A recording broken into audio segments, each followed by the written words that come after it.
No, you can't drink my ginger ale.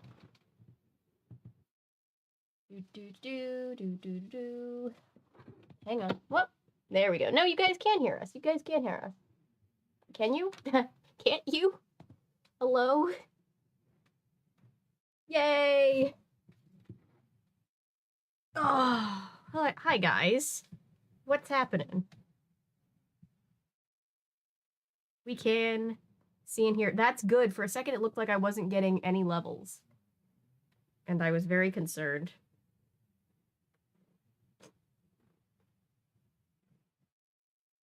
Hi, Ellery. Hi, chat. Hey, Rachel. The child! Hi, Natty. Texas.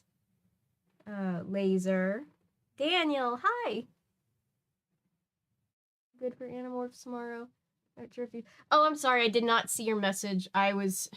This was doing the same problems that the computer did last night, so we had some time, so Spencer was helping me fix it. And he was at my computer until just about now, so I did not see it. But yes, Daniel and I will probably be reading, looks like, Animorphs tomorrow instead of playing our game, because I can't get the game... Well, it's the emulation of the Windows 98 is kind of a process to get working like last time, and it probably won't be ready by tomorrow, but we do have all of the Animorphs books shared in a big Google Drive, so please configure both primary and backup streams. Huh. But it is configured correctly, so that's exciting. I'm excited for that, Daniel. I'm glad that we don't have to cancel stream. Your stuff got thrown... Wait, what stuff got thrown back? Perry? Honestly, have been retired. I was making props all day. Ooh, props. Are you in like theater, like at your school? I always wanted to do that, but I didn't go to actual school. I've been so anxious today because I had a date yesterday and I kissed him all in the past. Every time I kiss a guy, they ditch me. Oh, I'm sorry, Natty. I'm sorry you're anxious. Ugh, dealing with trauma is so fun. I'm so sorry. Perry, that wasn't an invitation to start eating my hair. None of the lights are on. I'm like, why is it dark in here? It's because almost none of my lights are on. Hang on, guys.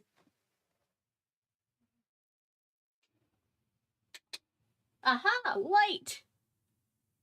Light is good. That's how much I ran in here because I was like, oh, stream! Everything's working just in time. The lights weren't even on. There we go.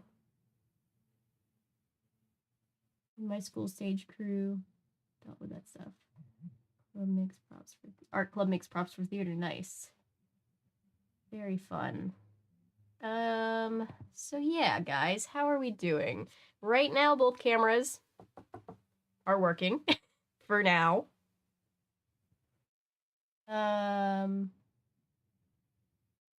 We paint, then they make them. I see. But yeah, guys, we're gonna be reading Ducky, book number 5 in the California Diaries. This is the end of the Diary 1's batches, so after this, we'll have read a diary from every single one of the main 5 characters. Coyote Fox, I feel like I should stop lurking. Hi, Coyote Fox, welcome. Hang on, Perry's screaming at me. We appreciate you, lurking or not. I always lurk when I'm in live chat.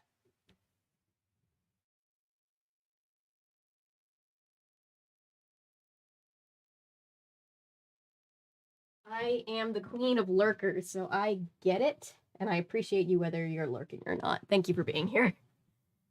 They help, but it's mostly us. Hello, Milo. Hello. What's everybody drinking or snacking on tonight? I've still got some of these. And I'm drinking ginger ale tonight. Because I've been kind of, like, not feeling super. But, like, it's been forever since I just drank a ginger ale, and I'm like, ooh, ginger ale's good.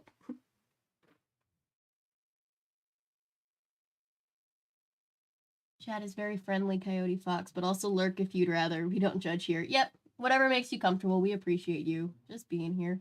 Hey, Adriel. Welcome, just in time.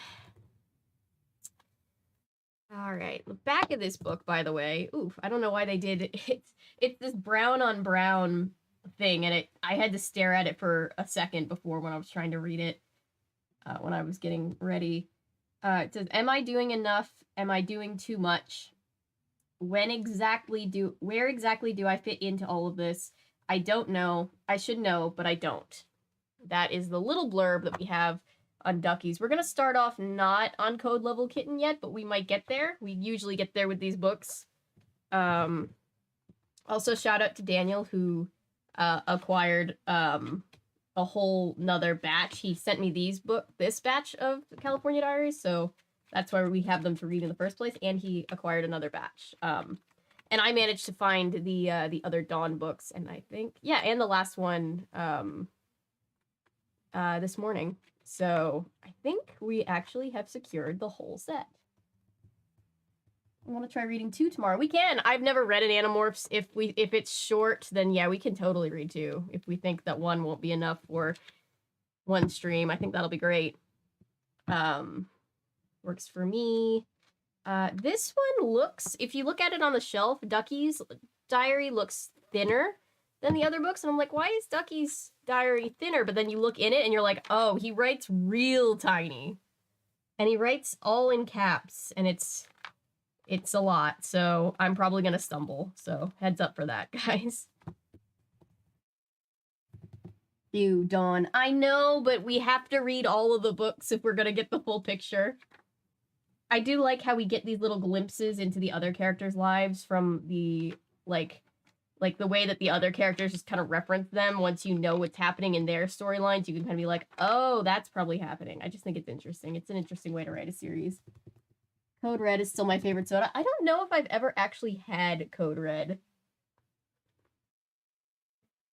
Not allowed to drink it. Is it like an ADHD, like a hammy thing where it's like, here, I'm not allowed to drink this, takes the energy drink? I regressively lost taste for soda since I stopped drinking caffeine. I had to cut a lot out. Yeah, congrats, that is hard. I've been going through having to cut out, not all caffeine, because obviously, but like, I had to cut out drinking caffeinated, coffee in the morning, which was sad. But I found a decaf that I actually like. Ducky's story arc is really about like struggling with loneliness. I think that's very relatable for a lot of people, so it may be Code Level Kitten. Yeah, it might. We usually get to Code Level Kitten. I think there might have just been one where we didn't. I think it was Dawn's book, actually, because Dawn, not saying Dawn's feelings and problems aren't valid, but she definitely doesn't have the earth-shattering, life-stopping issues that the rest of them seem to be going through.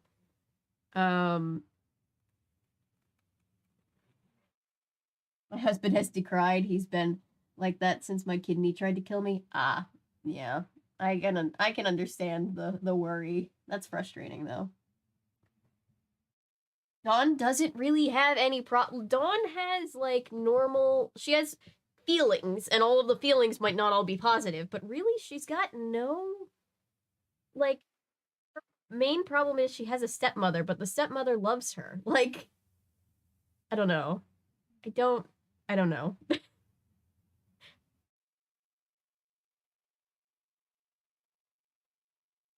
Caffeine honestly just makes me sleepy, so I drink decaf.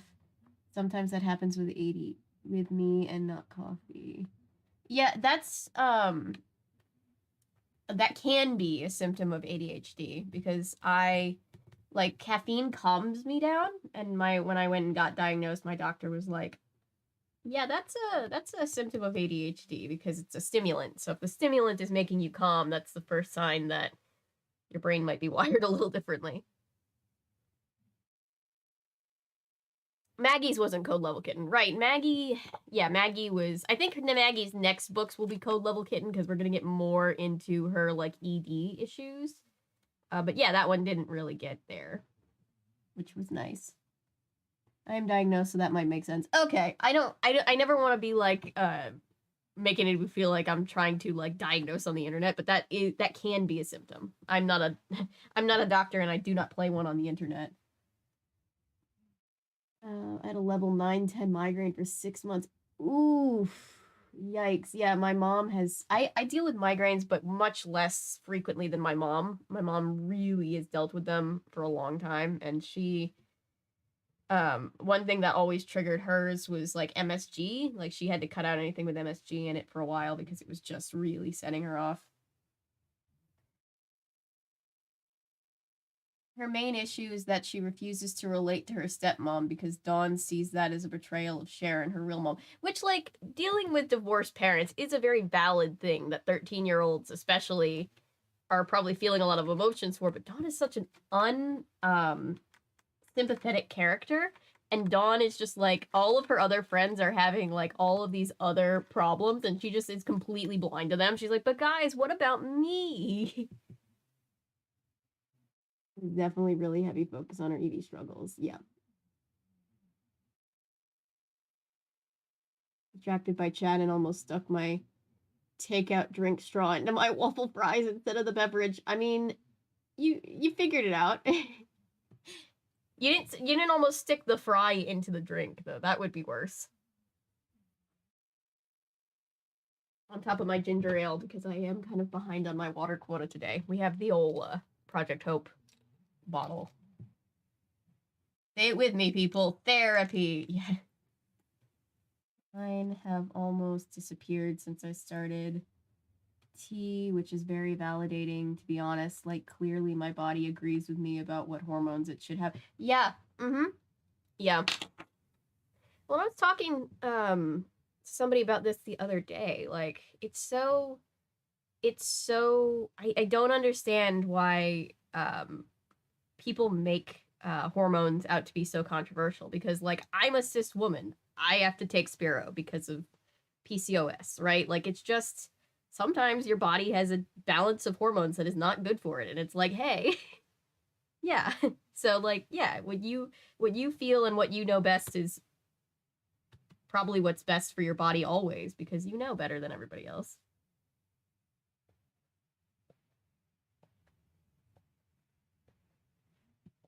Hi, Ollie. Get to talk to somebody about taking tea, and I'm so excited. Yay! Yay! I mean, fries are okay enough dipped in root beer, but the straw would be murdered against the bottom of the fries container. True, that is true. The waffle fries would have still tasted good. Always love waffle fries. Hi, Owl. Every time I say owl instead of Tarfield Owl, I just picture Owl from Winnie the Pooh just like logging into our chat. And I think that like Anne when she was creating Dawn gave her all these quirks to make her like an interesting contrast to the BSC members. But when she's forced to hold up a story on her own, yeah, it just doesn't work as well. That happens with a lot of characters in ensemble casts like that, because it's like, hi Noah. It's like after Friends when they tried to give Joey a spinoff and it didn't work, and they were like, but we love Joey. It's like, yeah, we love Joey. But Joey works best in an ensemble with other characters. Joey can't really hold a story by himself. And I was always salty that they never gave him a wife because they were trying to keep it open for him to have his own show.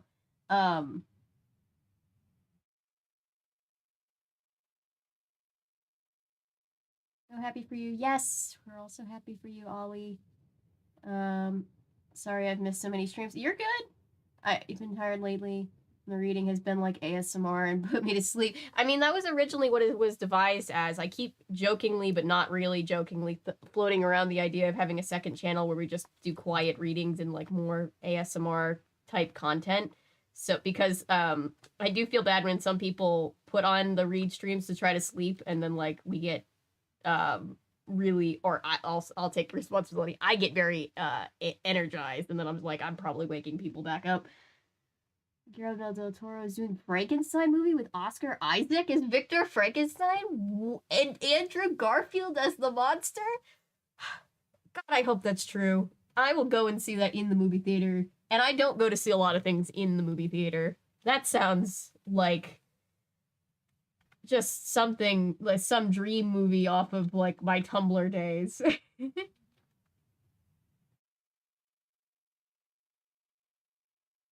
That would be absolutely amazing. I love Del Toro movies. I love those actors. That would be so fun.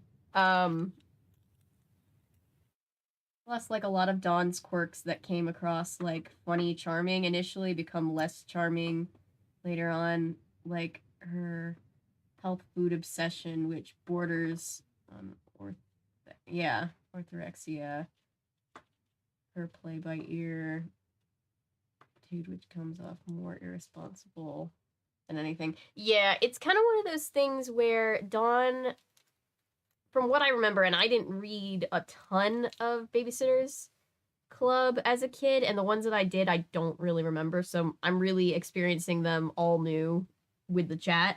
But from what I do remember about Dawn, and Dawn wasn't even in the book that we read on chat, it's just like a symptom of like creating a character for a younger audience or a younger reading level, and then putting her into a story like this, which is obviously supposed to be more teen based. Just sometimes it doesn't translate, you know. So this book series, Ollie, is called The California Diaries. It is a direct spin-off from the Babysitters Club. It follows Dawn from the Babysitters Club as she goes to California and starts dealing with, like, high school problems and things like that. And there are 15 books in the series. There are 5 characters, so each character has a diary because they all have to write diaries for school, like as a writing project. And so the series has 3 of each character's diaries. And the story goes on and it takes turns basically being told through these characters' diaries.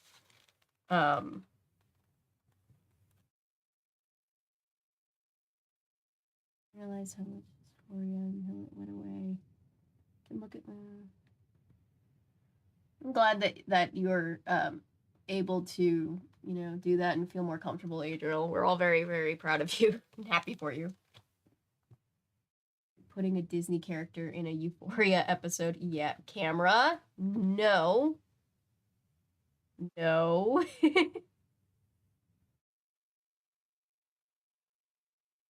The camera was working until right this second, and then it started glitching again. Still have the belief that California Diaries would make a great live-action streaming series as told by Ginger format. I think you're right. I think you're very, very right. I would love to see this. Because Anne does have a great way, and her team, because I know she's very open about her ghostwriting situation, which is fine. But I know that they are good at bringing to life relatable stories for kids in a way that still feels like a good story, you know? And I like that about her writing. Camera behave, we are in public. Applications into an originally simpler character doesn't seem like it would go well.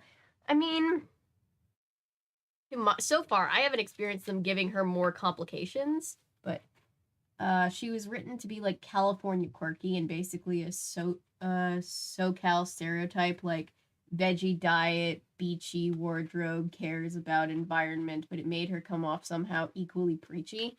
And a try hard and like, yeah, and it's hard when you put her in California with a bunch of non-SoCal stereotyped people that are like living actual lives, right? It makes sense that they feel more fleshed out.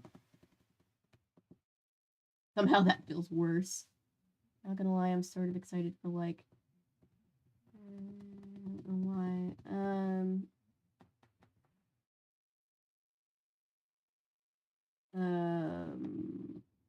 yeah, so we are reading this book. I should probably, this one was what? Was this 98 or was this still 97? This is 1998. And I believe Milo talked about there being kind of an overlap with the last books of the, like, later books of BSC and the first books of California Diaries happening, so.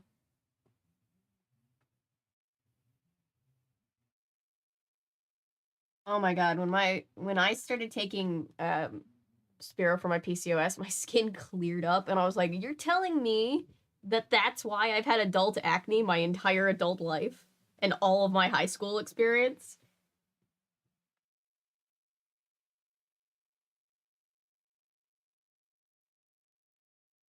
It's amazing. It's amazing what hormones will do. It's a hell of a drug. But yeah, let me get into... It's like one of those Barbie comes to life movies or Enchanted where protagonist doesn't get human people problems because they're a fictional character. Only with Dawn, it's an accident. Yeah, pretty much. So have in trouble with Goodreads today. I have been, Texas. I was going to go on because I have a whole bunch of books that I need to log on my page. And then I was just going to do some general, just like housekeeping things with my, as a librarian and just like, because add like proper, because some of the books that we read, they're obscure enough that nobody's given them like the proper like descriptions or, you know, page count, blah, blah, blah, blah. I was just going to go through and make sure that everything looked good there. And it was telling me that it was pretty down. Like, whenever I tried to search for books to add, like, I could get to my books, but I couldn't get to anything that I hadn't shelved. And I was like, what is happening? Is changing. They didn't have any visual confirmation.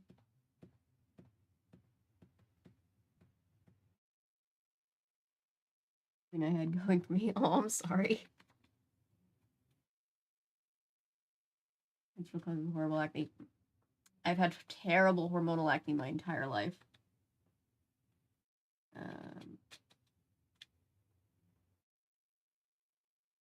That is valid, Ollie. Whatever you feel is valid.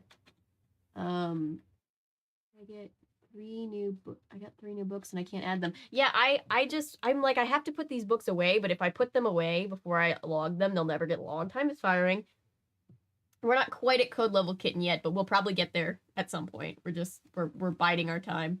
But so what I was doing was I was literally like old school. Like, I got out a pen and a pad of paper and I started jotting down the names of the books so that when it comes back on, I can just sit here and log them all and know exactly which need to go where. Welcome back. All right. Managed to get 1. Yay! Yeah, I get the exact same pimple in the exact same spot on my jaw. I had that too. I get it kind of all over my jaw, but there are certain spots where it's like the same exact spot. And my grandma was telling me that she dealt with the same, like, getting one breakout one place all the time. All right, let me read the first entry of Ducky's diary 1. I'm excited for this because Ducky is... I really love all of the characters in their own way except for Dawn. Sorry, Dawn. But Ducky is just so endearing. I've been waiting for his book the entire time. Ooh. I should mend this page. The good thing about knowing a little bit about bookbinding, not that I'm great, not that I'm super talented at bookbinding, but one good thing is when you collect old books like this, you can actually repair them if something happens to them. First time here, I realize, is there anything I should know? Coyote Fox, usually, because we read, obviously, a lot of nostalgic books, just like with the rest of the channel, books and games and stuff on the live streams.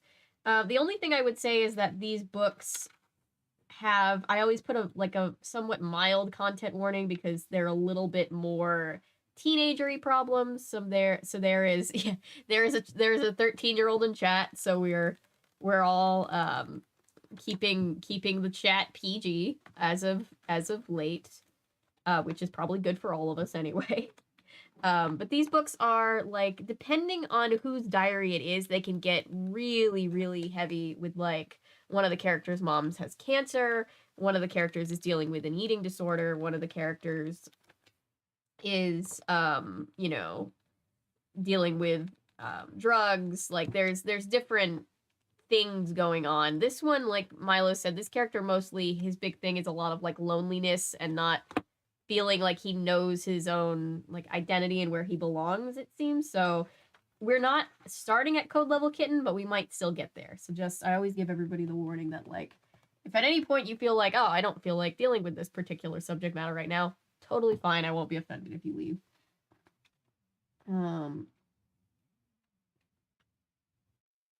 Ducky is such a sweetheart. I love him. I love him so much. Awful acne, but I always get really hard bumps on my forehead.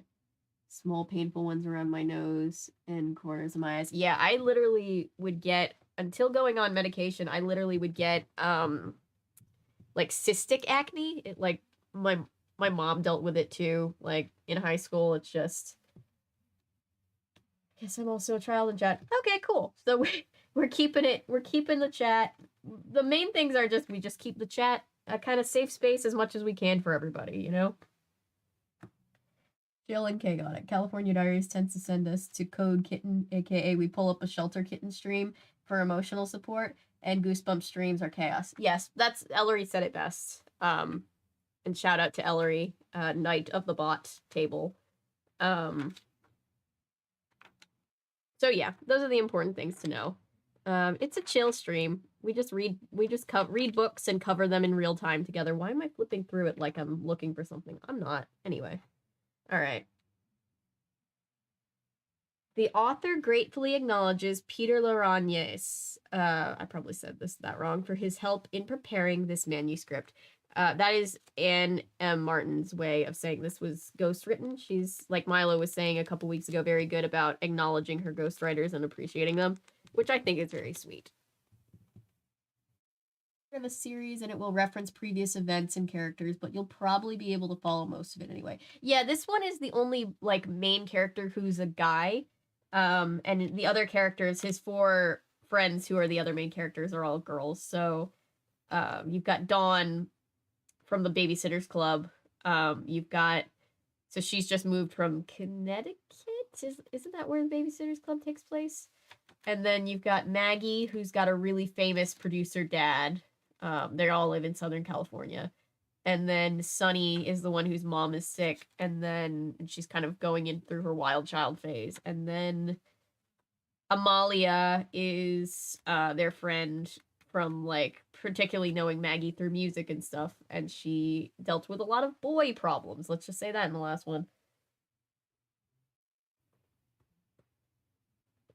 Stony Brook, right? Because it always reminds me of Storybrooke, made from Once Upon a Time. Chad is a giant basket of ADHD cats who couldn't stay on topic. Oh, we can't. Yeah. Amalia is originally from San Diego. Okay, yeah. I do remember that. I'm so bad with my SoCal geography, though, that I'm just kind of like, LA is San Diego. I know it's not. I've been to San Diego. Specifically, my internet switching data. Okay, cool. Just let me know. It will probably be me at some point in the night, but we got it. Like my D&D group. Got it. Pretty much. Probably. Within a short drive of Stanford, Connecticut. Okay, where that is. Yeah, I know where Stanford is. My nose is running. Hang on. I gotta go get a tissue.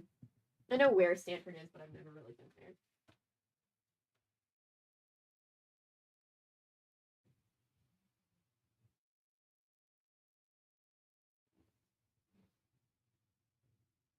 My mom has a lot of family from, like, Rhode Island, and we have family that lives in southern Maine, so, you know, kind of all within that little cluster of New England.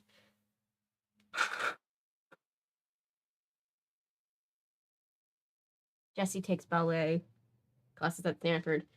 Jessie, Claudia, Mallory. That's my picks for favorites in the Babysitters Club. All right, let's see. Oh, Ducky, your tiny handwriting is going to be so hard for me. February 12th.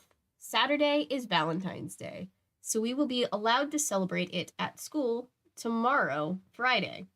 Unless you don't, oh my god, unless you don't have a Valentine like me. Then you don't celebrate. You walk around feeling sorry for yourself. You might as well stay home. But look on the bright side, McCrae. Tomorrow also happens to be Friday the 13th. Ooh. So maybe having a Valentine is unlucky, and the best thing to do is go to school and don't worry. You will not worry, you will not worry, you will not worry.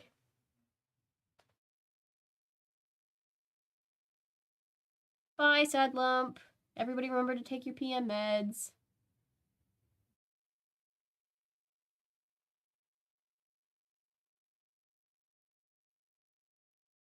Sing challenge, that's funny. Unless our DM uses jazz hands to get us to focus, that's funny. Ducky is so mean. Ducky's very relatable. I just really love him as a character. I'm gonna put my water back down. Go back to ginger ale for a little while. This thing has a clip on it for hiking purposes, I suppose, which every time I see it, I'm just like, not like I haven't been. I bet it's been years since I've been hiking, I think. Maybe not years, but it's been a long time. during homeroom Friday the 13th, but he wrote F the 13, so that sounds more metal than I think he wanted it to be. Tucked into a loose leaf notebook. The place is a zoo, and it's all my fault. Flowers everywhere, teachers acting like kids, Jason tongue wrestling with Lisa out in the hallway. Jay, not Jason, Jay.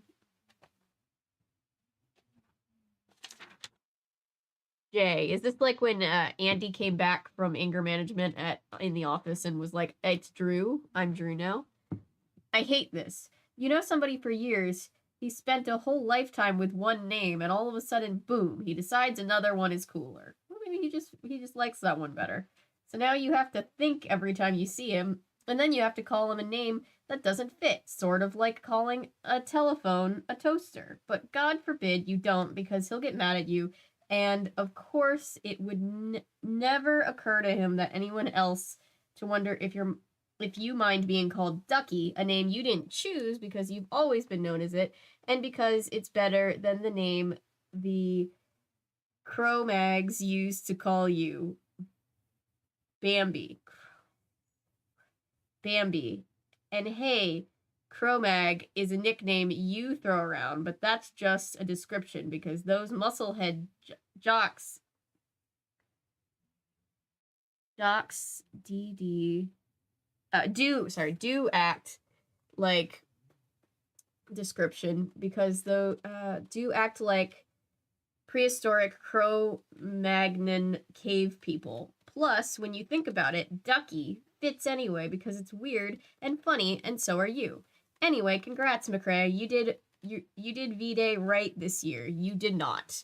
Stay home and hide like you wanted to. Let Big Brother Ted talk you into a blind date like the one 2 years ago with Shaylee, who wore more makeup than clothing and whose greatest talent was rolling her eyes, tapping her feet, and looking at her watch in 3 different rhythms. Write every single girl in your class a poetic love note, like you did in 7th grade, causing many of them to gang up. Causing many of them to gang up. Why does it look like that's... Are we missing a page? No, we couldn't be missing a page. I don't think. That's just how it ends. I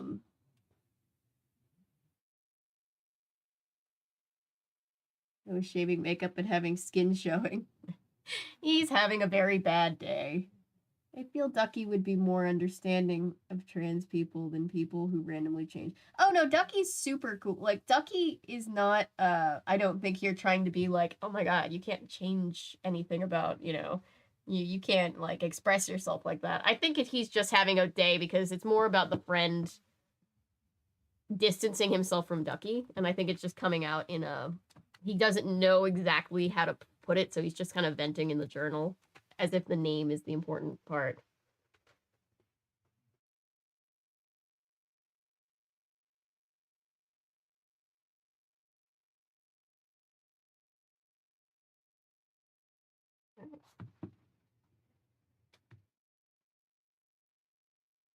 Head take Ducky. Ducky's having a bad day. No, Ducky's not transphobic. The character isn't trans. He's just going by a shortened version of his name.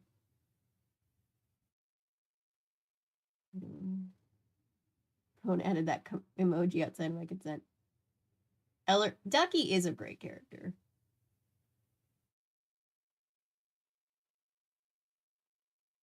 Camera glitched. Oh no, camera don't glitch.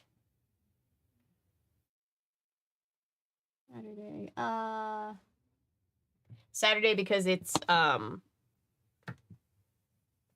am I trying to say? Model Land Day. Look at something real quick. Let's go to full cam for a second. Just in case. See if that cools down the camera. If it's not juggling bowl.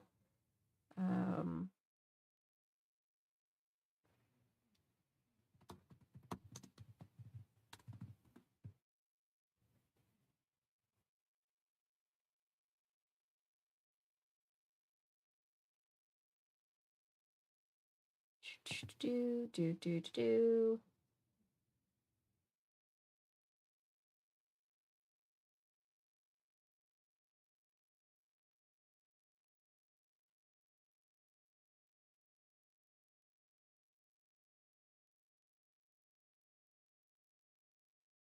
Sorry, chat. I tabbed over and now I can't see you. Sorry,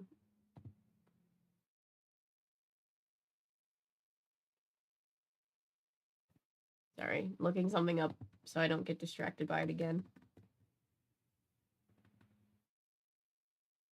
Oh, I googled the book and our stream came up. That's a nice feeling.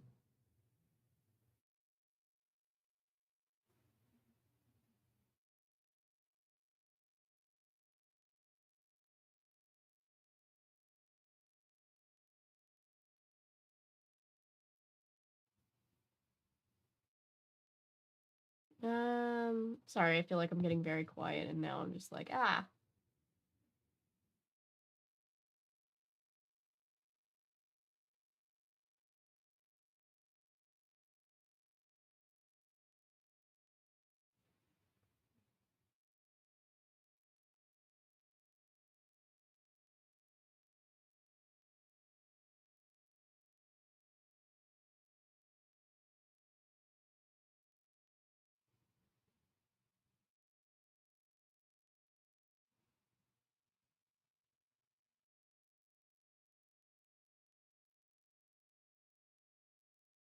Okay. I was trying to look to see. We may be busy this Saturday, but I'll be there in spirit for sure. Well, thankfully we can all. It'll be there for you to watch back, so that you don't have to miss anything. I work on Saturday. I end up having to cover someone because I think 2 of my coworkers might get fired. Uh-oh. And catch the Model Land stream from the outset. Nice. Back. Forgot was Dark Nephew. It was because I joined college theater my brother was doing before me. Everyone said we looked like twins, but I looked like a darker version of him. Oh my gosh. I get my first tattoo on Saturday. Yay! Welcome everybody coming in. We are reading California Diaries Ducky. This page just cuts off randomly. And I'm like, is it missing a part? Because it just like cuts off almost mid-sentence. I'm wondering if that's just the way it's written. I was trying to find somewhere to compare, but I can't. The reactions they deserve. I'm sure they will get reactions. Emotionally exhausted mentally and physically.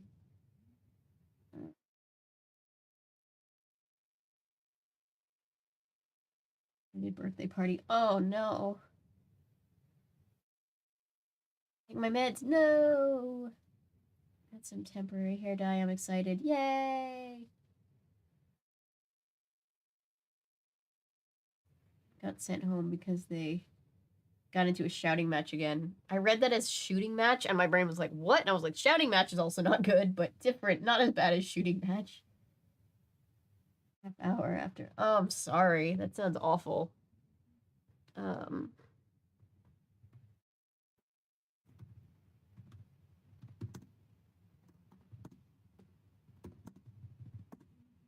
Do.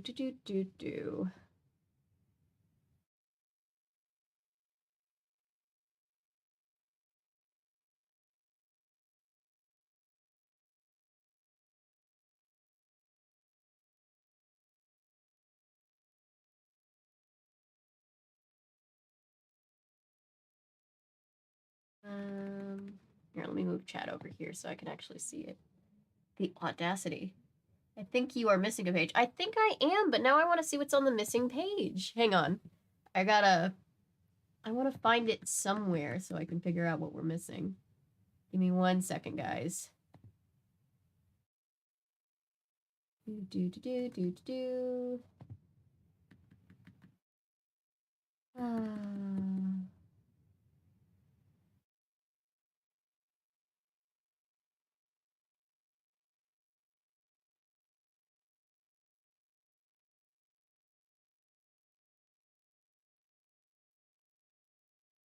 What is this? This is not what I want.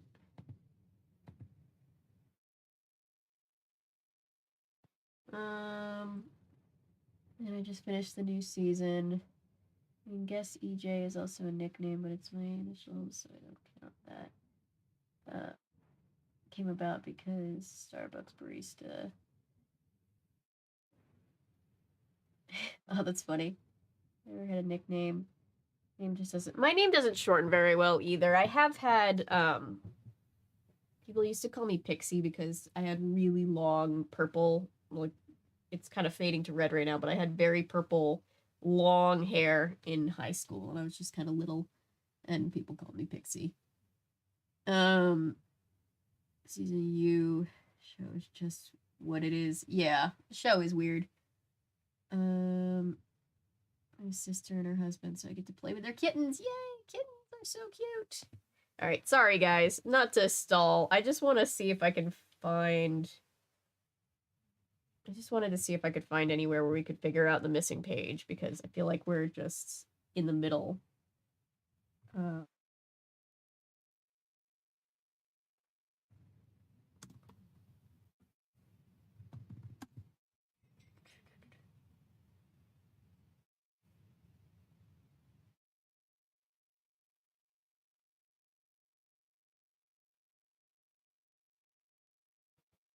It's right in the beginning, so I should be able to find it just on a preview of stuff too. You would think.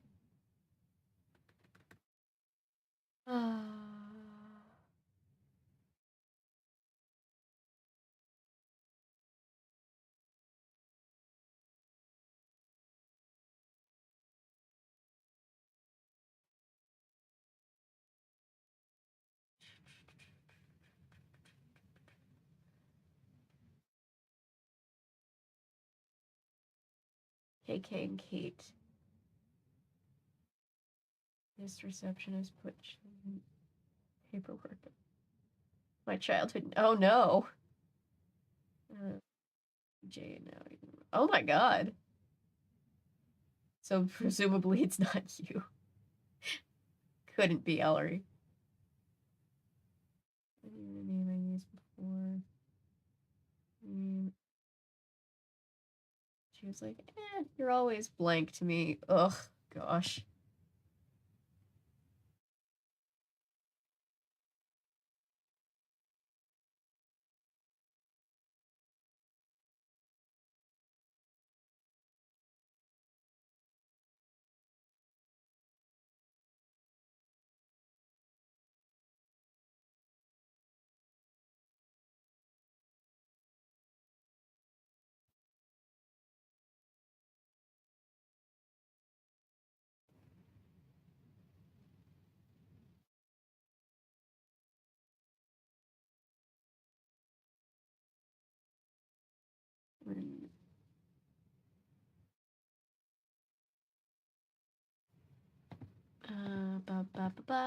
Give me 1 second, guys. Sorry.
This I when I'm live and I'm just like, oh, I'm not talking, it just feels very, very quiet. Roll call. Hello, Twitch. Welcome.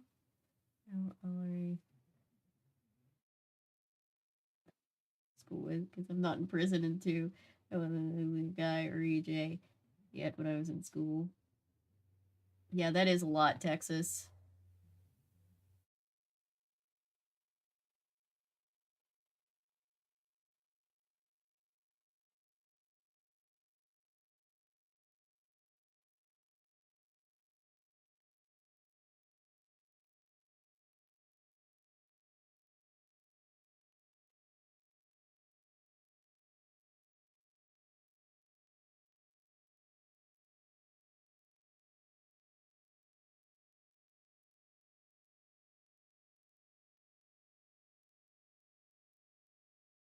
I think I found something. Here we go.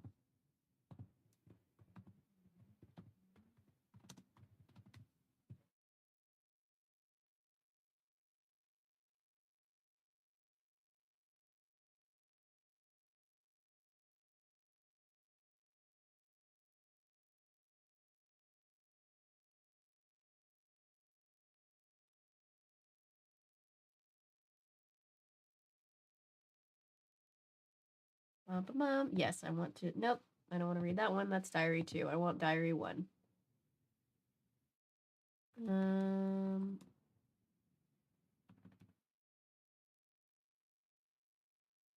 Here we go.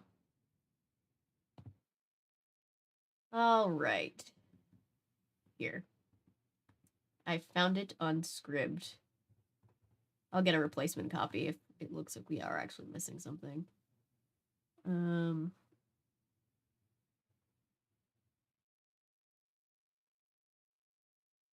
Yes, we are missing something. I'll have to get a replacement copy for this, which is doable. But I was just like, wait, what? Sorry guys, if you're just coming in, I was looking for an online copy of this book because we're missing a page.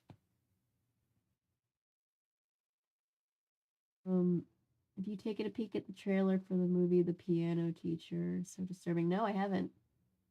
Finally got around to watch Black Panther Wakanda Forever. Did you like it? I still haven't seen it.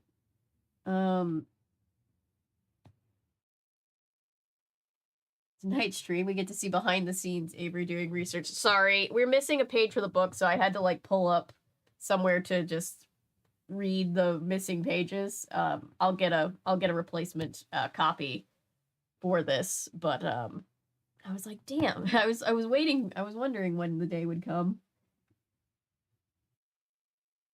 Go buy another one since I can't legally change it, but I'm kind of afraid, not gonna lie. Well, I hope you end up finding a name that's you feel more represented by and are comfortable with. Okay, so I found it. Write every single girl in your class. I guess I could share this page while we're on the page.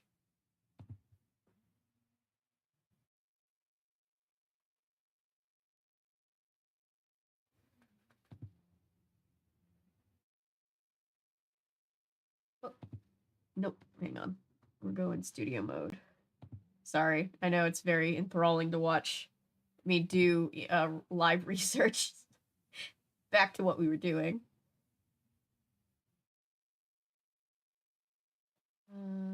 Window capture. There we go.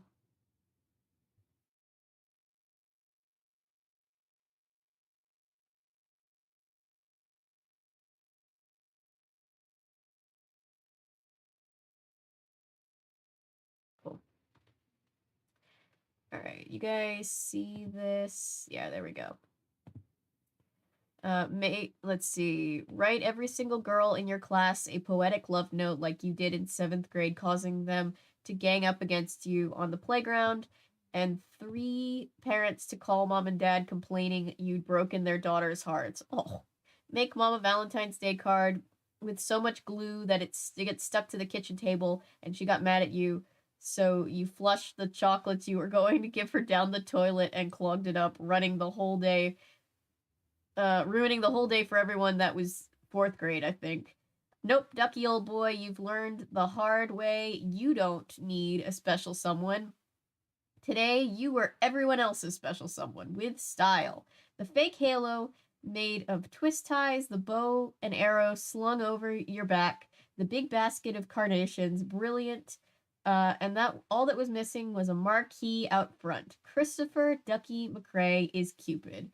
The girls loved it, especially Sunny, who planted a big wet one on your lips, then actually threaded the stem of the carnation through her navel ring and flashed it around until Mr. Dean came out of the office. Dawn put her flower in her long blonde hair and spun around doing some folk dancey thing that made her peasant dress spin out. Maggie kissed hers and said that she would write a song about it.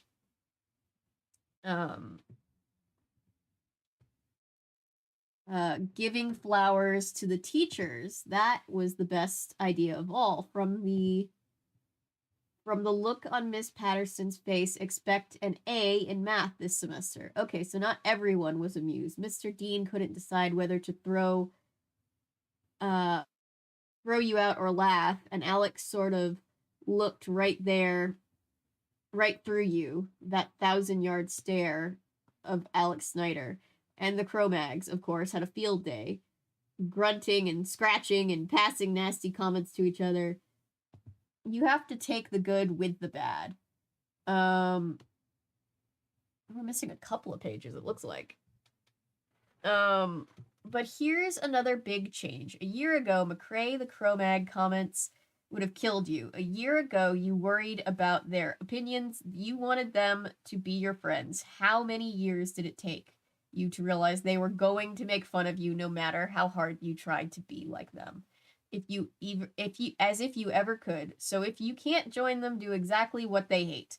Like dance past them, singing All You Need Is Love, and toss them a flower, then watch the look on Marco Bardwell's face the moment after he catches it and realizes his ape-like friends are never going to let him live it down. Ducky, you may be strange, but you are a genius. If only Jay hadn't gotten so bent out of shape. Jay, being one of your oldest friends, should know your sense of humor, but obviously he doesn't know. He doesn't, because he acted like you handed him a dead squid and muttered, "Do you always have to make a fool of yourself? Do you? Do I?" Is this the part that we're... Nope, we're still not to the part where we missed. This was worth looking up. I'm glad we looked it up. I'll replace the copy. Being summoned. Go be summoned to Texas. Just in case anyone was wondering, I spread the appointments out. It's hard getting 3 children out of school. I can imagine that's hard. Yikes. So yeah, I'm glad I took a few minutes to look this up. So that's something.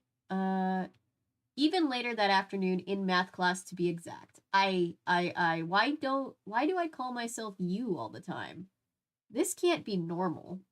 Only I don't know, because to figure out what normal is, I'd have to read other people's journals, and I'm not allowed because Vista requires you to keep yours private to, quote, provide you with a personal learning experience. But it would be nice if you could at least see a little of someone else's, because soon the world would be full of Vista students with piles of unread journals, and that seems like such a waste of both paper and interesting stories. What it boils down to is this. Writing I is creepy, too personal. You feel self-conscious, you worry about how you come across, but with you, it's like you're another person. It's just easier. And that's all. It's easier to be someone else. Here comes Ms. Patterson. If she sees this, I'm toast. To be continued. I relate to that so much. I use you in my writing so often.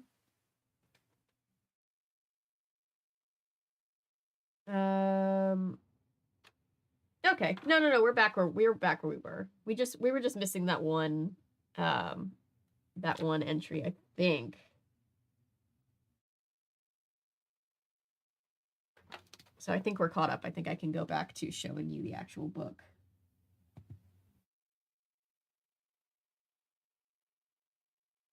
People at my school don't really care. Name changes. That sounds scary, Coyote Fox. Just remember that your feelings are valid and what you know about yourself is valid, and you know yourself better than anybody else, so. Where is my live stream tab? There I am. Hi, everybody. Whoop. You guys don't want to see that is boring. That's just analytics. Analytics are boring. All right.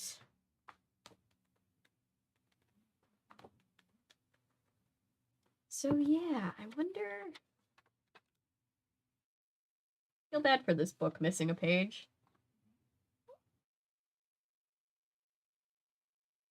No worries.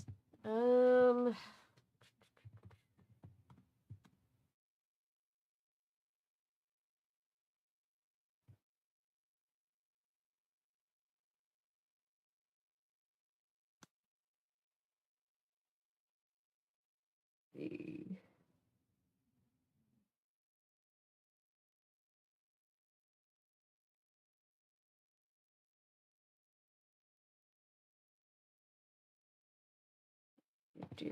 Sorry, having an ADHD. Sorry, I'm late. I took a nap. Ooh, nap sounds good. All right.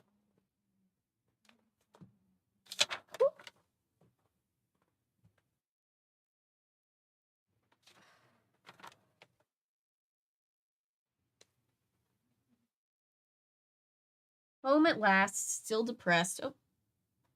Home at last, still depressed, but not toast. That's good, Ducky. Small cam.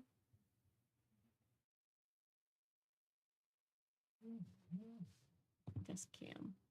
There we go. I wish I hadn't written that. The part about being someone else. I've been thinking about it all day. It's kind of pathetic in a way. Like you can't stand being yourself. I asked Sunny about this. I asked if she ever wanted to be someone else. She said she always wants to be someone else, which is ridiculous because she's great, exactly the way she is. I told her so. But she just said that if I were in her shoes, if my mom had cancer, if my dad spent all his time at the hospital and at his bookstore, I'd be pretty upset too. I shouldn't have opened my big mouth. I shouldn't have used the word ridiculous. I know the pressure she's under. I'm the one who found her that night at Venice Beach, alone and scared, dumped by that guy she wanted to run away with. Of course she thinks about being someone else. Her life is no picnic. And I wouldn't want to be in her shoes. But the thing is, even though I'm not in her shoes, I still feel depressed. This is a deep inside problem, not a bad circumstances problem. At least Sunny knows who she is. Camera, behave. An old friend on Twitter today talked about how much I missed. It was nice to catch up and reconnect. Sometimes little things. Oh, that is sweet. Camera, thank you. At least Sunny knows who she is. You can tell by looking at her. The weird hair, the funky layered outfits, the body piercings, the magnetic studs, or whatever those things are, even her opinions, loud and clear, even when they're wrong. All of it says, "This is me, Sunny Winslow. Too bad if you don't like it." Dawn's like that too. She can obsess a little about the environment and global warming and health foods and yada yada yada. No, you don't say. But you always know where she stands. And Maggie, serious, intense attitude of the month Maggie, committed punk rebel for a while, preppy good girl until it wore off, star rock singer after that, always changing but strong, never really drifting. Amalia Vargas is another one, sharp, full of opinions, and so committed to her artwork. They didn't seem 3 years younger. They're such personalities, definite, clear personalities. I wish I felt like that. I never know how to be. I know how not to be. Not prep, not grunge, not jock, not high-tech nerd. Step right up, folks. Meet Ducky McCrae, Paolo City's #1 not. Make your own guess about what he is. Everybody else has an opinion. Choose from the options below. A sissy wimp girly man, the Cro Mag perspective, shared by a certain species of Vista School males. B, that's A. B, immature, stupid little kid, Ted and friends. Ted is his brother. C, oddball child. Hi, mom and dad, wherever you are. D, carefree, mature, laugh, riot, Sunny and friends. E, not. Personally, I love D. But it's just as wrong as A through C, so what am I? I know I can't. She dyes her hair. She took it well and still loves me, but definitely thinks I'm turning the wrong way and maybe going to hell, kind of. I'm sorry, Owl. I have family members that think I'm maybe going to hell for leaving the church. Different situation, but just on the general subject of family members thinking you're going to hell.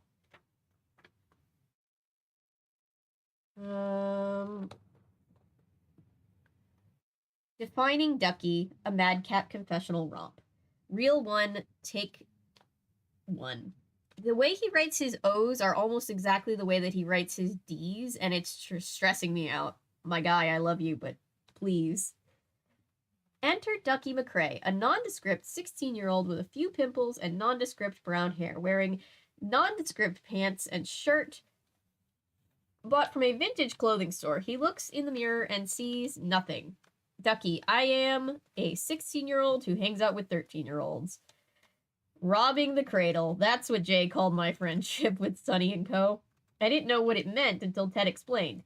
It's how you describe someone who's going out with someone else much younger, which is typical of the way Jay's mind works, imagining that I'm dating those girls all at the same time, and that they don't mind, which not only is wrong, but insulting to Sonny, Maggie, Amalia, and Dawn because they're way too smart and independent to let themselves be treated like that.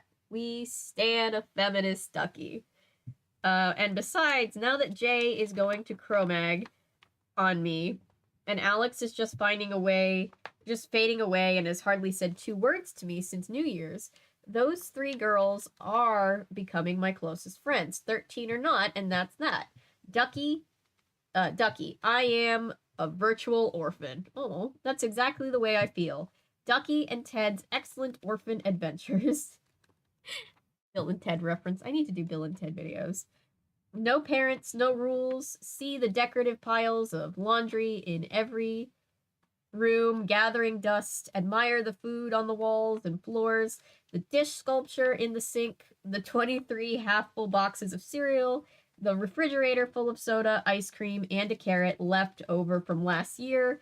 Enough to horrify any adult, except technically Ted is an adult, which is a laugh, but somehow his 20-year-oldness makes it legal for mom and dad to spend months in Ghana while their sons eat takeout pizza after occasional pathetic attempts at cooking dinner. I mean, come on, whose parents go on extended business trips to Ghana? Or to Qatar or Abu Dhabi or Sri Lanka. Can you possibly get further away from your children? Enough about that. Back to the screenplay. I read that in Chandler Bing's voice. I'm out as a lesbian to the world, but I don't tell anyone that I'm non-binary because literally just don't want to have to explain how that works to people. Also, just, it's not that important to me. Other people know. It's just like a personal aspect of my identity that, like, doesn't affect how I move through the world. Yeah.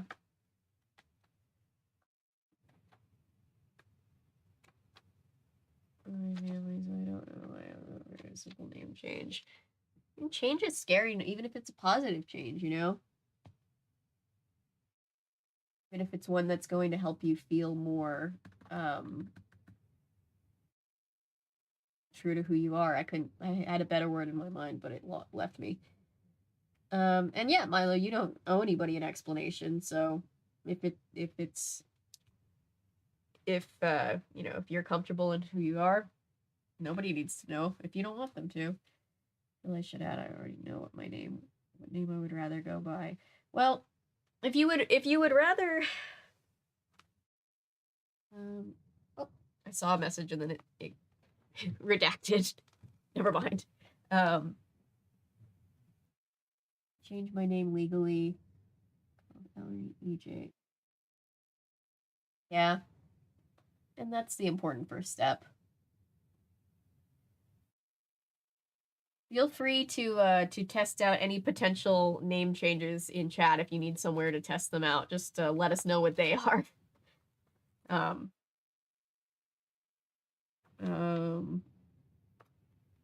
Where was I? Poor Ducky. And Ted. Ducky and Ted deserve better, but especially Ducky. Sorry, that was my phone keyboard. That happens to me all the time. I just was like, oh, something to read, and then it went away. I was like, oh, never mind. Ducky, still looking in mirror. I am everybody's best friend. According to Sonny, at least. And maybe it used to be true. I still have the journal from 6th grade where I counted my friends and came up with 47. No. Not anymore, though. Not since the Cro Mags started. What does that mean? I've never heard this before. What is that a reference to? Poor Ducky. I feel so bad for Ducky, and I relate to Ducky in so many ways. I just, oof. Hi, Rex. Welcome. Thank you for being here. I wouldn't change my name legally, but I don't have casual $400 laying around. Right? Isn't that stupid? I was thinking of going by Peyton. Peyton. I like the name Peyton.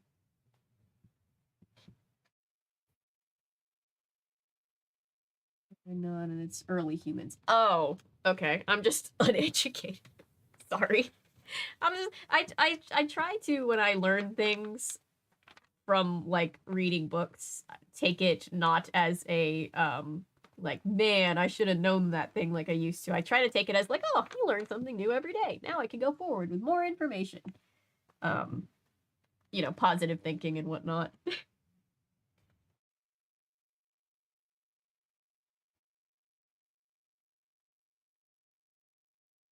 Started ganging up on me in 8th grade, and Jason became Jay, and Alex became... Why? What has Alex become? When I gave him that flower this morning, nothing. No laugh, no wisecrack, no reason at all, no response at all, as if this kind of scene happened every day and he was bored with it. Alex the Morph. This is not the Alex I grew up with. It's as if some alien ship came down and sucked out his soul. I stared at him today at lunch while he wasn't looking the same way I used to when we were kids, and I try to send an ESP message, and most of the time he'd notice I was staring, and sometimes he'd even get the message, and we were convinced we could read each other's minds because we always finished each other's sentences, and we liked the same movies and books and CDs and TV shows, and we could look at each other, just look, and both burst out laughing. No one knew why, but we did, because we'd both be thinking of exactly the same thing. And sometimes at home, I'd reach for the phone to call him, and the phone would immediately ring, and it would be him, and we'd talk and talk until Mom would get angry, and I'd look at the clock and see that 2 hours had gone by, and it felt like 2 minutes. Oh. He's basically calling them cavemen. They sound like they deserve it. Peyton suits you. Peyton's a lovely name. I like it. Bet you through this chat, so perhaps my opinion shouldn't hold much weight on the matter. Chat likes the name Peyton, for whatever that might be worth. So my theory is Alex is Ducky's first love, and he just doesn't realize it yet. That's my theory, too. Ducky has given me, like, bi, at the very least, vibes anyway, so... Night, sad lump. Do you change my name? Kinds of records. My email has my old name, and like I have no plans to try and change everywhere. It's very intimidating. The friendship he's describing reminds me of my best friend I was in love with in grade 8. Yeah, it reminds me of my best friend that I was in love with too. Peyton is a good name. My short story is officially written. That's what it is. It's short. It's literally the length of a chapter, but it's mine. Yay! I used it when I started RVing, and I only recently realized that I liked it a lot. It's a really cool name.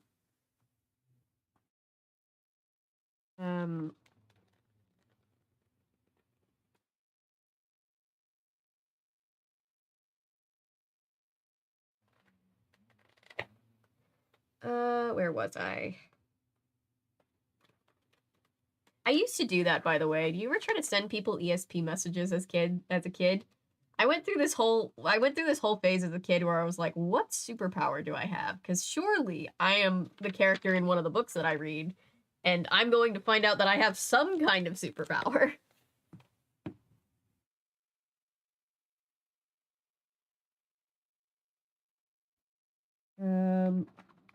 And that person is gone, lost somewhere between 9th and 10th grade, replaced by a total stranger who doesn't know I'm alive.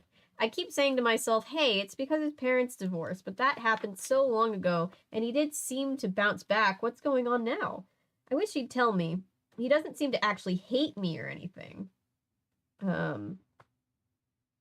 He lets me sit with him during lunch. No one else seems to want to sit with him these days. Oh, least of all, Jay. He's decided that Alex has totally dropped the coolness radar or something. I thought I had dropped off it too. after this morning, but maybe not. Jay finally apologized to me. Guess you're such a jerk. So often you learn how to say I'm sorry. Jay has always been so good at that. And face it, McCrae, you are such a sucker for a good apology. They can hit you over the head, strip you naked, cut off your legs, calm down, and gouge out your eyes. Calm down, my guy. But as long as they say sorry about that, man, you'll forgive them. Oof, I feel that too. Anyway, Jay was arm in arm with Lisa Bergonzi, who was wearing the wilted carnation behind her left ear. And he said something like, "Yo, Duckster, remember that flower? And what I said and all about you making a fool of yourself? I didn't mean to say it. It was just, you know, ... What?" I just looked at him, waiting for him to go on, but all he said was, "I gave it to Lisa, okay? She really loved it." Lisa smiled and thanked me. Jay was looking at me expectantly. I felt like I had to give my approval or something, so I said, "Great." Lisa leaned her head on his shoulder. He turned and hugged her, lifting her off her feet. Then they walked away, making out. Ugh. And I mean deep kissing, with their eyes closed while walking. I was sure they would crash into the glass door, but they didn't.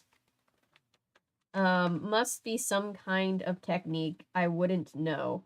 I should know it's totally weird to be 16 and never kissed like that. It's not weird. It is totally weird to hang out with 13-year-olds. It's really not weird.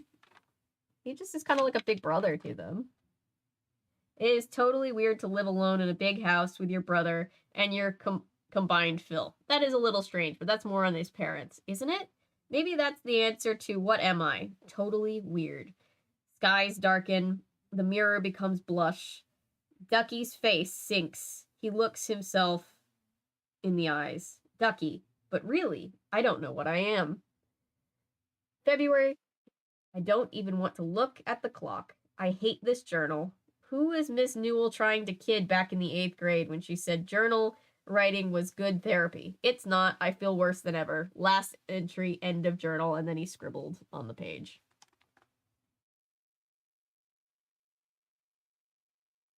I am concerned. I'm concerned for our boy. Welcome back, Texas. Someone call this boy a therapist. All these kids need therapists. Dramatic. Gee, we're psychic. Oh yeah, when I was a kid, me and one of my friends used to close our eyes and try to imagine the same picture at the same time. Of course, we would be describing the picture out loud, therefore causing the other person to imagine it. Yeah. Each chapter is literally a story in Winnie the Pooh. Ducky gives vaguely queer energy from the second we meet him. Yep. Like, I feel like Ducky is something LGBTQ. We just don't know yet, because Ducky seems to not know yet. Teenagers are so gross. I remember all the face suckers in the high school hallway. Oof. The teenager ditto. Not kissing at 16 is fine. My first kiss wasn't until I was 19. I remember the face suckers in my high school drama club getting shoved into a duck pond. I was 17. I was 30. Still haven't been kissed, Ducky. It's just called being asexual. Yeah, I mean, I'm Demi, so my dating history is definitely not what most people would consider normal. If being kissed by 16 is the bar.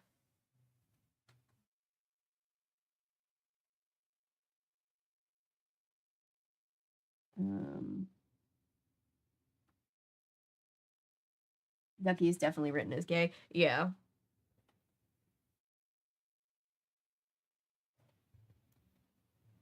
I could have lived without it. I hadn't figured out I wasn't into guys at all.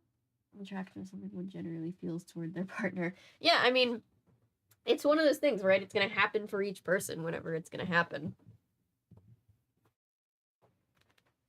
I should have put a bookmark in this. I did not. Well, at least we're here on this page. It's easy to find again. February 14th, Saturday morning. I lied. end of this is very me, by the way. This is very me journaling. And last entry, end of journal. Next day. I lied. 2 phone calls today. Your social calendar is just filling up, McCrae. Sunny wants to go to the beach, actually. She demanded you drive her and Maggie and Dawn. And Jay called. He wants to talk. He still feels bad about what he said yesterday morning. Even after his quote-unquote apology, he thinks you're mad at him. I wonder where he gets that idea. So you're supposed to meet him at the Palo City diner at 6. Isn't that the same place? Bad things always happen at this diner. Isn't that where, like, Sunny stopped off, where she was running away, and where Amalia had that egregious, like, date where she broke up with her abusive boyfriend? This diner gives bad vibes. You said you get back to him. What if it's a trick? What if he plans to bring along a gang of Cro Mags? He's very tight with them. Would he do that? People don't change that much, do they? Whoa, ease up. You know, McCrae, you are one harsh creature. He did apologize. He is reaching out to you. Not preaching out to you. That would be more annoying. He's trying to be friends again. You scribble away in your journal, trashing one of your best friends, calling him a Cro Mag, making fun of him when he tries to say he's sorry. And what's he doing? Planning ways to make you feel better. So Jay's crude, big deal. You've always known that about him, but he's always had that big heart too. Imagine if he hadn't stood up for you back in the 7th grade when Sal Mignona was beating you to a pulp. You'd be dead by now. Aw. Face it, he hasn't really changed. He's the same guy you used to like. So what if he's discovered girls and hair gel and cologne and free weights? He'll get over it. Thought of the day. Jay is the opposite of Alex. One has faded. The other has intensified. Really, really hard for me with this handwriting. De-Alexation. Ultra Jaysification. Too bad they can't rub off on each other. Anyway, you have to stay friends with both of them. It's not like the whole sophomore class is breaking down your door to be friends. So call Jay back, tell him you'll meet him at the diner. Besides, consider the alternative. Ted brought home a can of Spam and a loaf of day-old Wonder Bread for dinner. It's a no-brainer. I feel so bad for these kids.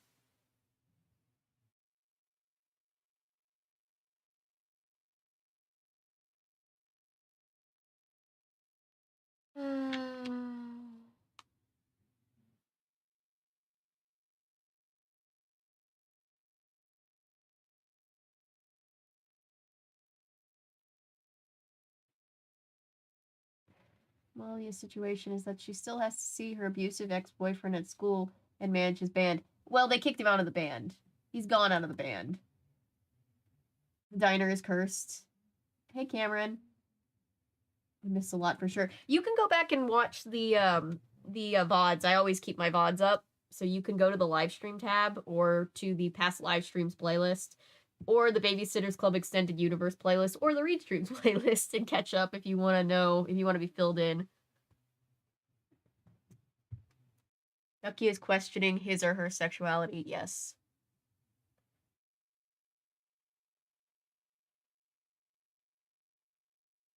Here's her there. Yeah, we don't know Ducky. Ducky is going by he him pronouns currently, but we don't know what Ducky identifies as or who he's attracted to.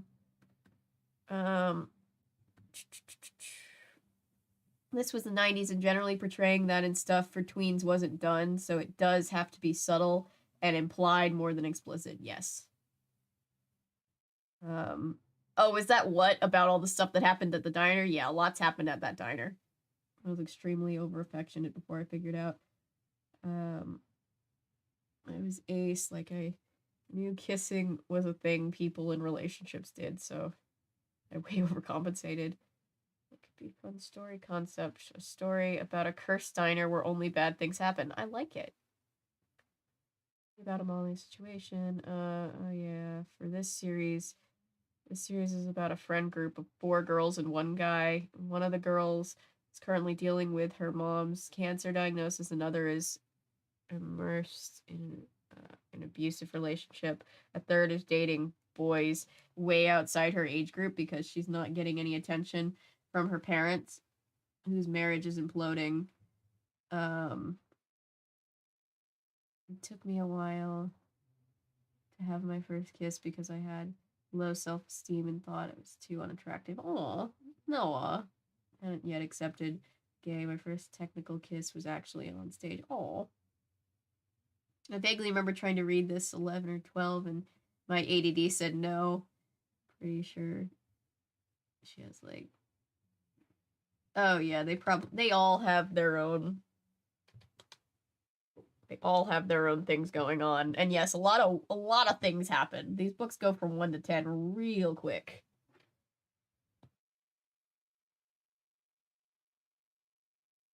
What am I looking for?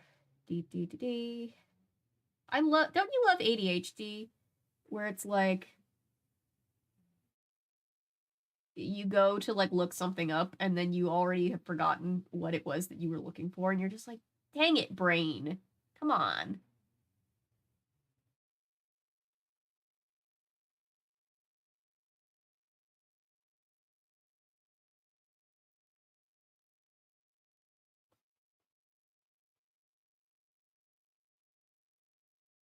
Um,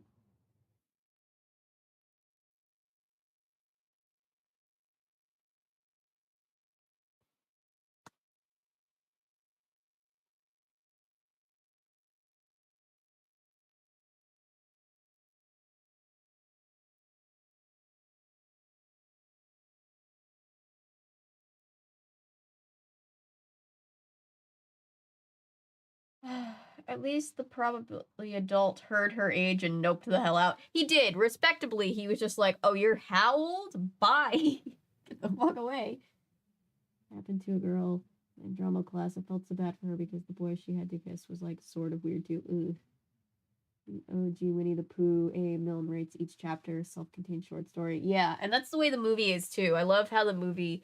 There were times where I, for a long time, hadn't seen the last couple parts of the Winnie the Pooh original Disney movie because I used to just watch the first couple and then like my kid brain would be like, okay, that's enough for now. Carson is a toe sucking ghost. Oh my god, what a thing to call. What a thing to be called.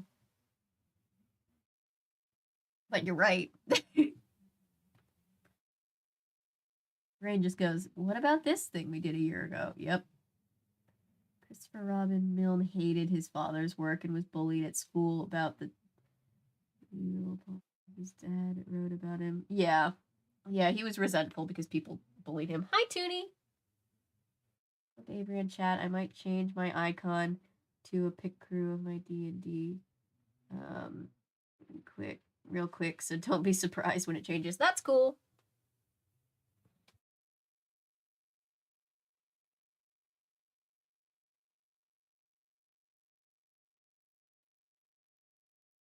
Bum bum bum.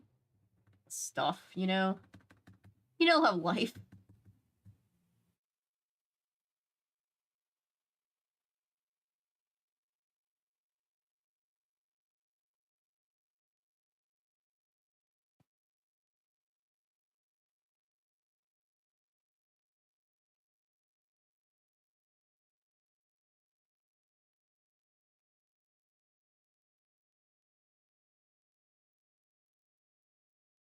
Oh, hang on. Cat is catting. Hang on 1 second. Nah.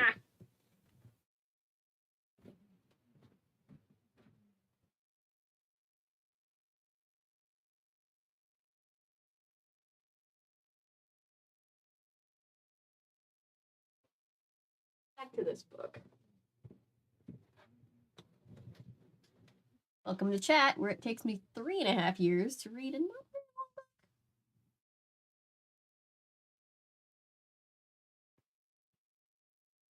It's spaghetti. It's so rare. Idea to have a second helping of spaghetti. Get the spaghetti! I'm a bad influence. Get the spaghetti. School said the dumbest thing.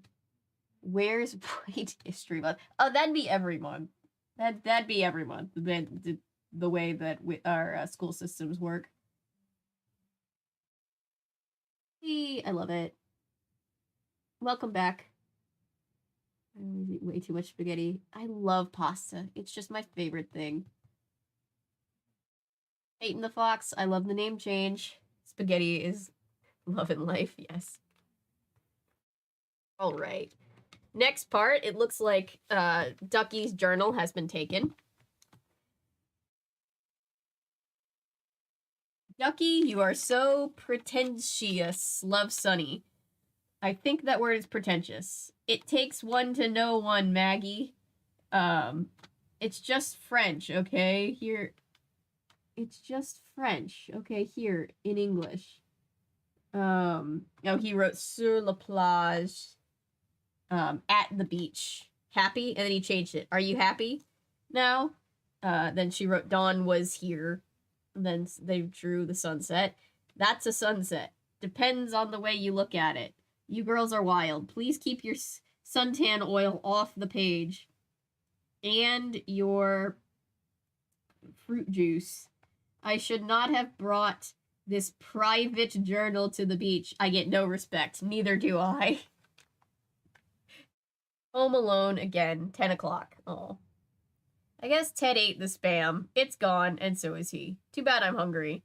I did not eat a thing at the diner. I was too shocked by Jay's stupid stunt. I knew I shouldn't have gone. I had a bad feeling about it. I had the best time at the beach, and I never should have left. What kind of friend invites you to dinner, making you think you're going to have a one-on-one talk, and then shows up with 2 extra people to make it suddenly 1-on-3? But they're both girls, one of which is Lisa, and the other is dressed up and made up. So it dawns on me, that it's really supposed to be a 2-on-2, and you've been trapped into a blind double date, and now there's no way out. What kind of a sneaky jerk of a friend would do that? The friend formerly known as Jason, that's who. And he doesn't have the decency to let you know in advance so you don't feel ambushed. Emergency fight or flight, that's how you feel, and you can't do either. You can't do either one. You just have to sit there smiling and laughing and nod and wish you were home with Ted and the Spam, because anything would be better than this. Oof, if you're wishing you had the Spam, that's probably really bad. And Jay is running his fingers through his gelled hair all night as if he were plowing a crop, while he talks and talks and talks and talks about what else? Himself. Until he gets around to talking about you and saying what a great guy the Duckster is.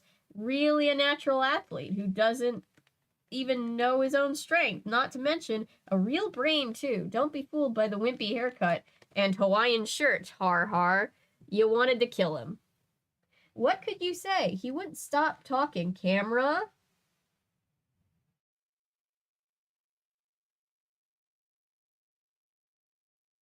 He wouldn't stop talking.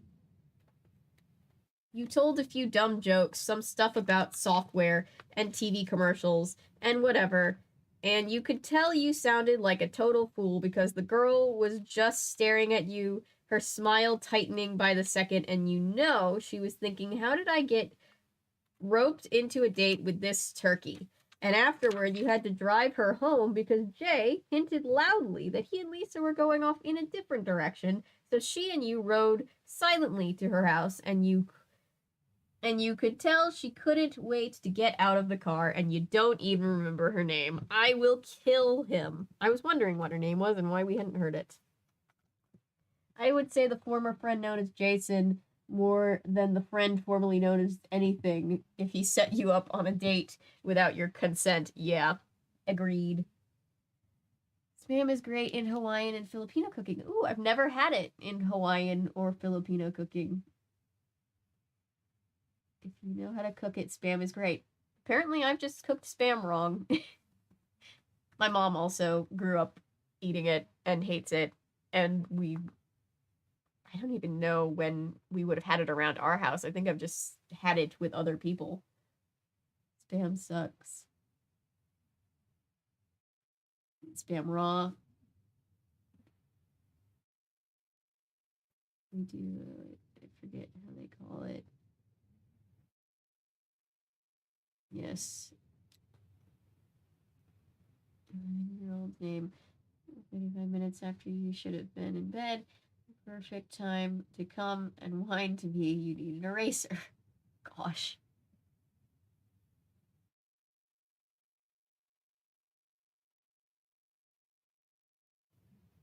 Never from having my 2 bottom wisdom teeth removed. Ooh, it's slow, but it's getting better. I just have had it done today. Oh, I'm sorry.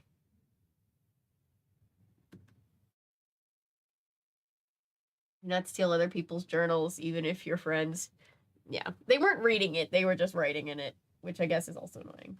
French. Have you seen French? French is a lot. Respect their privacy. Double dare, more like double date 2000. I'm not even like regular ham. That doesn't come from a can. I do actually really like ham. That just reminded me of what was that? Was that Tammy? Where Melissa McCarthy was like, I do like apple. My mom and I quote that all the time. Spam musubi. Ooh. Hawaiian snack. Sorry I'm late. Has the book. Good. We all love Ducky and also feel very sorry for him, but we're not at code level kitten yet, so that's good.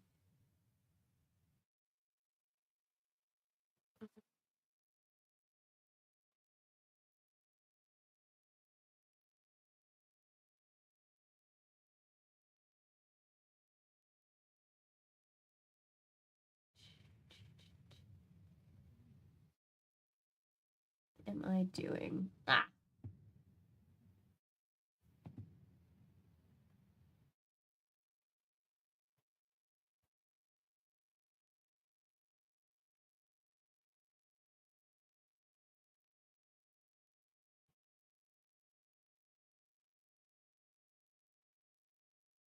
Evening, late horror show. How are you?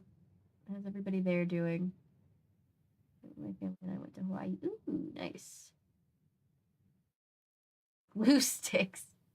Oh dear. Out so I can sleep the pain away. Oh, I'm sorry, Katie. I hope you feel better.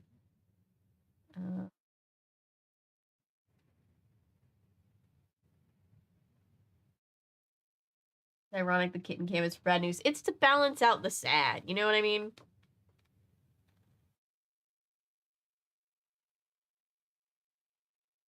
All right. February 15th. The morning after, the night before.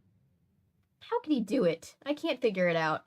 A day later, a whole night's sleep, and I'm supposed to be calmer and more rational, but my teeth are still gritted so hard I haven't tried eating breakfast, and I'm not hungry anyway because I'm still furious. Did he think I'd like to be surprised like that? Is he that stupid? Or was I wrong about him? Has he really gone Cro Mag on me? Maybe the other goons were watching the whole scene behind the jukebox, taking pictures, videotaping the humiliation of Ducky as choreographed by Jay Adams. Order your copies now, folks. Or is it me? Maybe this is normal. Maybe guys do this kind of thing for other guys. No. Maybe you're supposed to like it. So now what? Are you supposed to call the girl and ask her on another date? Hold hands in the hallway and walk to class together and save seats for each other at the lunch table? How can you do any of that when you can barely remember what she looks like? And what you really need to do is talk to your traitor friend and ask him what is in his twisted mind, which you can't even do because your fingers get to 555837 and then freeze. You feel all tongue-tied. What can you say when your mind is so full of anger and want to scream and you're afraid that's just what you'll do, which will cause your ex-best friend to hang up and never hear your side of the story at all? You put down the phone and leave. That's what. You spend some time alone. Part 2 of the continuing saga, How Not to Choose Your Friends. What you do is you fly through town on your bike to Las Palmas County.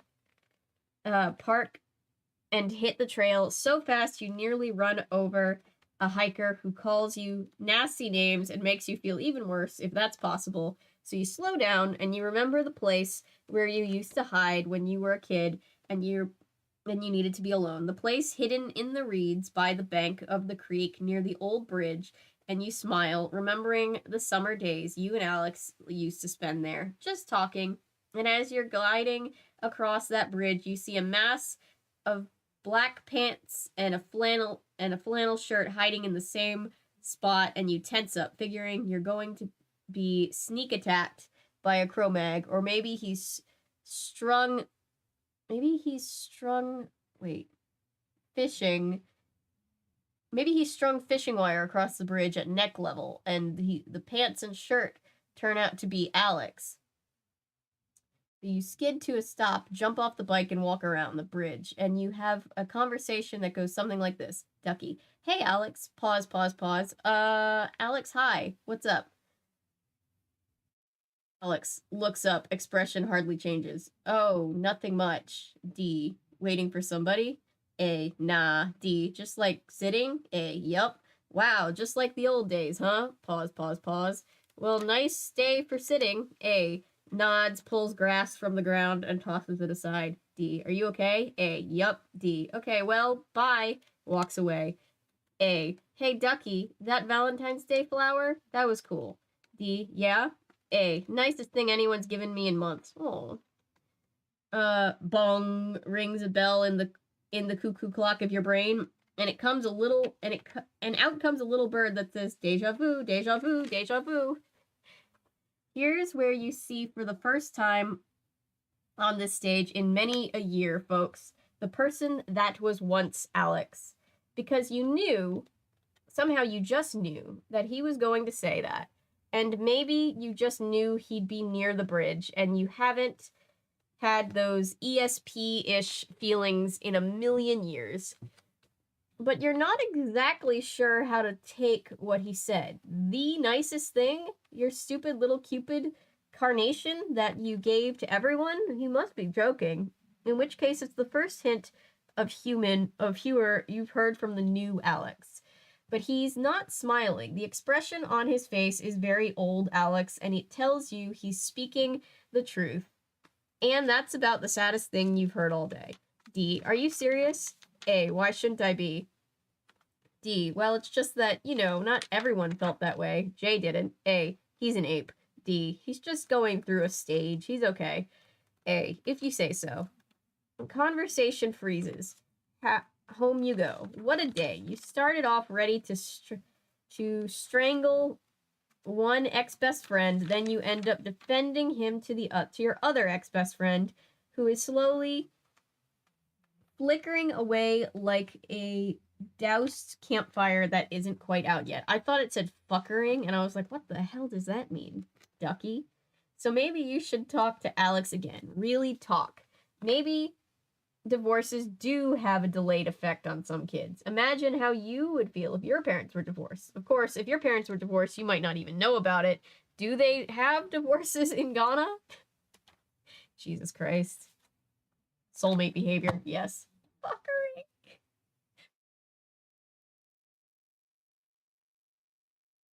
Oh yeah, I love the new profile pic. Alex has something going on. Yeah, I'm picking up on that. Good night, Katie. Feel better.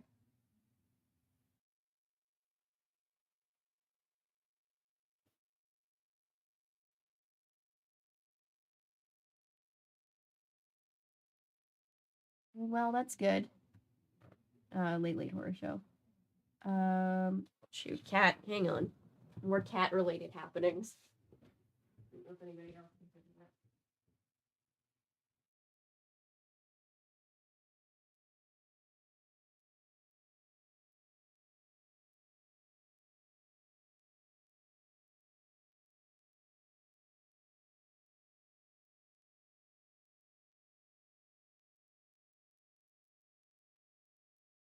All right. Ah, the fuckering. The movie about fuckery. Yes. The video took time rendering again. Yeah, it did. I would watch that movie. I too would watch that movie.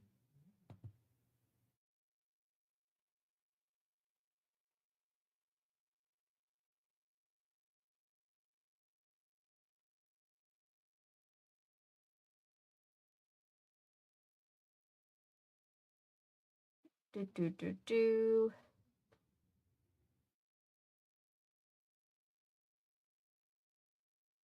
I pulled up one of my favorite secondhand eBay bookshops where I managed to find the other Dawn books today, and I was like, ooh, I bet I could, maybe they have this one, so I can replace the one missing with the missing pages, and they do, and also they're like, psst, if you buy one more, you can get a third one for free, and I'm like, don't do that to me. Now I just want all the Nancy Drew books. Now my ADHD is like, ooh, which Nancy Drew books do they have? Sorry, chat. ADHDing. I didn't take my meds today. There was fuckering in the show. Our flag means death. Do they have divorces in Ghana? Is certainly a sentence that I would have heard in one of my friends say. It is a very new sentence, isn't it?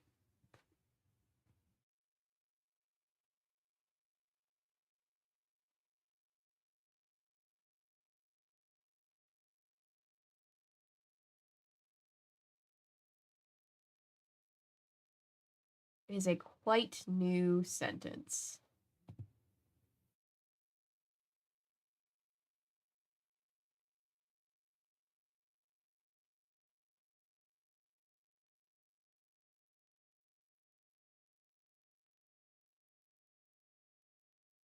Do. Poor Ducky. I feel so bad.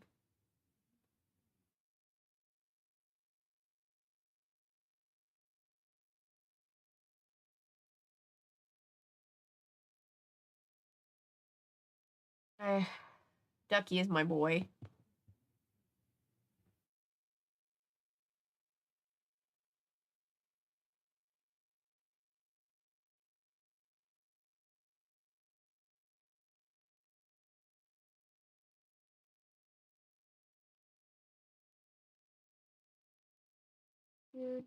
Do. Let's see.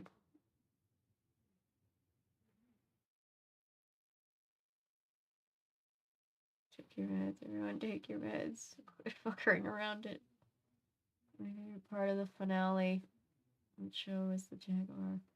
Completely unnecessary to the plan. I don't know what's going on, but this sounds fascinating.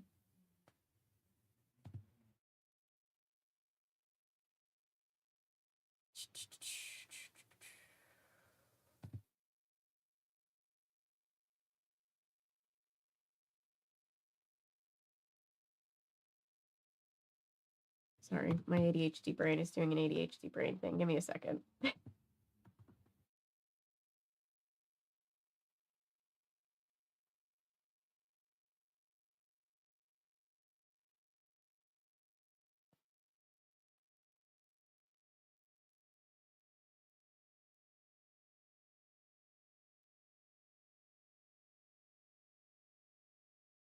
You know how many people, like, when I put the, like, hey, here's my P.O. box, people are, like, scolding me, like, you shouldn't be putting your address online, and I'm like, I'm not. It's a P.O. box. Why are you mad at me for having a P.O. box, sir?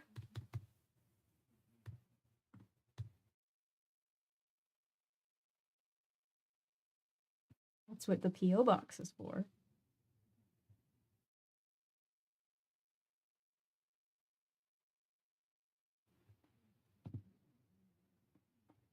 Do.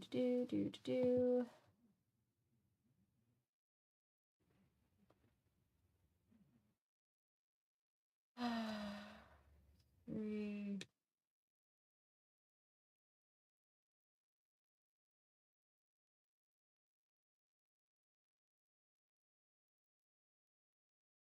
First, when I was 3, it took some time and a little. I'm at peace about it. Well, that's good. This is not stream recommendation, by the way, but it's on my mind because I read it yesterday, so I'm going to bring it up. Anyone read Only Ever Yours? Oh, is this a not stream appropriate book friend?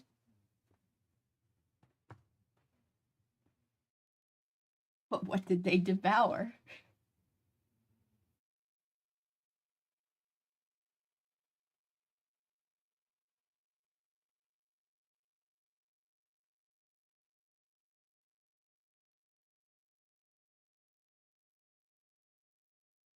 Did they devour? What a... Oh, there we go.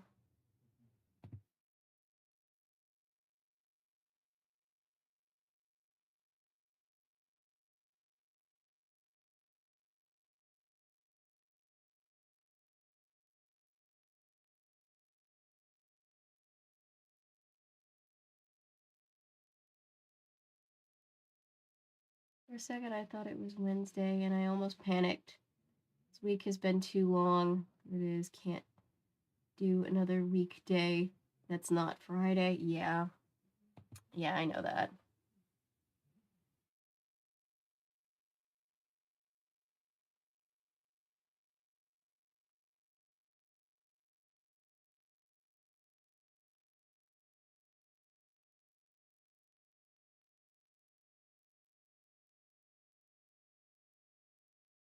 I know that feeling. This week has felt too long and too short at the same time, and I'm just like, ugh.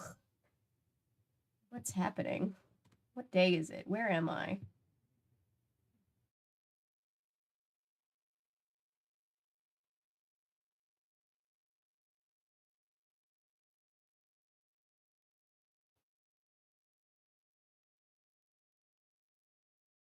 Okay.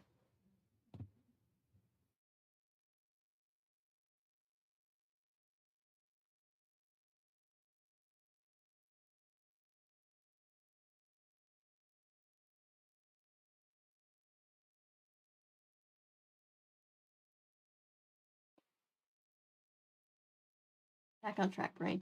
It's technically YA, but the whole thing is completely and utterly depressing for one thing, and for another thing, it has like a lot of focus on sex in the narrative. Not explicit, but just talked about. Yeah, I want to read, I've been wanting to read, the monk novels on stream, but there are, like, mentions of sex. I don't remember them being very graphic at all, but I was, like, trying to parse where that line was for stream. I think we'd be fine, but yeah. On the other end of the spectrum, Noah, my brain is like, please don't let tomorrow be Sunday. I don't want to go to work.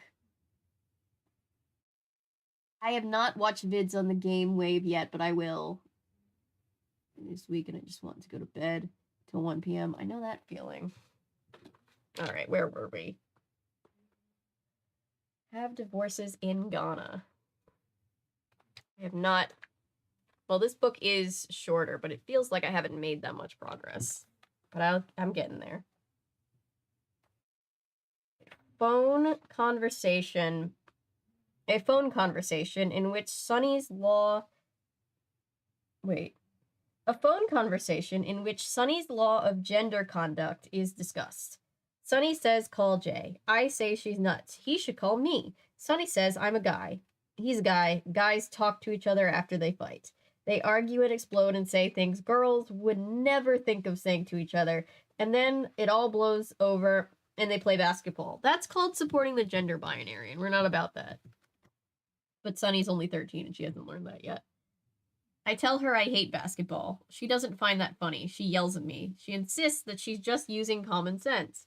I tell her I'll think about it. Not good enough. She threatens to call me back in a half hour if I haven't phoned Jay or if I don't pick up. I am in the doghouse. Poor dude.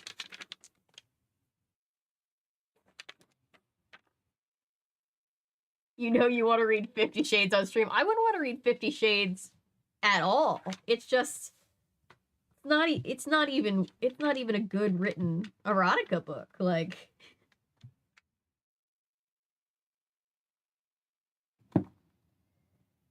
It's cycling. I've been rewatching old cartoons. I'm watching American Dragon and forgot how early 2000s it was. Oh, I love revisiting old stuff. That's why I love my job here, if you can call it that, as a YouTuber.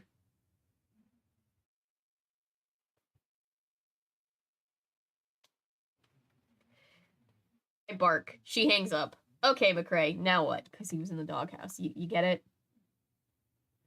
Department of Twists and Turns. I did it. I reached Jay's answer machine. The person I got on the answering machine was on person I got on the answering machine. Sorry, the reason I got the answering machine was that Jay was out on his bike. The place he was biking to was my house. He rang the doorbell. I didn't answer.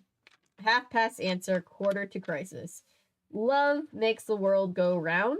Wrong. Guilt does. You do something like not answer the door and suddenly you feel like a criminal and you worry that your friend actually saw you or heard your breathing while he was at the door, and you picture him storming away angrily, knowing finally knowing finally beyond the shadow of a doubt that you are chicken. So you feel guilty and you drive around town in your car, pretending to yourself that you'd be just going for a drive, but your eyes are constantly looking for him, and you figure if you see him, you can casually say, hey, what's up? It all seems like a coincidence. But you don't see him, and that makes you feel worse. So you finally drive to his house. He's there, and he's all smiles. You have no idea how much I relate to Ducky and his anxiety. It's the Duckster! Duckopolis, Duckman, Duckorama. Slap, slap, slap, slap. That's what each of those stupid names feels like. He says right out, he was just over at your house and you are out, which makes you gulp. Then he says he has to show you something. So he takes you around back where there's used to be an old rusted basketball hoop in the garage, but now there's a new one and the driveway has been widened and painted to look like a basketball court. Jay is obviously very proud of this, and he makes you play basketball. He's bouncing or dribbling or whatever you call that, and you're hopping along beside him the way they teach you in gym class, even though you don't know why in the world you're doing it, and you feel about as athletic as a turnip. And on top of that, you have to listen to Jay Adams's running commentary on himself. He fakes, he drives to the baseline, he shoots off the rim, the offensive rebound, he pumps. The ball goes over your head, swishes into the basket. Yes, shouts Jay, and you have had enough. You tell him you don't want to play, but he's not really listening. His eyes are looking over your shoulder at the driveway. What a great coincidence, Jay says. He has to go to the mall, and you've conveniently brought your car. You sputter. You start to tell him exactly why you came over, but you can't find the words because really you don't know, do you? And while you're fuzzing out, he's already halfway down the driveway. Hop in, start drive, Ducky McCrae. Chauffeur to the world. Oh, poor Ducky. And you finally talk. Only it doesn't quite go the way you expected. It goes something like this. Jay, you recovered yet? He nudges you in the ribs, which is the wrong thing to do to a driver, and you swerve into the left lane, narrowly missing an oncoming car. The expletive. On the verge of a heart attack. Jay, laughing hysterically.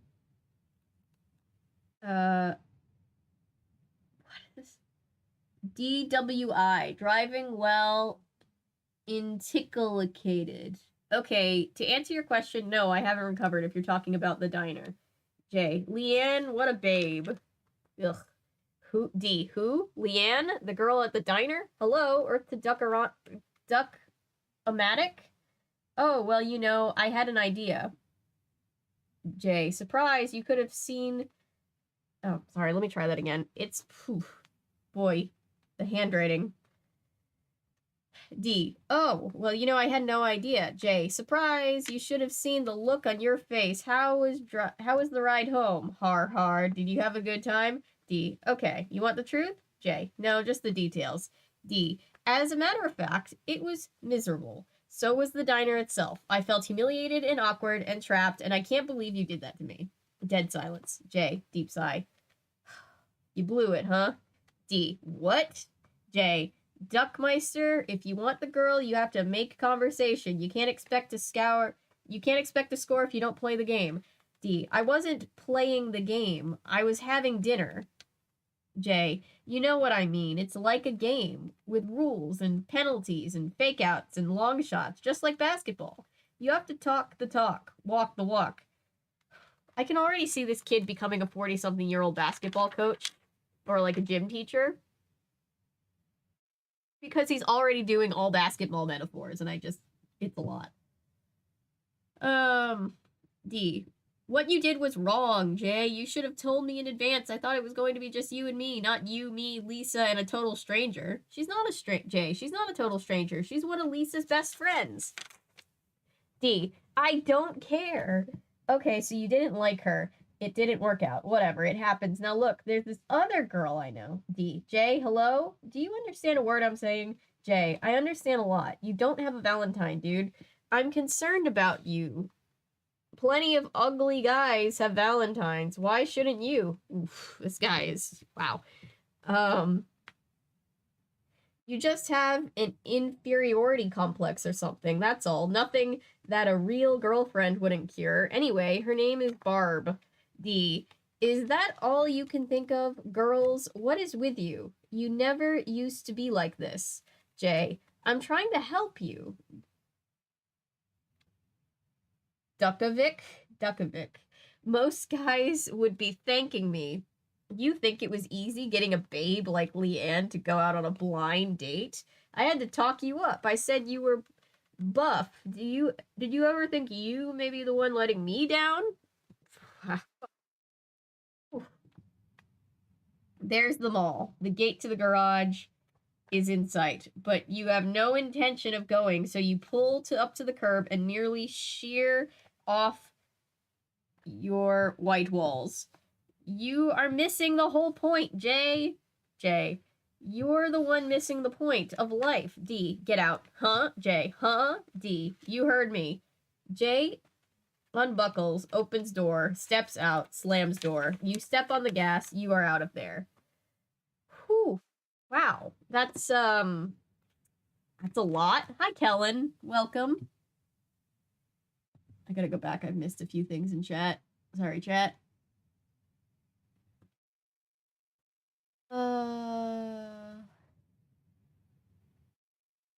Companions, similar roles. The rest will become... oh.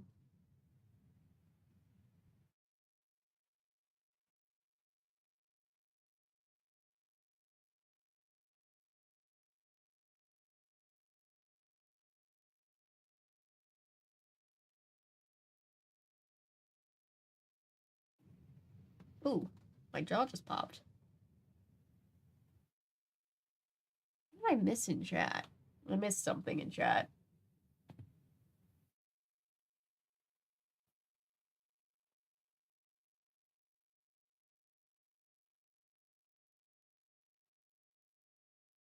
Decide about the monk novels. I follow a streamer who does book streams like these for 18+ boys but love novels, and one of the series has explicit erotica and hasn't been yoked by YouTube. Well, that's good.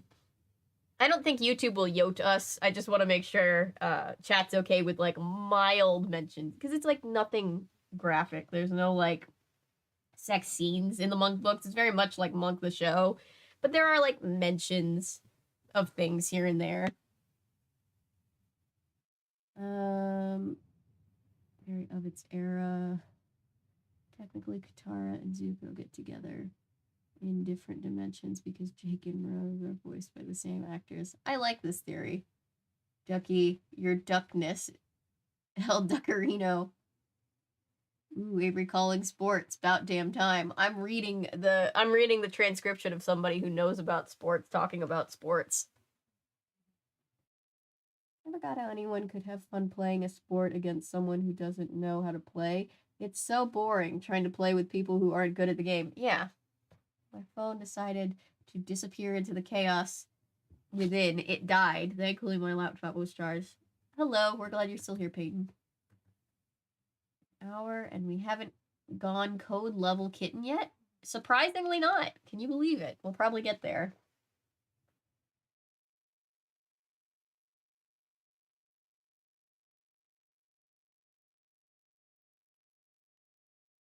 I'm gonna pretend to understand that joke.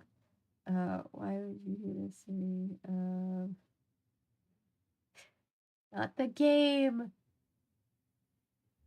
This man is joining Amalia's ex in the pile of fictional corpses chat wants to start building. Yeah. And by chat, I mainly mean me. Yeah.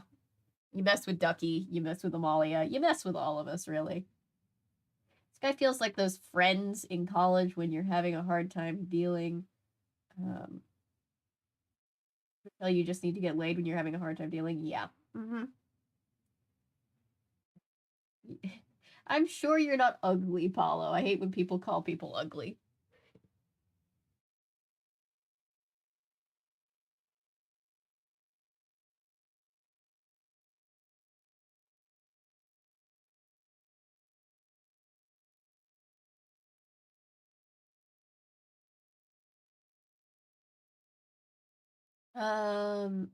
My cutie picture. Yeah, Ellery's new picture is great.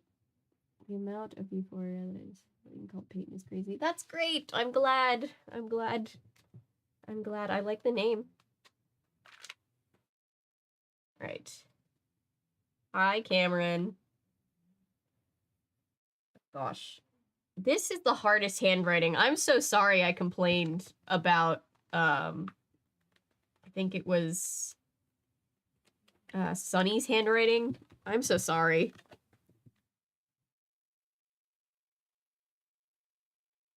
Asking the form. I love that. The end. C, D, McC. J plus J, J, A. Friendship, R.I.P. And it's a little tombstone that he drew. Epilogue, a day later. Wishful thinking. It wasn't the end. You drove around 2 blocks, following the one-way streets. You parked, you wrote down your thoughts, then you went back. Jay was still standing on the curb, and you just drive up and told him to get in. Fool. That was stupid, McCrae. You could have left him there. He would have gotten home somehow, walked or met some friend in the mall who drives something. You know why you should have done that? Because you would have time to cool off, and he would have realized how serious you were. But you didn't. There you were. Trusty old Ducky, everybody's pal. And Jay was laughing as if he knew you would return, and he called you something like Duckerino, driver from hell, as he climbed in, and that comment did not help your mood. Not one bit. And you wanted to smack yourself for your own stupidity for being loyal. Someone who just dumps and dumps and dumps on you. Clamp, step on the gas, backs flat against the seat. As you race past the mall, Jay shouted out, "Hey, I have shopping to do." You screeched to a stop and gave him a choice. Shop by himself or catch a ride home. He decided to stay in the car, and as you drove,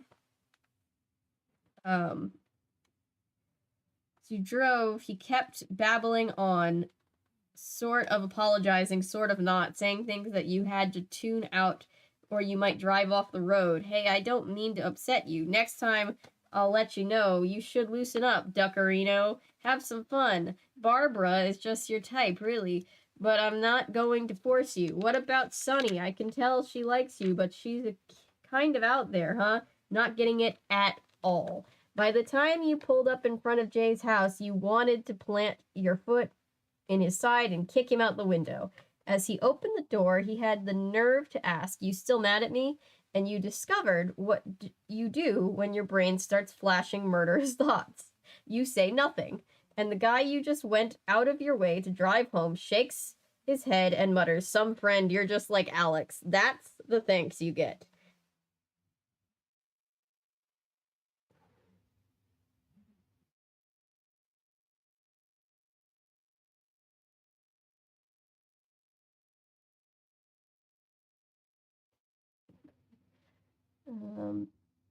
Seeing Cameron. I didn't mean to have a negative voice at seeing Cameron. We just never know what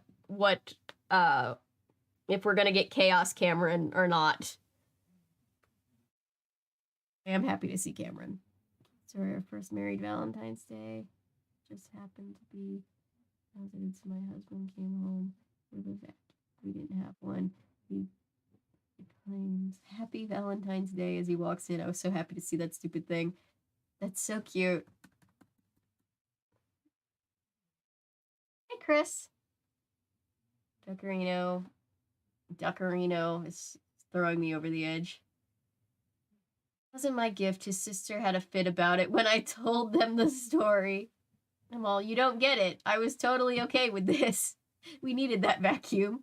My mom's the same way. My dad just bought her a vacuum recently, and we were all like, but Mom, that's not a good... And she's like, no, you don't understand. I asked him to get me this. Thousands were amazing. They had concerts. It was amazing. I was 4 when I ran on stage to try to sing with the singer. Oh. In which Ducky McCrae finally opens his journal after a 2-day vacation from writing. It's Tuesday. Note to yourself, don't ever get sick. Just got back from the hospital. I smelled like Camera. Stop it. I miss the mall era too. Be a part of my mall era. My hometown didn't have one.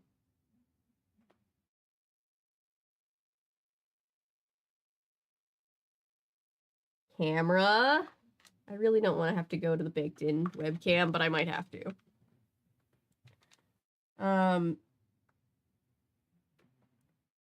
Note to yourself, don't ever get sick. Poor Ducky. Just got back from the hospital. The smell of the place made you nauseated.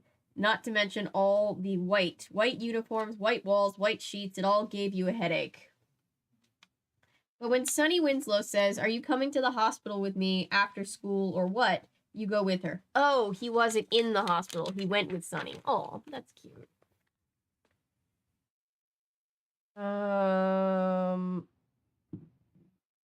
Somehow, when she demands a ride, you don't feel like you're being taken for granted, unlike some other friends who will remain nameless.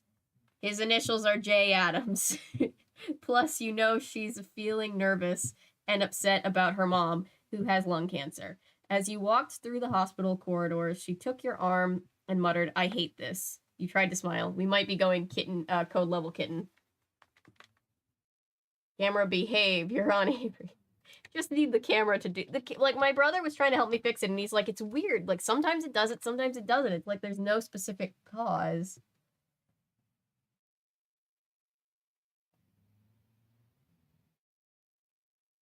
I'd be so fucking happy. We go through so many vacuum cleaners. Big business holiday. I'll put being at every day. Yeah. Valentine's Day is... time for this book, actually, since it's almost actually Valentine's Day, but like, ugh. Webcam. The Avery Spy Cam. I like it. It's a great gift.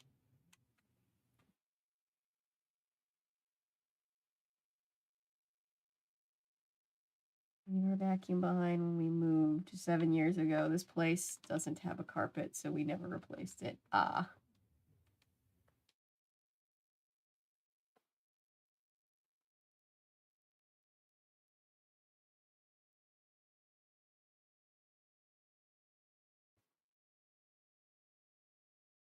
You tried to smile and look reassuring. The two of you were arm in arm now, passing rooms full of people connected to IV tubes, and the strangest thoughts were coming through your head. You imagined Jay spying on you, smiling and giving you a thumbs up, like, hey, you finally got her. You imagined all the patients hobbling to their doors and applauding you. You shook all that out of your head, and then you were thinking about Mrs. Winslow and how you'd never met a person with cancer before.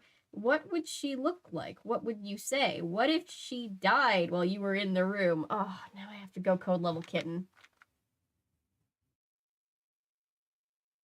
My car is named after an anime villain.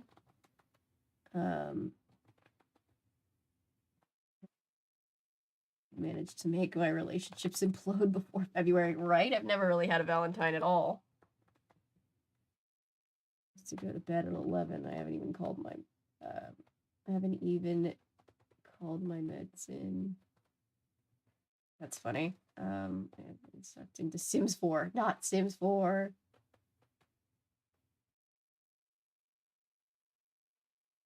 The cleaner our mattresses and my recliner. Oh no, the recliner would hurt me the most. My friend in me wants to tell you to call your meds in and to bed, but also mood Sims 4. Yeah, right. Release the kittens. We have gone. It took till page, I'm actually not sure because the pages aren't numbered in this series, but we have done it. We have gone code level kitten.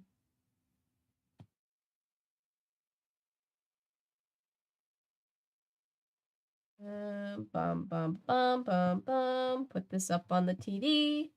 Let's see.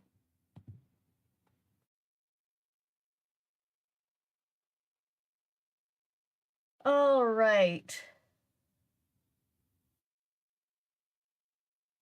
Shout out to whose kitten cam do we want?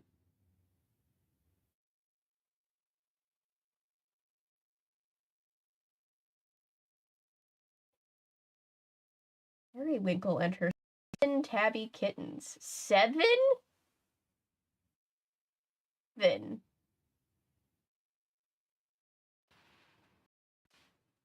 Oh my god.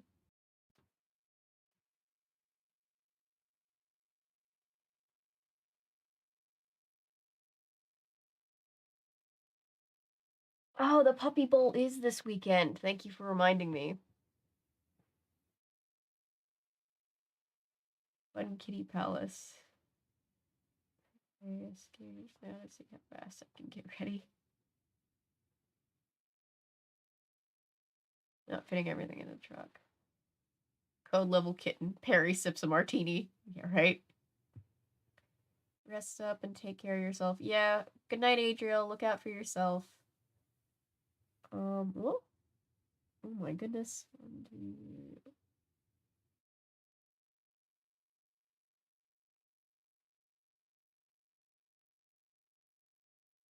There really are 7 kittens.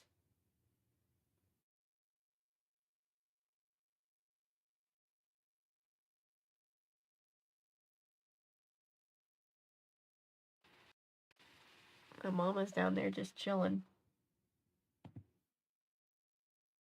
don't believe there's sound in this one, but oh well, we don't need sound. All right, let's see.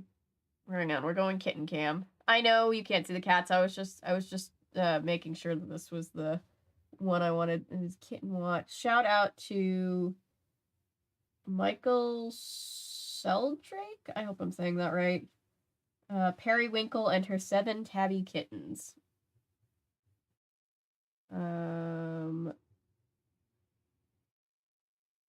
It's day 39, so someone do the math. How many days are... That's like 4... Oh, so they're like almost 5 weeks. Wow. Hang on, let me make sure that I'm on the right... Nope, that's not what I wanted, but thank you for asking.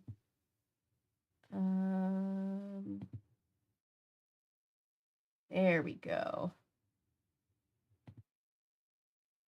All right, we've gone kitten cam. Look at this mama and all of her babies. So many babies.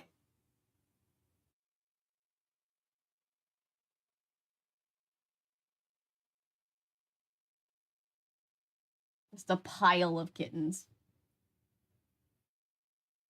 Has become more interesting to me than the halftime show. I liked Lady Gaga's halftime show. They all fit in there. I don't know. They're so small. Look at her. She looks like my Pennywise.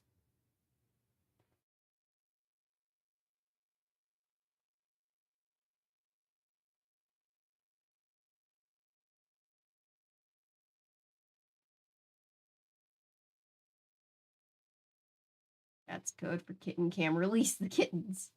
Yes. Fixes his big brain.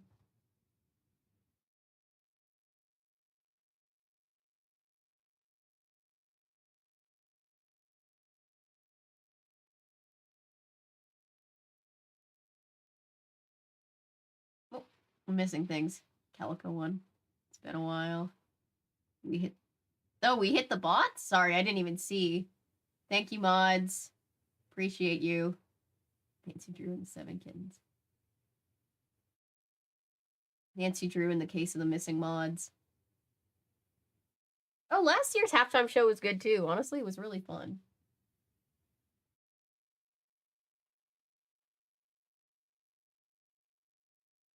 Big scoop of all of them. Look at them. That one kind of looks like a tiny Perry. She's like, bath time. Going back to bed. Good night. Good night, Patrick. All right. Now that we are on kitten cam, I'm going to turn off the desk cam and conserve energy for the main camera so that it'll actually work. That's nice. All right. And that is why we're called the Knights of Bot. We do the smites of Bot. Knights of Bot do smites of Bot. I love that. My kitten time. Not tonight, Bot bitch. It has been a second since we've had to deal with bots, hasn't it? We had a nice little vacation. Nice little vacation from the bots. All right.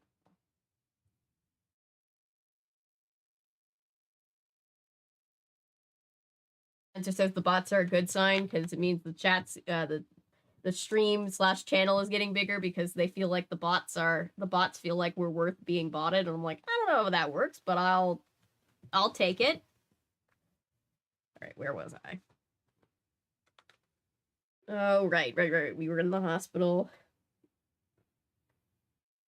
And you realized you were clutching Sunny's arm just as hard as she was clutching yours, and you knew you were scared of meeting Mrs. Winslow, but that was ridiculous because she's a human being, and we all die sometime, and someday it'll be your turn, and you wouldn't want anyone to dread seeing you. And you thought, if this is how I'm feeling, imagine what must be going through Sunny's head right now. Then you were in Mrs. Winslow's room, and she was there watching TV, and she slowly turned to face you and saw her face for the first time. And you saw her face for the first time. She looks like a mom, a thin, older version of Sunny, with very little hair. She was very nice. We talked about school and TV shows. You were so nervous when Sunny explained who you were, the guy who drove her home on the night she ran away, but Mrs. Winslow just smiled and said thank you. You stayed for a while, chatting, nothing very memorable, and when you left, you felt relieved somehow. Not Sunny. She was out of control. She complained about her mom's linens, about the air conditioning, the slow nursing staff, the food, the phone, the size of the room, the visiting hours. You see, she kept saying, you see? You didn't know what you were supposed to see, but you knew Sunny needed a lot of yeses, and that's okay, so you gave them to her. Finally, when you were outside, you put your arm around her, and she started laughing. When you asked what was so funny, she just said, I never cry, and then she burst into tears. You hugged her, and you and she rocked back and forth in the parking lot, cars whizzing around you. You realized something then, something you should have known a while ago. Why worry about Alex and Jay? You have other friends who need you. Good night, Texas.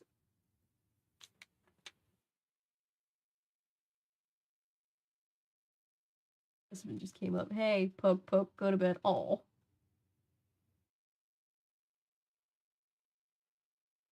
May you sleep your best. Ooh. Sleep. Sleep is a good and somewhat foreign concept to me these days. All right. Sometimes you wish you were in 8th grade. Air conditioning just kicked on really loud. Or not air conditioning, heating just kicked on really loud.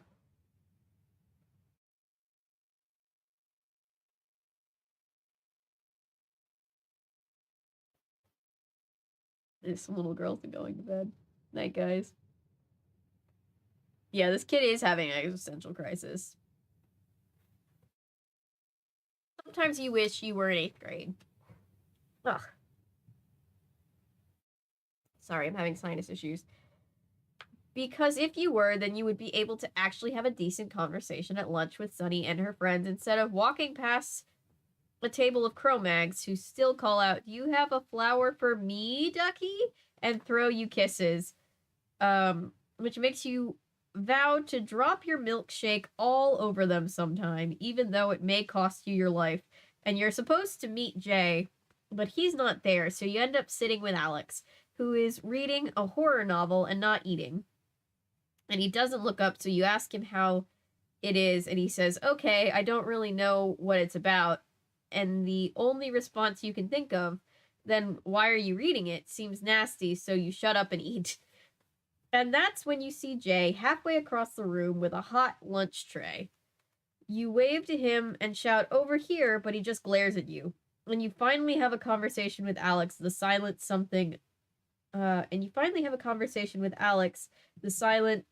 something along the wait. With Alex the silent, something along the lines of, "D, what's with him? A, he won't sit here if I'm here. D, you guys have a fight or something? A, nah, he's just a jerk. You can go sit with him. I won't be alone anyway. D, that's okay. Starts eating. Notices Alex's lunch bag is on the seat beside him. You had lunch already? A, nah, not hungry. D, you feeling alright? A, no. D, sick? A, no. D, bad mood. Alex tunes you out and continues reading, and you have that weird feeling again. Only this time the feeling tells you something seriously is wrong, but you're so frustrated and insulted and confused, all you can say is, "Hey, don't mind me, I don't exist." A, I didn't ask you to sit here. D, right, you didn't. I'll just leave, okay? Stand up. Stand down. Okay, what is wrong, Alex? No answer. D, talk to me, will you? A, why should I talk to you? You're not my therapist. D, you're seeing a therapist? A, maybe. None of your business. D, chew, chew, chew, swallow. You know, there's nothing wrong with that. A lot of my friends have seen therapists. We stand Ducky and his support in therapy. A, yeah. D, Ted used to see one. Not anymore, but back when Mom and Dad first started going on long trips, he was pretty young, 5th grade, I think. And I started way before that. D, when I don't know, when I was 5 or 6, I don't remember not having a therapist. 5 or 6, this is news. Big news. You feel like you've been hit in the stomach. Your mind is flashing back to your childhood, to the old Alex, to the one big friendship of your life, to the person whose mind you could read, the guy who knew you inside and out. You were wrong. He was keeping something from you all those years. He was seeing a shrink, going to appointments, pouring out his problems to someone else. And you didn't even notice. When? When did he go? Those times his mom would pick him up early on a Saturday afternoon. She always said that they were going shopping. You just assumed they shopped a lot.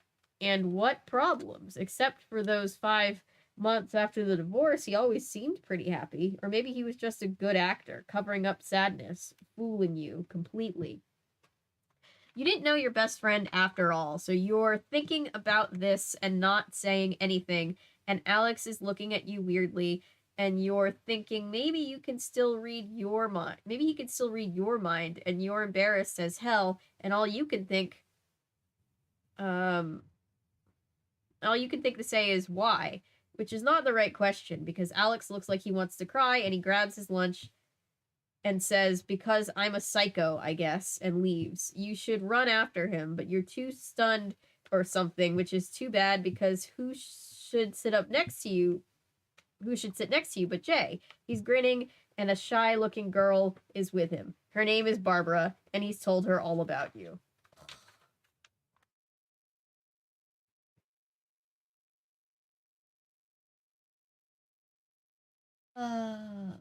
You might be a good writer someday.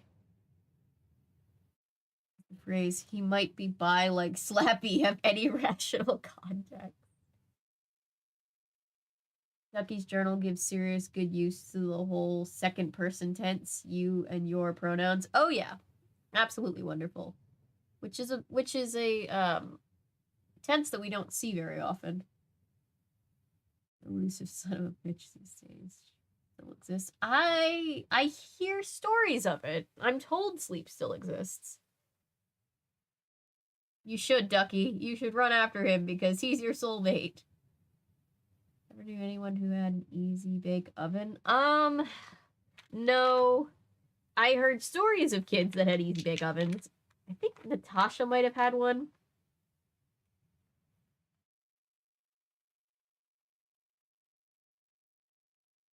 Allegedly, my mom and aunt had one as kids.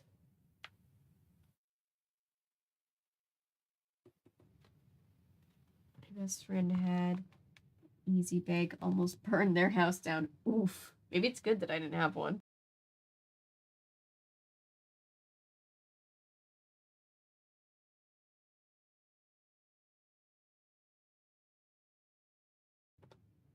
A mouse family moved into my easy bake oven and we had to throw it out. Oh no.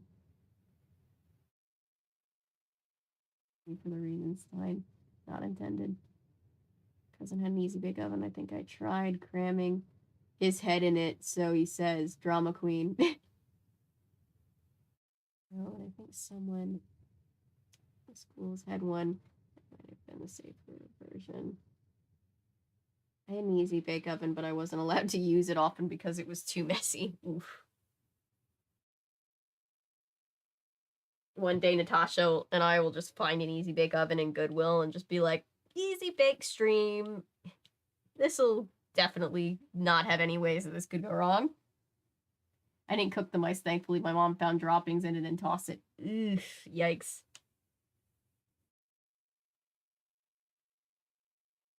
Oh my god, all the kittens! Mama has her paws full. She's like, please, just let me sleep. I'm so outnumbered. 1, 2, 3. I know it says 7, but I just keep counting it because I'm like, are we sure? 7.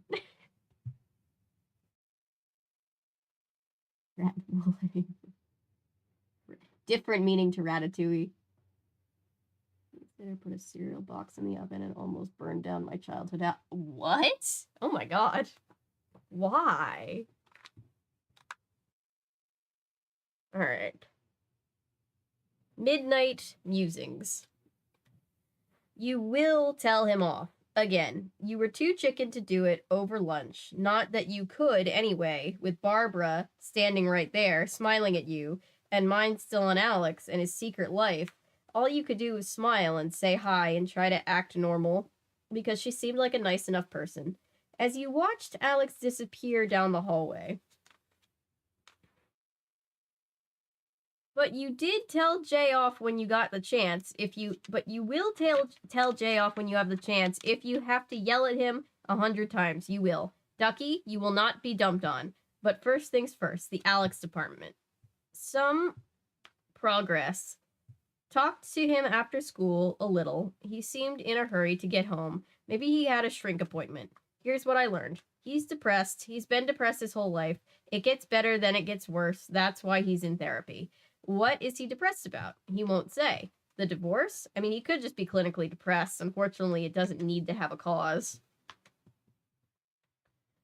You asked him that. He said no. He's handling that fine. Or so he says. Besides, he was in therapy before that. Is it Paula? You wouldn't love having her for a younger sister, but plenty of people have bratty siblings. They don't have to go to a shrink for it for a whole lifetime. School, girl problems, is anything so serious that a person would need therapy for so long? Therapy is supposed to help. You have a problem, you go. You talk. You get better, like going to the doctor, like what Ted did. Oh, how we all wish. But this is different. This is almost a whole life. A whole life with you in the middle of it. You, his best friend, his ignorant best friend, thinking you knew everything about him but not knowing a thing. Why didn't you know? Why didn't he tell you? You could have listened to his problems and helped him. Maybe he'd be better off now. His shrink, I almost read it as his shrunk. His shrink sure hasn't helped. Was the problem you? Did you do something wrong? Okay, you once squirted him in the eye with a water pistol, and he said he wanted to kill you. That was in the 3rd grade. You made Dad rent that horror movie with Alex when you were 7, and no one checked the rating, and it was so scary that Alex had nightmares for a week, and his mom lectured you about unsuitable images. That was your fault. You convinced him to sneak into Mrs. Kennedy's yard.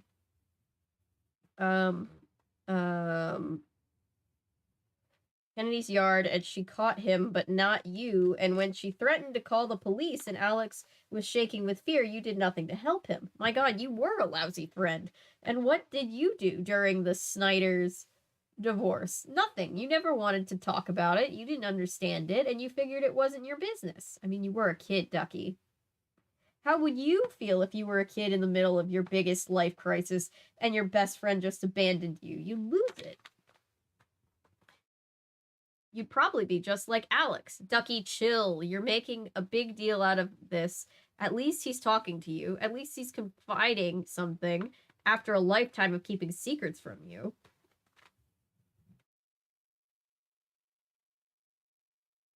Ducky, holy shit, did you traumatize this boy? Be depressed because he's getting into you and don't know how to deal, or he could be a she and they don't know how they want to deal with it. Could be a whole multitude of things.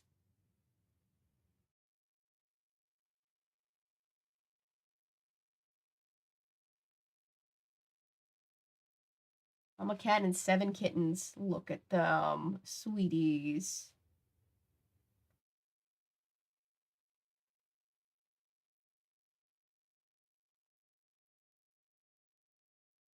Hide the cereal from me. Doctor Who and the 7 Kittens. That's kind of how I felt when I lost all my friends post 6th grade. Oh, I'm sorry, Peyton. Bit of a warning if you ever decide on reading Conan Doyle's The Lost World. It has some phrasing and wording that were of the times. You might want to swap out some words. Thank you for the warning. Yeah. Yeah, we've had to do that a couple times with books. It's always fun. And by fun, I mean not fun at all. Oh God, speaking of which, we have more Model Land this weekend. Who's ready? Is anybody ever ready? Just so you don't get whiplash while reading it. Thank you, I appreciate the heads up. Make a movie based on the book. The character's fine. And bubble.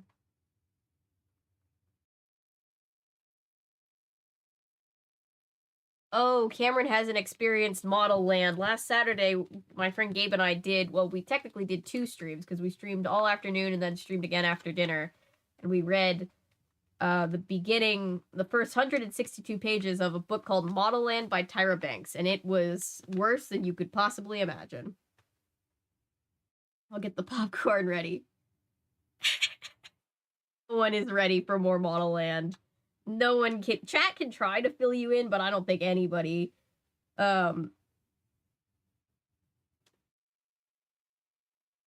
Use he, they. Copy that. Thank you for telling us, Peyton. I don't think anybody could truly be prepared for Model Land. Idea over breakfast. The thought. Alex is quiet and miserable. Sunny is loud and miserable. They might actually get along. Maybe they should meet. Upon further reflection over lunch, what are you, nuts? In which Christopher discovers that he is still enrolled in school. You should have given Ms. Pattinson 2 carnations on Valentine's Day, Ducky. Maybe you wouldn't have flunked the math test. But you didn't, and you did. You are in deep doo-doo. A passage of several days. You even know the difference between a...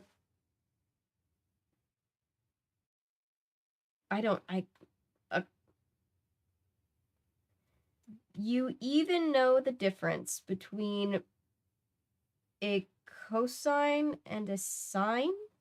Possibly your brain is fried from math study, which is why you haven't written... Oh, my brain caught up. Okay, I'm sorry. Ms. Patterson knows you write in this journal during class. If you open it again in math, she confiscates it, which is why you are spending lunch period hunched in the corner of the cafeteria scribbling away. Lots to tell. Where to begin? Okay.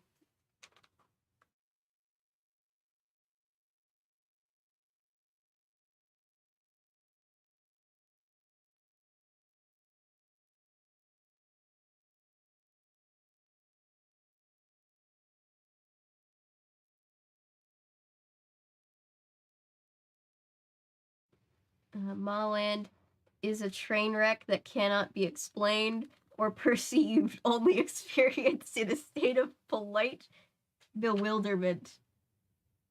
Ah, goodness gracious. Yeah, that's a decent way of putting it. It cannot be explained or perceived. Although my bewilderment ends up being less...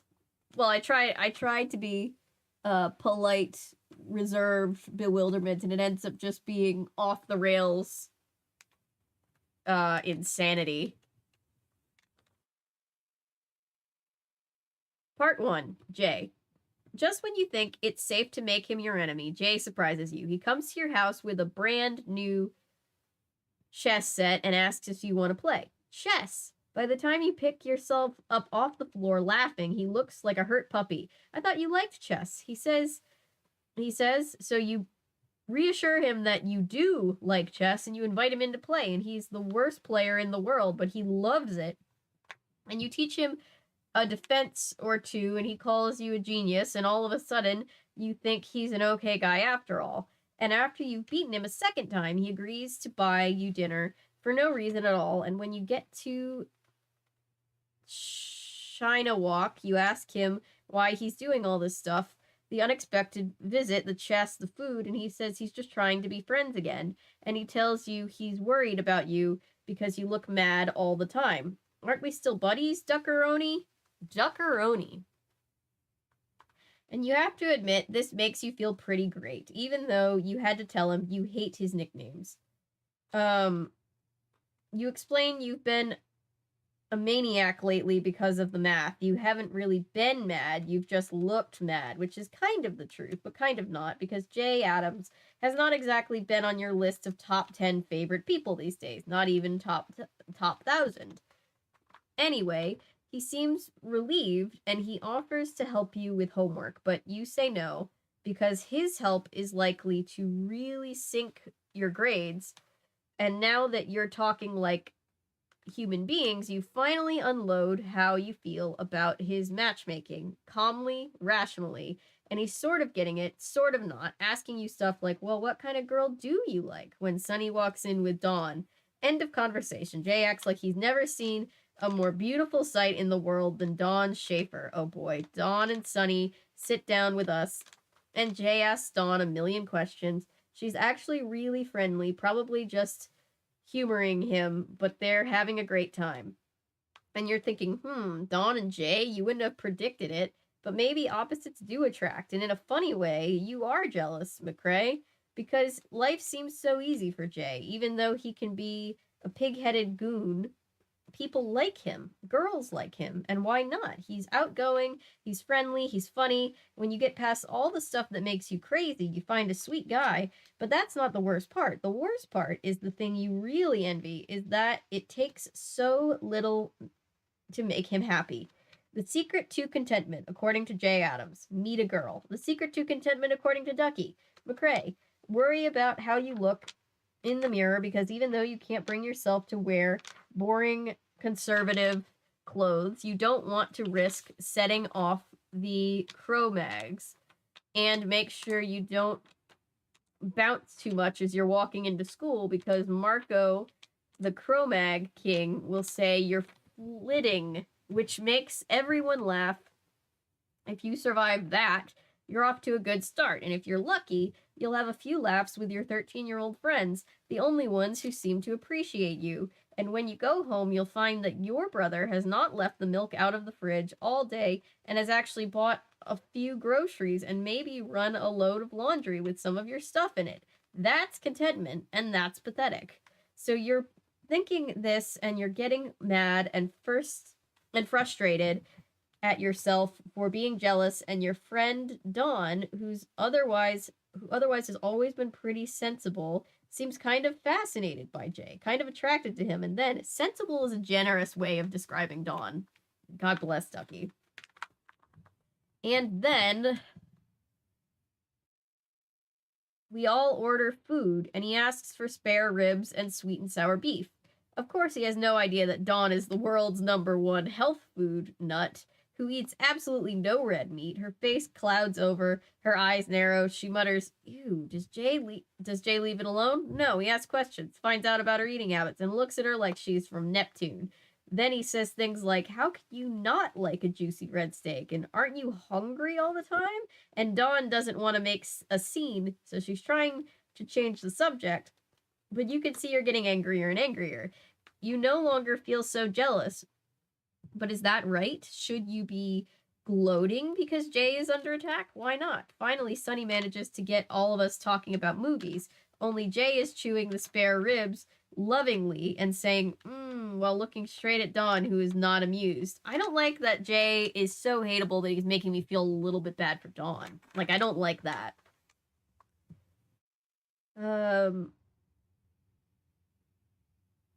And you realize your 8th grade friends are much more mature than some of your older friends. And before you know it, everyone is serious, including Jay, because Sunny is talking about her mom's cancer. This sure doesn't brighten things, but Jay has stopped his doofus act and is listening intently. He comments that Alex's aunt had lung cancer, and you remember that. You remember how Jay and you comforted Alex when she died, and how Jay cried, and you felt this pang in your chest for the old days when we were all so close. It's a pretty intense dinner. Afterward, you drive Jay home, and one of the first things he says is, "She's perfect." You explain that if he even thought about asking Dawn out, you would probably have to abstain from he'd probably have to abstain from meat eating for a few months first before she'd even look at him again. But no, he's talking about Sunny. He says that she's perfect for Alex, and this finally leads to part 2, Alex. But it is almost time for next period, and you haven't eaten anything, so you sign off temporarily. That's a lot. It's a lot to unpack.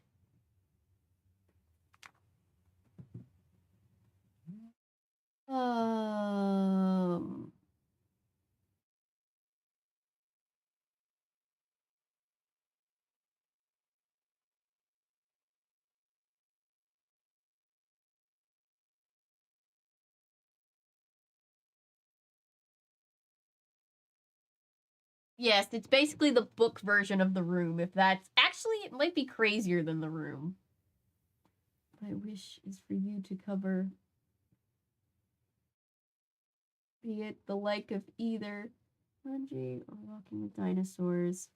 Well, Gabe and I have planned to, at some point, hopefully soon, cover the first Jurassic Park, because it's the only one I've seen, and he's convinced that I need to see all of the original Jurassic Parks, and I should do videos about it.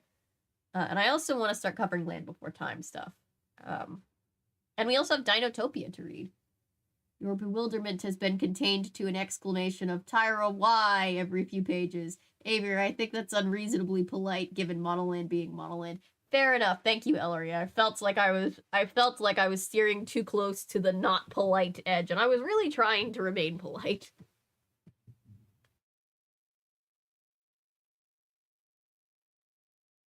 Monoland is essentially Tyra's attempt at writing the next Harry Potter, which was a very overdone thing to try to do in 2011. Yep. Explain the unexplainable. Monoland is a novel by Tyra Banks set in a fantasy world where modeling is the center of government, full of problematic narrative choices. Yes. They apparently... Wait. Johnny was a vampire and had a flying car. Yes, I did hear. I have heard of the Johnny was a vampire side story. Depression is a very serious illness, Michael Scott. Monoland is beloved by sadists. It's beloved for how bad it is, like The Room, right? You know how like The Room, like everybody would be talking about how like problematic and misogynistic The Room was if it wasn't for the fact that literally nobody takes The Room seriously and we all just laugh at it and laugh at Tommy Wiseau for being unhinged and problematic. It's basically that, but a book. Definitely yes, Jurassic Park. Jurassic Park is one of Gabe's favorite movies, so we'll have to have him. Definitely, I'll cover it with him. Look at the kittens! Look at their little toe beans. Look at the little boots. They're adorable. They're all sleeping. I could also cover more dinosaurs. That's right, it's been a while since dinosaurs. The Room's good enough to remember quotes. Two fully separate self-insert characters of Tyra.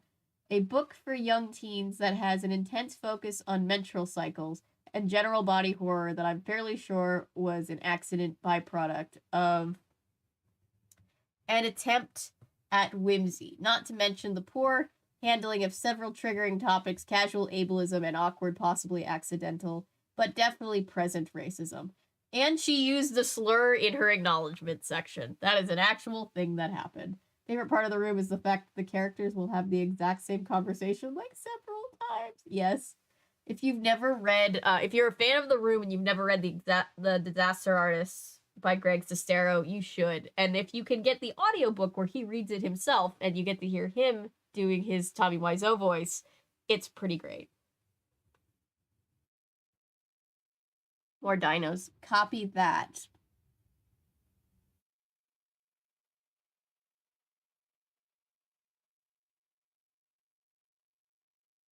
I love The Room. It was supposed to be a Tennessee Williams inspired drama, but instead it's the world's greatest comedy.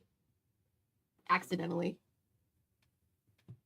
Greg is actually like a very competent actor. Yeah, that's the thing. Like, I think he's good. He does not come across as good in The Room because the direction is so bad. And like one thing you learn about movies for making them is like if all of the acting is really good or really bad, like consistently all the way through, you can tell that that is a direction thing, not necessarily an acting thing. Like if all of the acting is bad, like in the Star Wars prequels, like even Natalie Portman, who went on like less than 2 years later to win an Oscar for Black Swan, like even if she comes across as a terrible actress, that's bad directing. That's not bad writing.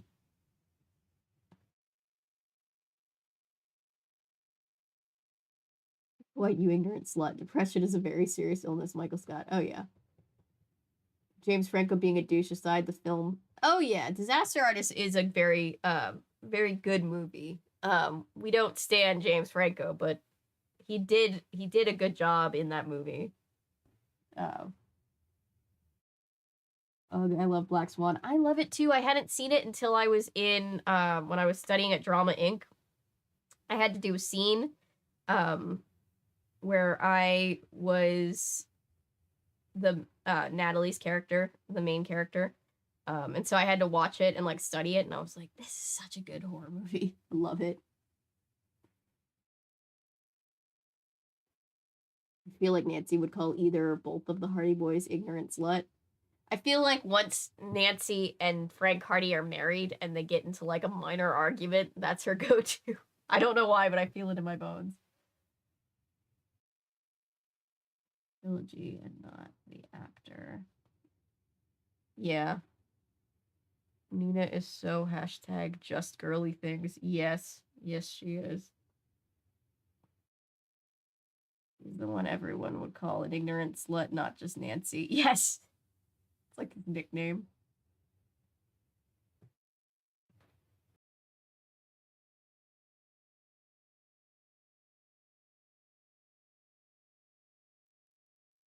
My sinuses can't decide if they want to behave or not tonight.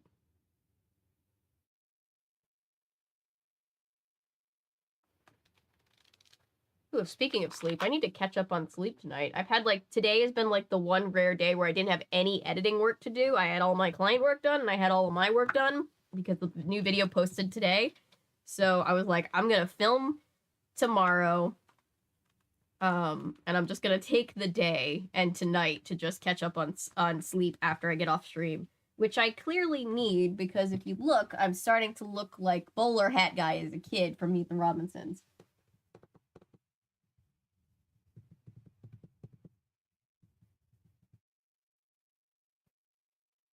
They were supposed to be the same movie? Really?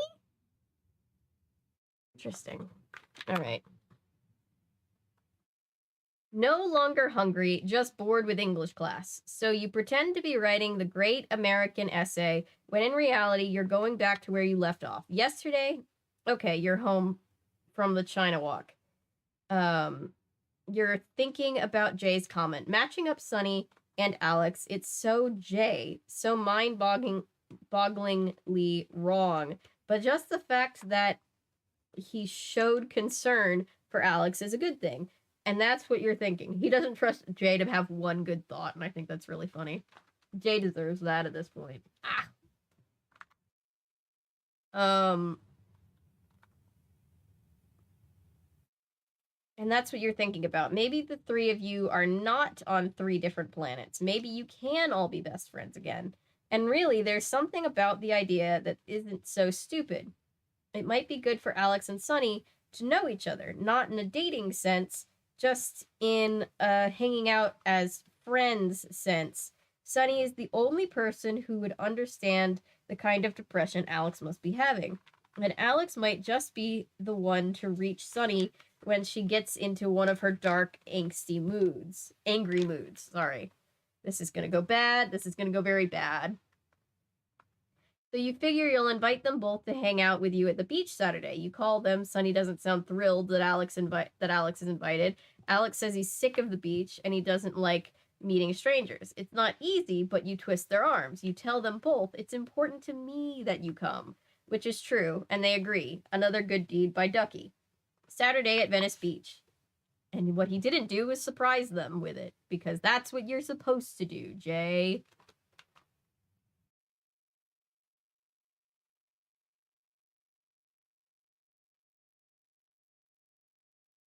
One half was supposed to be about a wrestler and one half about a ballerina, but the stories got to be developed enough to be each of their own film. Interesting. That's very interesting. I had never put that together.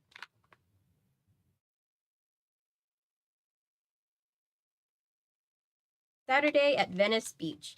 You pick up Alex first. He looked about as happy as he would be if he were going to an all-day math fair. He complained about how early it was. He complained that it was too cold for the beach. He complained that he was tired. You were surprised that he even got into the car, but he did, and you drove off singing along with the radio, and when the station played an oldie that you and Alex used to love, you shouted out, "Remember this?" But he was slumped in the back seat, eyes closed, as you pulled up to the Winslow's. Sunny bounced out the front door in such a good mood. Then she saw the corpse in the back seat. Hi, is he? You nudged Alex awake. You introduced him to Sunny. He just grunted. Sunny climbed into the front seat and you covered for Alex. You said he was probably up late studying or something stupid like that. Sunny is so cool. She just took over the talking. S, I am jealous. I could use some sleep too. A, S, I was up all night. My mom's home from the hospital. She has lung cancer. A, finally sits up. Oh, wow, too bad. S, thanks. It's hard. She's really bony now. Oh, and she has these bed sores from the hospital bed, which is made out of, like, marble or something. So she gets these pains, and then she wakes up, and I haven't been sleeping well lately, so if I hear her, I am up. A, I know what you mean. Anything can wake me up. For that moment, you thought you were a genius. They were talking, connecting. Sunny was going on and on about cancer and chemotherapy and radiation treatments. You could see Alex's face in the rearview mirror. He was actually interested, concerned. A, my Aunt Wendy? She had lung cancer too, and she'd given up smoking when she was young. Hang on. Whoop. Cat. We have more cat issues, guys. Everybody stay calm.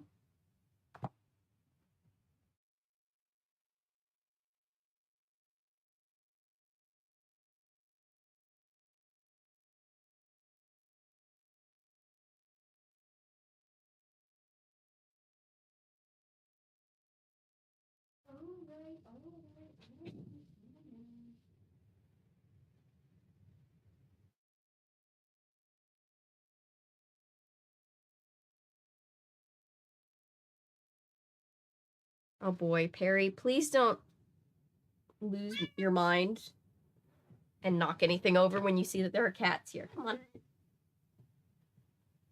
Yeah, do you remember having kittens?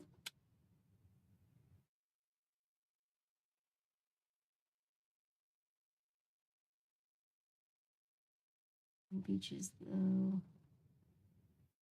Beach. Gotta finish that. Vampires on Bikini Beach sounds like such a thing. Sunny does need a hug.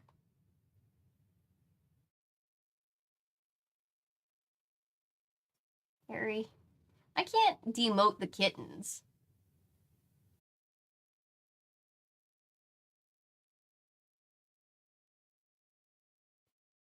Why are we talking about vampires? I feel like I should know a thing or two, basically being the elected vampire of the group. Scripts develop over time. Yeah, it is interesting. Whereas because of the old silver backing of them, which many modern mirrors now don't have. So imagine a vampire just one day or night. I think isn't it because like mirrors are supposed to capture your soul, something something, they don't have souls, so they don't have reflections.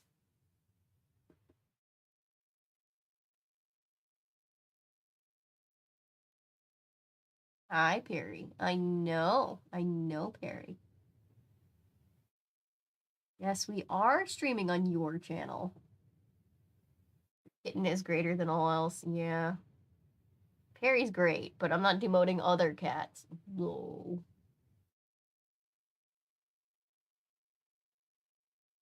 Imagine the vampires have reflections, but they are so repelled by their changed appearance that they won't look directly at them.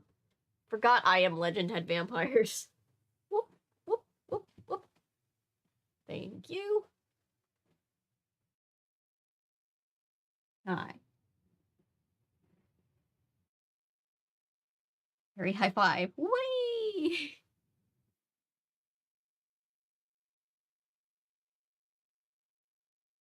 Have you had a very long day of your important cat responsibilities?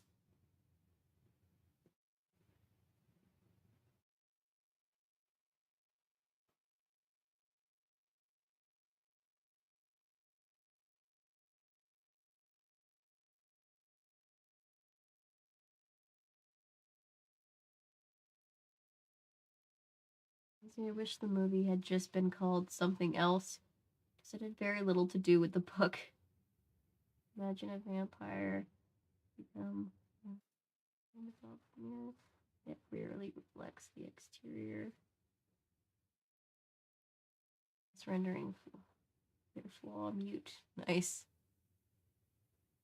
Very. I crave attention, mother. Pay attention only to me. Perry, we are doing things. Story, even though they're functionally closer to zombies, like, I get that they use a few thematic elements. Fair point. You ever just imagine your cat's voice? Yes, all the time. Personally, I think Perry would sound like oh, I'm blanking on her name. Kathy to Jimmy. There you go. Perry absolutely has Kathy to Jimmy energy. You know, them weren't invented yet back then. Unsurprising news, I am once more being very gay for a fictional man. Yeah. My favorite. I'm loving it. It's my favorite vampire flick. Nice.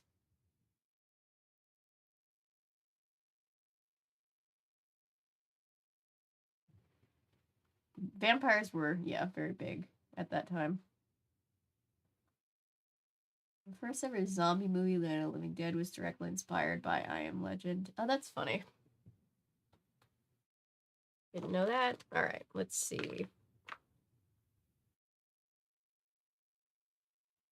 You coming back? You can come back. Come on. There you go. Please don't knock anything over, okay?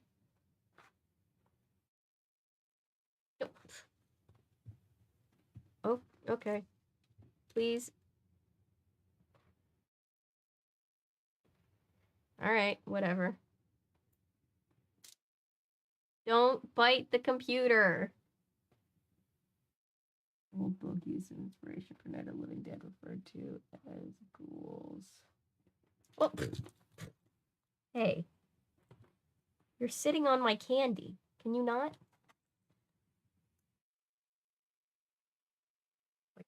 Pets. I need pets.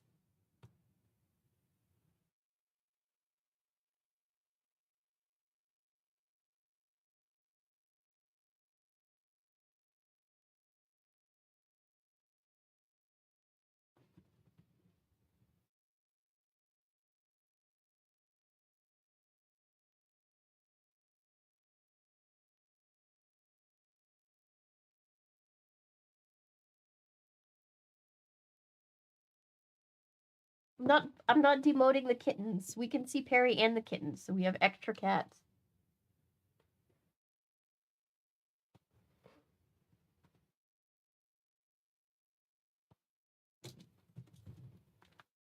Yeah, books are a different medium to movies, so they do need to be adapted, which is why you can't, nor would you want a perfectly accurate book to movie adaptation, because that's why it's an adaptation. But some of them are really bad. No, Dragon Bean. Wait, come back.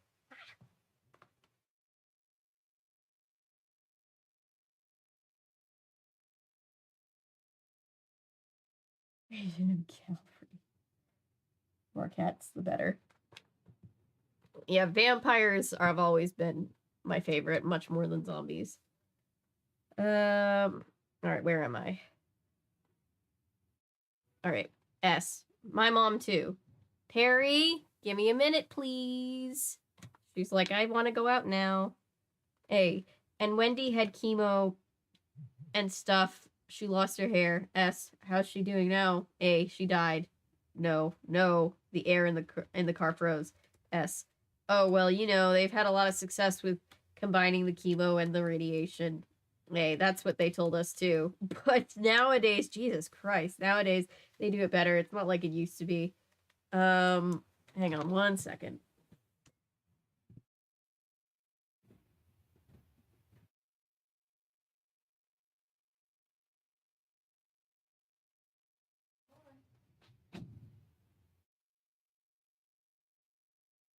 Pet owners, what's it like being your pet's personal doorman? Do they tip? Frankenhooker and vampires on Bikini Beach? I'm afraid that I do, yeah. There are also things that work better in animation. That's 100% true. My aunt died. My aunt died only a year ago. I mean, not that your mom's gonna die. I just mean it didn't happen like way in the past. Huh? Finally, you had the brains to turn on the radio. You listened to the top 40, and no one said another word until you got to the beach. Jesus Christ. You kept trying. You treated everyone to lunch. You joked around, but the chemistry was dead. After we ate, we put on our blades. Sonny went in one direction, Alex the other. You bladed around in circles. The story of your life.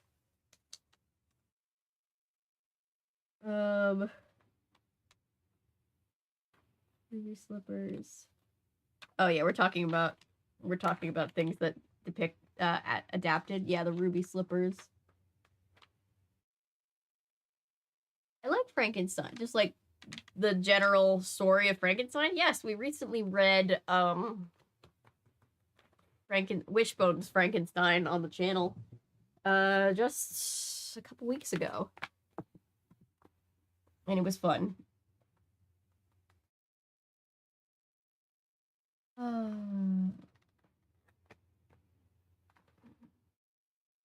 get kisses as gratuity. Oh. Department of Second Chances. It's 11/11, Make-A-Wish.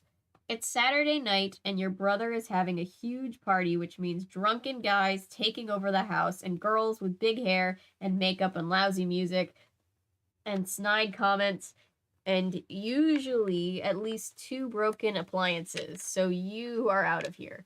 But first, a word or two from your trusty journal. You didn't expect to be in one piece right now, considering what happened this afternoon, namely that you tried to bring 2 friends together and found out that they truly did have one thing in common, their ability to depress each other. Saw that coming. So when Sunny called afterward, you must have said, "I'm sorry," 100 times. You fell all over yourself explaining why you did it. Sunny listened. She did not hang up on you or scream bloody murder. Instead, she said, "I don't know what you're talking about. I was calling to say thanks." A joke, you assumed. But no, she was moved by the gesture. She said that friends don't always think of perfect solutions, but they try, and that's what counts. She said her mom has a support group, and what were you doing but trying to find her a supportive friend? For a 13-year-old, Sunny's pretty amazing. Sunny is great. So you felt good about yourself after that, and you bravely called Alex. He wasn't home. His mom said he'd gone off on his bike to Los Palmas. Time to go. He's outside. He has about 100 of his friends in the car with him. In a moment, he will start blowing his horn because he'll want my car out of the driveway so he can pull up and avoid the extra 10 feet he'd have to walk to the kitchen door. There it goes. Bye.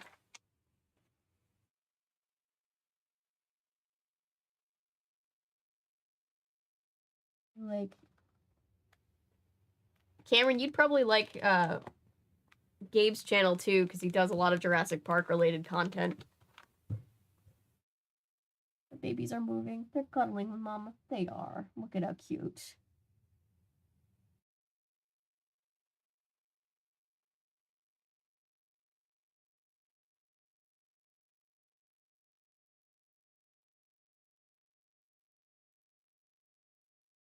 Maybe make it a story.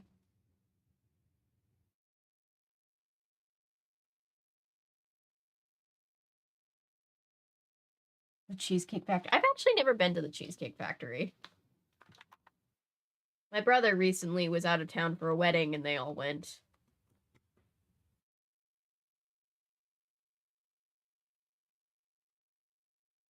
In the kitchen, Sunday night, dazed and confused with 2 pens because this could last a long time. I used to do that too. When I was actively journaling, I'd have a backup pen in case the one pen ran out. You are sitting in a war zone. You just had to peel your journal from an unidentified sticky stain on the kitchen table, but considering that the rest of the table is blanketed with uneaten food that would take hours to clean, you have covered the stain with a plastic bag in which there were once English muffins.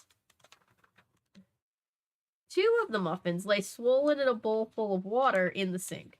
Ted is a slob. His friends are pigs, and none of them are around to yell at. So, McCrae, you will do what you will always do. Try to ignore the mess and deal with it tomorrow. You have English to deal with today. You could have avoided it. When you left the house earlier, you could have just taken a long drive, hung out at the mall, gone to Sunny's house, but no, instead you decided to drive to Las Palmas. Why? Because Alex is there and you think he'll be happy and thankful like Sunny, and it feels so nice to be thanked you could get addicted to it. So you find him in that same spot by the bridge and you cheerfully say hi and sit beside him. He doesn't say a thing, just sits looking at the creek, pulling grass. You talk. Nice day. Cool breeze. Check out the turtle. Check out the turtle. And you ask questions. Did you have an okay time at the beach? Sunny's a good person, isn't she? Are you going to speak to me? And he explains, and his expression never changes once. Just a total blank until right in the middle of something, some dumb, harmless question of yours, he pushes you. With both hands and hard. Oh. Can't you ever shut up? He shouts. You stammer something, but you're too shocked to make any sense. Alex is furious. He tells you to get out of here. He calls you nasty names. And then he's sitting next to you crying.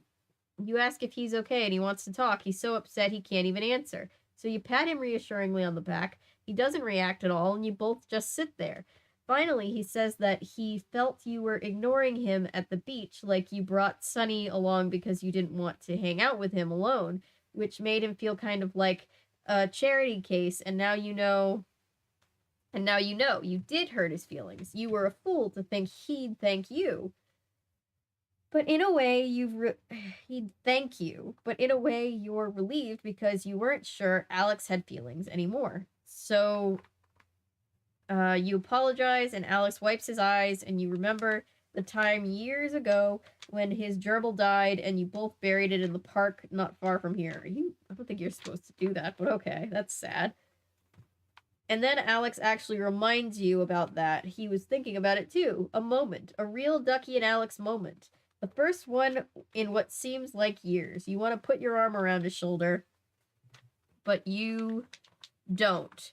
You might have if it were a few years ago when you were younger and kids didn't laugh at you for stuff like that. Oh, but in the distance you hear some loud shoutings, and the last thing you need is for a pack of Cro Mags to find the two of you on a park bench hugging. So you ask him what's on his mind, and it's as if the tears have washed away a layer of tough skin, because Alex starts talking in a familiar voice to you, voice that you recall from the distant past, soft and slow, the way he used to talk when he was very serious.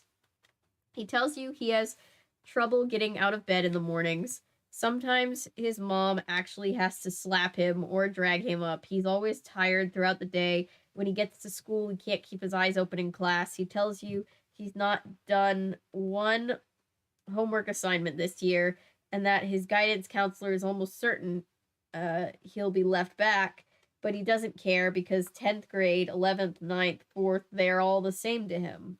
He says that he's been on different medications for depression, and some of them work okay for a while, but he forgets to take them, or they wear off, or the doctor doesn't refill the prescription. He claims he's not upset about his parents' divorce anymore. He doesn't care if either of them gets remarried. He tells you he's making his sister's life miserable. He doesn't even like to bring friends home because he weirds them out just by being there. He's also making his mom's life miserable. She doesn't know what to do with him half the time. She's pleading half the time she's yelling. That, he says, is about the only thing he cares about. That he's always annoying other people. He hates doing it, but he can't help himself. Sometimes he feels like there's another person inside him, someone he doesn't know, someone who's taking him over, making him do and say things they never think of normally. And you're just sitting there, stunned, not knowing what to say. You're thinking, this is good, in a way good, that Alex is being emotional, good that he's letting us it all out. You try to tell him that, but you're not sure he hears you. He's in his own world, looking at the ground, and now he starts speaking even softer in a tiny voice. He says that he did not sleep at all last night. He was tired. He went to bed, his eyes closed. He felt himself drifting off, and then bang, he was wide awake. He thought about his parents and how he was the cause of the breakup. He thought about how he was sure his sister hated him. He thought about all the homework he hadn't done. He thought and thought and thought, and all the images from those thoughts were like a huge movie screen that slowly began curving around him and trapping him in the middle, and he would then get up and walk around the house, but the darkness made him feel worse, so he'd turn on the TV, but all he'd find was creepy old movies and stupid, cheerful infomercials that reminded him of how bad his life was. So he'd go, God, this is a long bit. He'd go back to bed and the thoughts would start up again, and soon he felt as if he were racing the sunrise, and then there it was, peeking through the blinds, and that was it. He was up for good, and he didn't really want to go out to the beach, but it was better than staying in his house. That's relatable to an oof level. I've been there.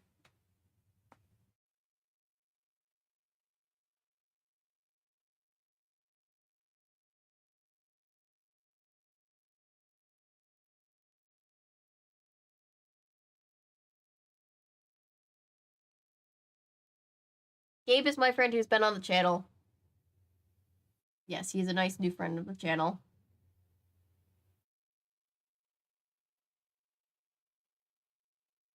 Oh, Cheesecake Factory? I hear that the menu will overwhelm you. I'm sure Cheesecake Factory is fine, but I really just don't like major chains that aren't just straight up fast food. Fair. Cheesecake tomorrow. Ooh, cheesecake. It's Gabe's channel name. Gabriel Kustick. Kustick. I think it's linked underneath the Sword Art Online video we did a couple weeks ago. Nicer chain pretends to be the worst it usually is, probably. I mean, national chains, local chains are usually at least pretty decent. Food for a while. 2 weeks, but hey, chocolate jello. Yay, jello. I like to eat at places that call their cheese fries dirty fries. They're willing to say, our food is disgusting garbage. Shove it in your mouth. We have a place here, and I'm not vegan, and I don't usually seek out vegan restaurants typically. But we have a place that's really popular here called Slutty Vegan. Beautiful, amazing food. Love it there. It's like a restaurant. The better it is, the best barbecue I've ever had was a local place with a tiny sign that was right next to a mechanic shop. Yup. And fries and gravy is one of Canada's greatest food. Yup. This is too relatable. It's too relatable. The fancier the restaurant, the worse it is. The fancier the restaurant, the worse the food. I don't know why. He definitely needs a hug and some friendship. Yup.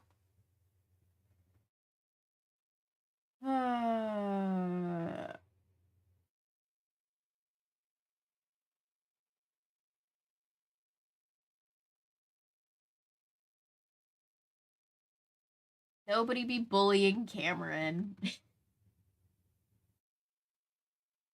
Does need therapy. He's been in therapy. Literally describing my whole teenage years. LMFAO. Yup.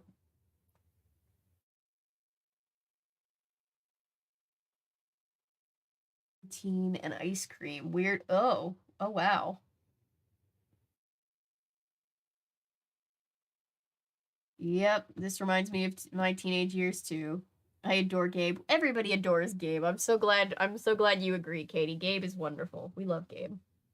Gabe was one of the first people I ever met when I started working on film and TV sets, and he's just wonderful. Cheesecake Factory aesthetic is 2000s rom-com, yes. Course is rough, sometimes drives me in just a few years. Yeah, poor Alex needs a hug. Not vegan. One of my favorite restaurants in the area is vegan. Vegan food is good. So when it's good, it's good. Last time I went, they had chicken parmesan pizza that had breaded chicken as the crust and the pasta and sauce on. Oh my god. Cheesecake Factory is like where a Midwestern teen goes for dinner before homecoming. Yes, that's a good way to put it.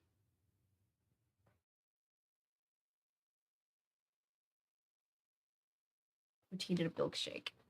We have a thing here in the South that's very popular, which is going to Wendy's, which is, I don't know if they have Wendy's in Canada. I know we have Wendy's pretty much everywhere in the US. Wendy's is great. And people get the chocolate Frosties, which are just soft serve chocolate, ice cream, and French fries, and they dunk the French fries in.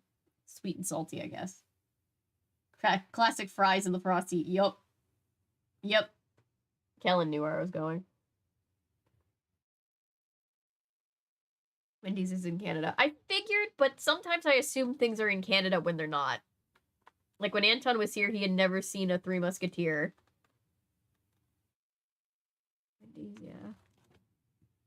We're going to say Varsities. Varsities is very big here, but I've never been a big fan of Varsities because the only time in my life I've ever had it, it was at a youth group thing, and 5 kids got food poisoning. It was not very good. Everyone here thinks I'm gross for eating fries and ice cream. No, it's a thing. Fries and ice cream is a thing.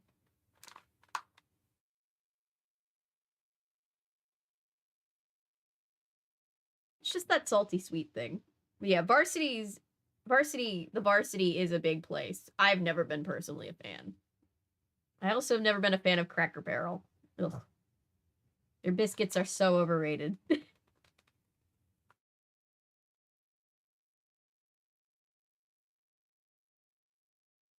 um...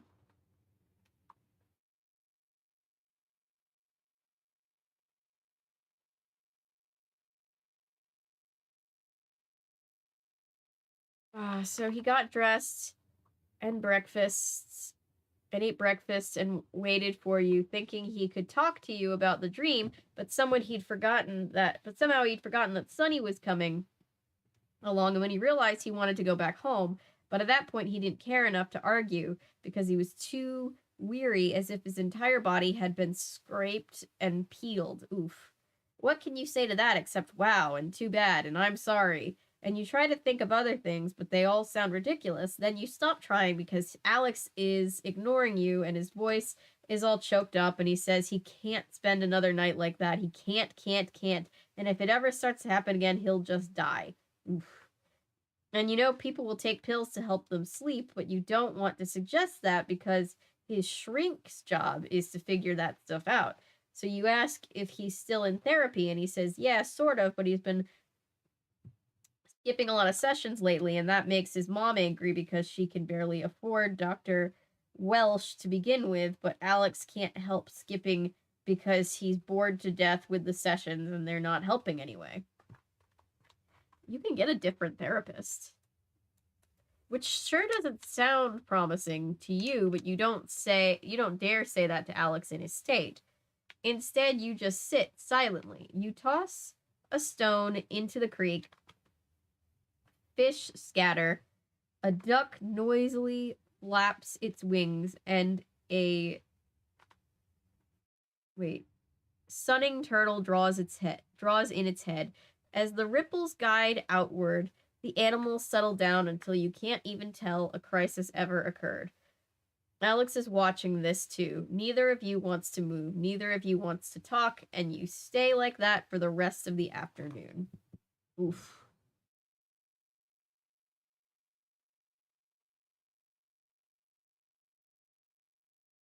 Interestingly, candy is one of the least global things that I hear about all the time.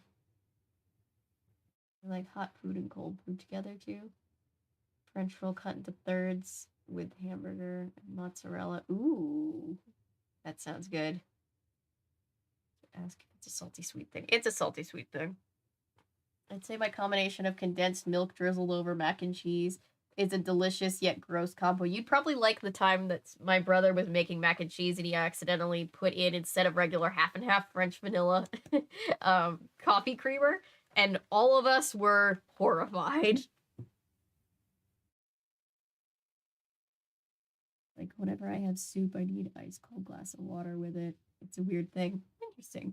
I can be weird about, like, I'm not usually that person's like, I don't want my food to touch, but there's certain things, like fruit should go nowhere near my greasy bacon if we're doing, like, a breakfast thing, right? There's just certain things that should not be getting onto other things.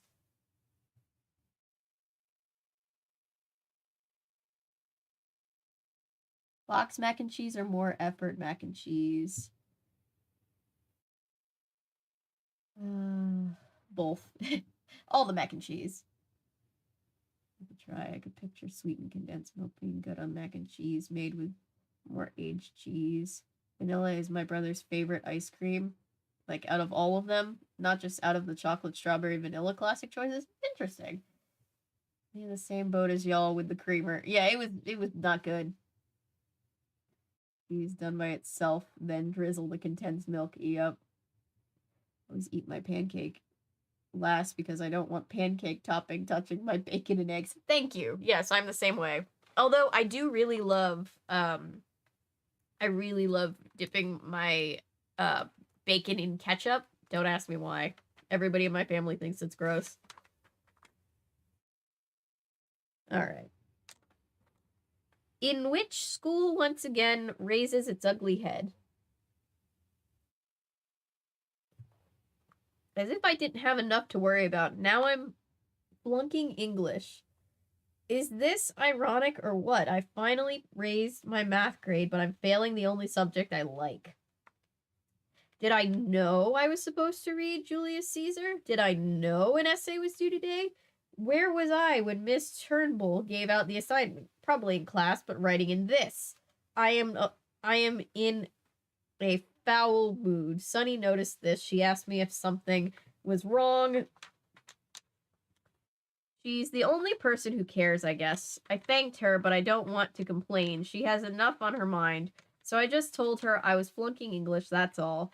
She thought that was funny. She said I'm starting to sound like her. She guaranteed me that I'll be cutting classes soon. Great, and I'm supposed to be a good role model for her. I don't know what is happening to me.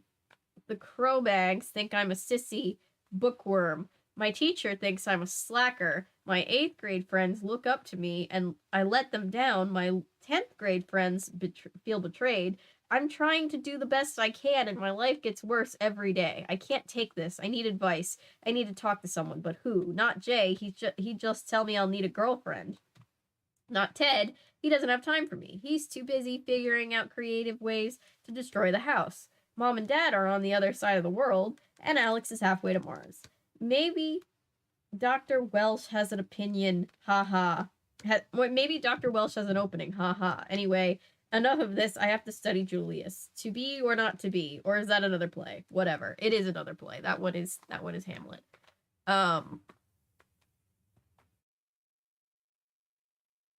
Yes, the American healthcare system where it's literally a joke thinking about trying to get therapy.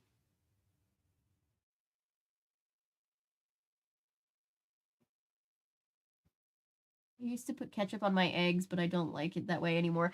My favorite way to do eggs, because we went through a period where we were traveling a lot, and like in the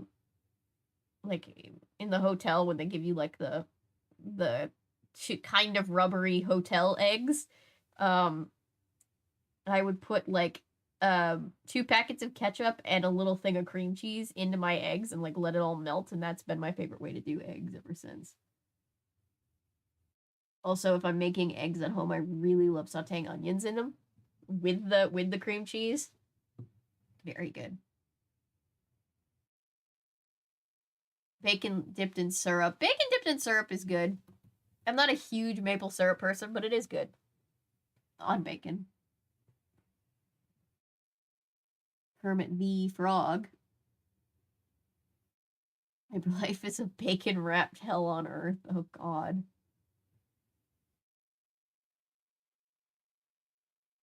Poor Kermit. You glaze for the bacon, but it is delicious. Ooh.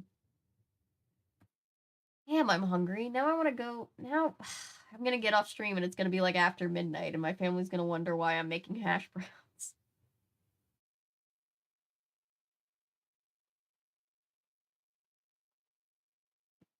Old recipe.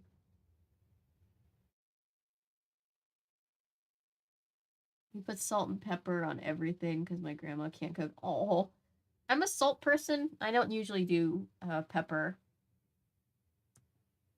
Like, just the taste of black pepper is just kind of like, take it or leave it for me. When I was like 8, before anything actually started happening. I think everybody can benefit from therapy.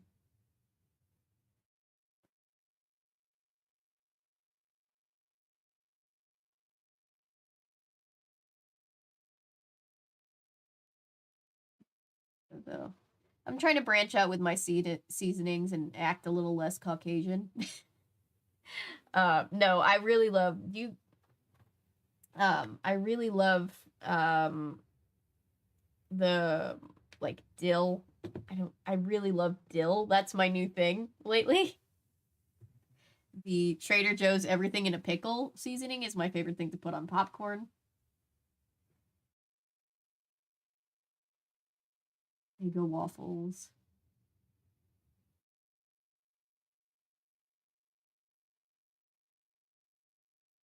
My waffle maker is pretty okay. That is making me hungry too.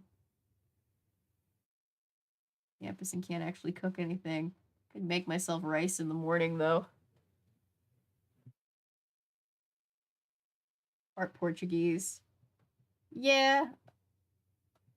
That must be where the family's penchant for seasoning comes from. Spices and stuff and like different cuisines, but some things just need a little Yep. We do live for seasonings. That is where my mom refuses to cook anything remotely unseasoned. So that is good. Finished dinner with family and we went to a dumpling place. I had an appetizer. Wood ear mushrooms tossed in cilantro Thai. Ooh. Fell in love with it. That sounds good. Paprika is a beautiful thing. Yes. If you ever want like a twist on like a kind of general seasoning, Trader Joe's has the 21 seasoning salute, which has everything in it, and it's good. It's very good. French and 1/2 Irish, so there's not a lot of spices between us. Yeah, the Irish side of the family, not very good with spices. The Portuguese side of the family, very good with spices.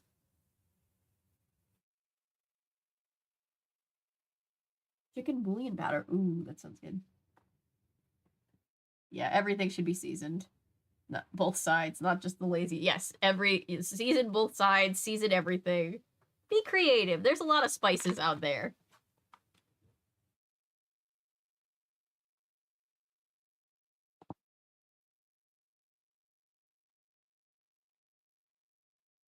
Where was I? Okay. So we're misquoting Hamlet, or we're misattributing Hamlet to another play.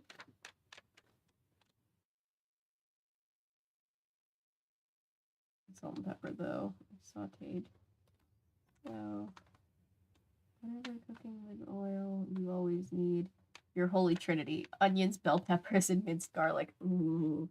I love, like, I'm not big on like raw onions, but saute an onion and I'll eat it on literally anything. I don't know what it is. Sauteed onions and garlic makes everything better. Slavic. Not a whole lot of flavor in that gene pool. Italian, Polish, and a little Russian. Other things I can't remember off the top of my head. Ooh, Italians really know how to cook. Italian food is so good. Sorry, we're talking about food and I'm making myself hungry. Anyway. Up in the Vista Hills, overlooking the valley with a full stomach and feeling for the first time in a while like a human being. It's so dark and quiet up here. A little cool, but that's all right. Below me, Palo City stretches out and I can see lights flicking off as people go to bed. The old telescope isn't here anymore. Just 4 bolts in some cracked pavement now. Next to the concrete, back where I used to stand when I was a kid, and I'd look through and never be able to see much because of the smog and the fact that Dad never taught me how to focus the thing. Oh well. It's so nice to relax and think of all this stuff. Enjoy it while it lasts, Ducky. You sure didn't expect it, not the way the day started. It could have been a total washout. The pop quiz in math was bad enough, but the chem lab experiment was worse only because the chemicals stank, which gave you a splitting headache. Then come the read aloud of J. Caesar in English class, and of course you were the bad guy, Brutus, and all the Cro Mags were snickering about that after they got over their hilarious pantomime of friends, Romans, and countrymen lending their ears by ripping them off and howling in pain. They are 15 years old. Haven't they grown out of stuff like this? And you think you're immature. Not only that, but Alex was absent today, and you can't help but be worried. So with all that on your mind, you were not excited when Sunny asked you to go to the hospital again after school, but you had to say yes because she said she needed help bringing her mom home after some tests. Then when you arrived at the hospital, you found out that 2 members of Mrs. Winslow's support group were there, and so was Mr. Winslow, so Sunny's mom didn't need the help, and you were just there because Sunny was nervous and she needed support. At first, you didn't mind because you wanted to help. The support group people were really nice, and they assumed you were Sunny's boyfriend and treated you like part of the family. And Mrs. Winslow was very thankful, and you did hold her arm as she went from the bed to the wheelchair, so you didn't feel totally useless. Afterwards, you were ready to go home and try to catch up on schoolwork, but Sunny asked you to drive her back to her house. She could have gone in her dad's car, but no, she insisted, and you figured, hey, what are friends for? And all the way back, Sunny did not stop complaining. Her mom's sickness was draining her. Her dad was being crabby. Her life was horrible and depressing, and all she wanted to do was run away. So you joked with her and reassured her and told her she was great. But your heart wasn't in it because all you could think about were Alex's problems, and the Cro Mags, and Jay, and math class, and Julius Caesar, and Ghana, and your own depressing life.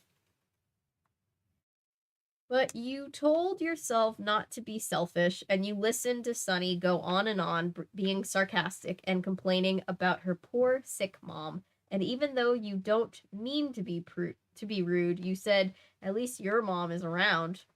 Major mistake. Ooh, uh-oh. Right away, you wished you could take that back.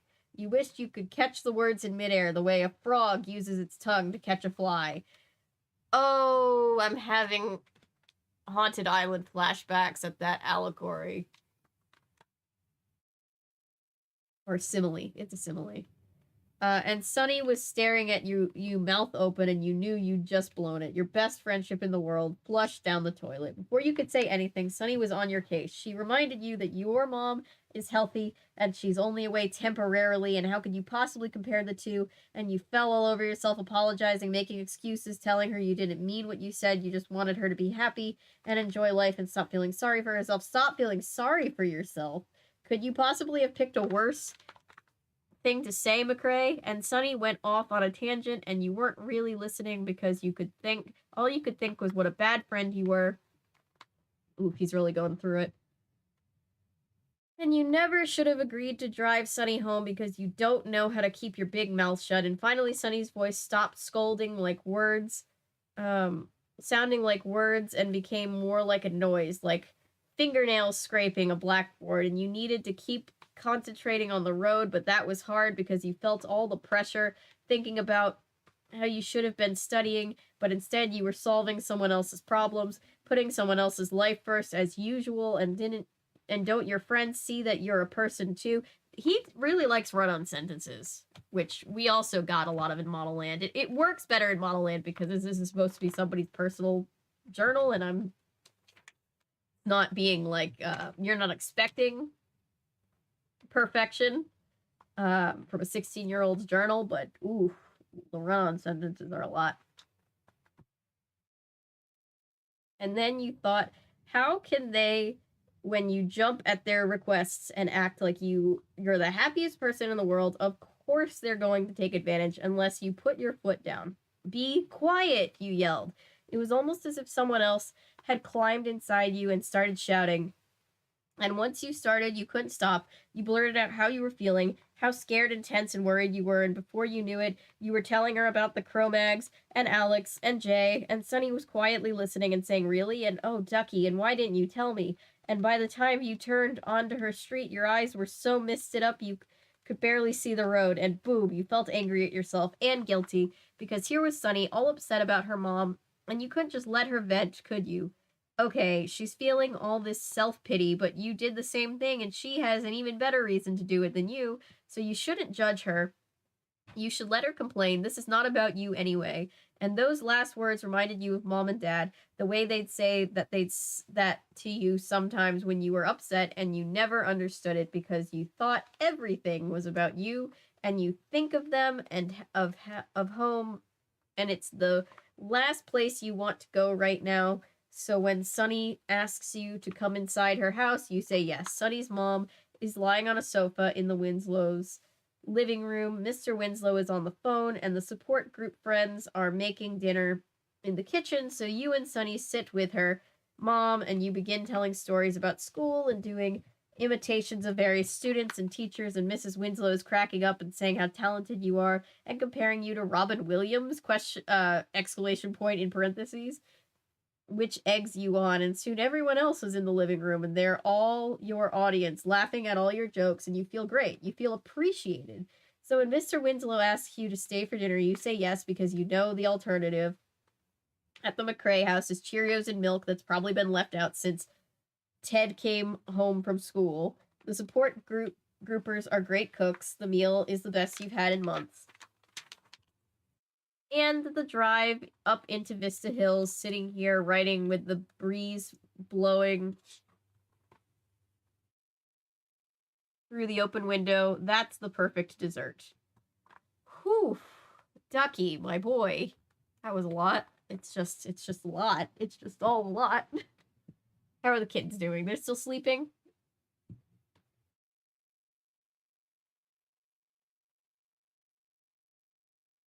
Wait. Confused. Wasn't my reading was confusing? Hang on. Oh, somebody else in the chat is. Okay, I'm confused. Confusion is contagious.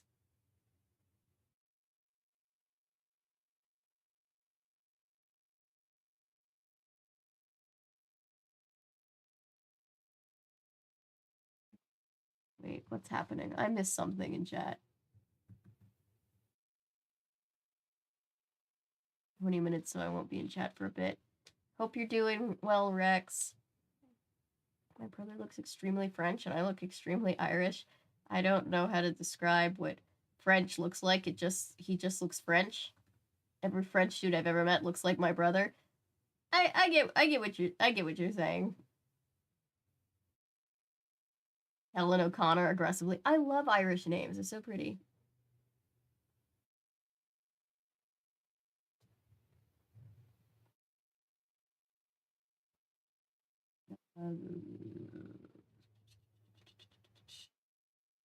Sonny's dad is having an affair. Oh yeah, that's the one that we thought was having an affair.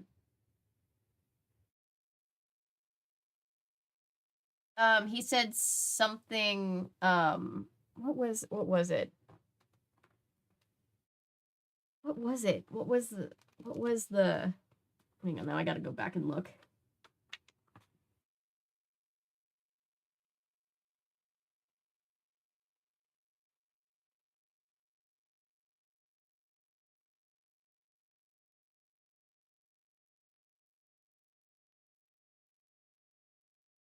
I already forget what simile I was reading.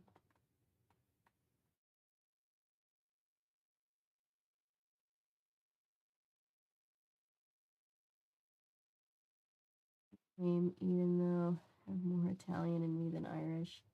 Well, my last name is Vandenhouten, which comes from Belgian on my dad's side, but I've grown up not even a little bit, not really in contact at all with anybody from that side of the family. So, like, culturally, I feel the least, like, connected to that culture, but that's the name. So everybody's like, huh, German? Belgian. And Belgians hate when you think they're German. I don't know why. Well, it's because they, like, fought for independence, and it's sort of like the Americans and the Brits, but, you know.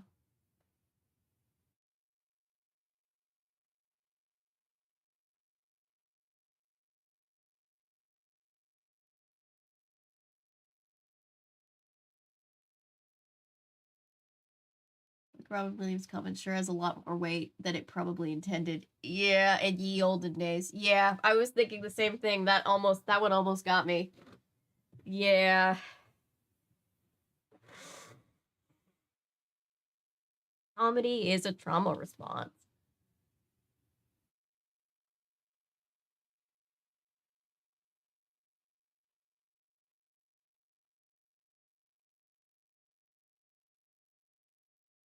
Okay, so Montoya, the Spaniard. Yeah, Nico Montoya is Spanish.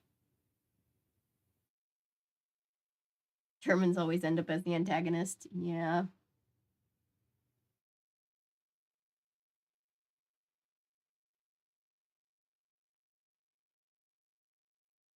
Family. Interesting. Oh, look at... I still am not over... This mama cat had 7 babies. 7.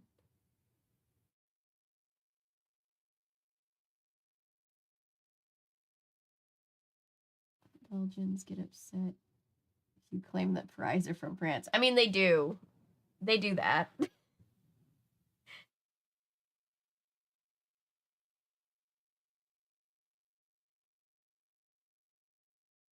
Comedy is a trauma response. Sounds like it should be the title of a Panic at the Disco. So it does, doesn't it?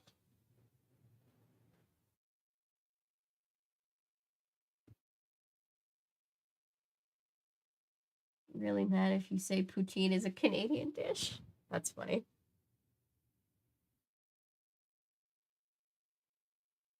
And to quote Drew Gooden, everybody is mad about everything all the time.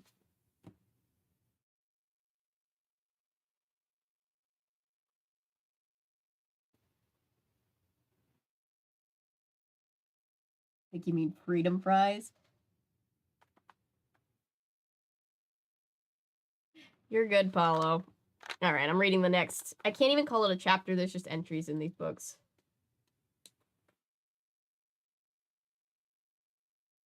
My dad loves The Princess Bride. The day that I finally make that video, he's going to be so happy. In which you ask the question, so why couldn't the day have ended there? You are a maniac. Your hands are filthy. Your shirt is clammy with sweat. You smell. It's 11:21 and you've spent the entire night cleaning. Why did you bother coming home? What a disgusting mess this place is. Cigarette butts in the toilet tank, fungus growing under the fridge, ugh, chewing gum on the kitchen floor, a rock in the stove that looks like it was once a hamburger, ugh. Clothes you forgot you even owned, clothes that were once Ted's but have been lying around so long they probably fit you, clothes that don't belong anywhere you know, to anyone you know, and you don't know what they're doing here. You don't want to know. How did it get this bad? You were here the whole time. Didn't you notice? You notice. You did notice. You just didn't care because it was just the way things were. Life with Ted and Ducky.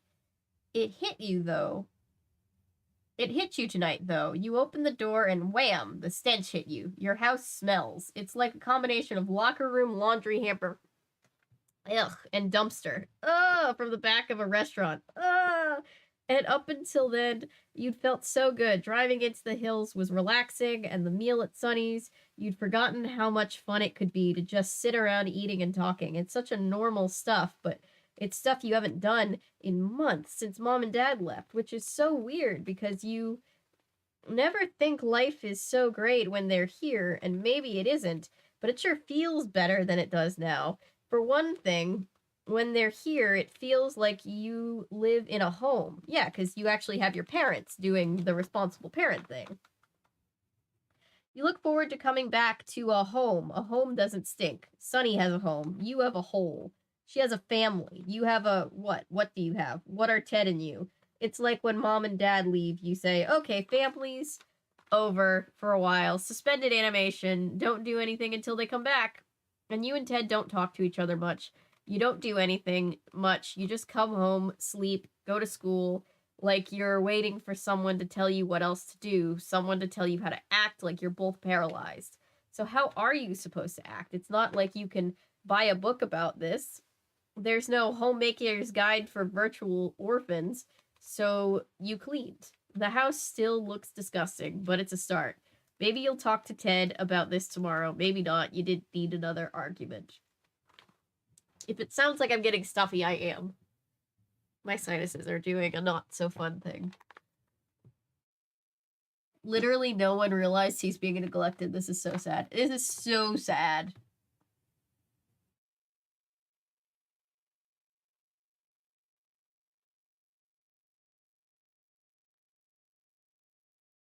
It does sound like a Doctor Who episode too, Rex. I always get Princess Bride confused with Princess Diaries. I used to too. They're two very different movies. Love Princess Diaries too, though.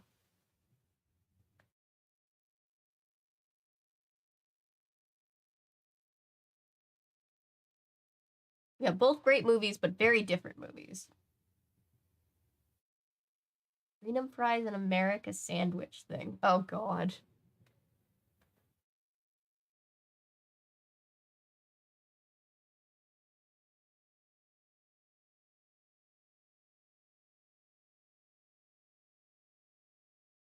Look at the mama with her little legs stretched out.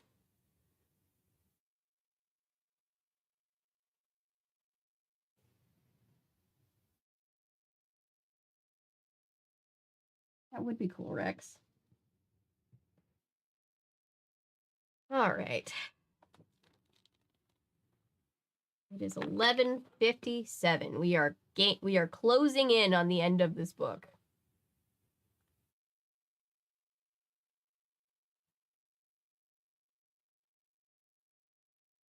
What have you done? You couldn't have kept your mouth shut. You had to tell Jay, of all people, about your house cleaning. You had to paint the picture of yourself flitting from room to room, picking up old underwear, putting on an apron like Susie Homemaker to do a stack of dishes that was almost glued together with dried food. Oh, yes, because it's so terrible when men do cleaning. How dare they? You didn't assume he was going to tell everybody in school that this would not help your reputation at all? Duh, now what? Now Jay is coming over after school to help you, and he's bringing Lisa a broom and a can of Lysol. And Bud, the Cro Mag. Why? You don't know why. Jay secretly hates you, I guess. You guess. Jay insists that Bud is okay, which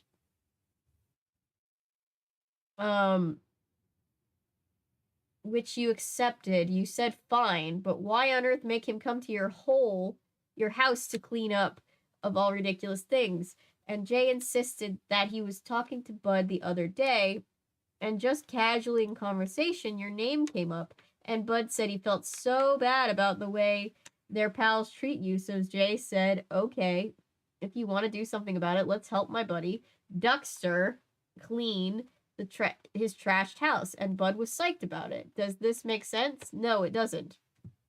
Why was he psyched? Does he want to do research?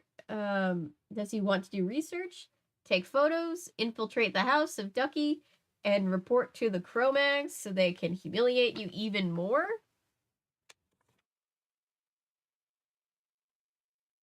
And what's worse, you couldn't say no. You tried, but Jay just railroaded you. He insisted that he was trying to help, and you know what happens when Jay helps.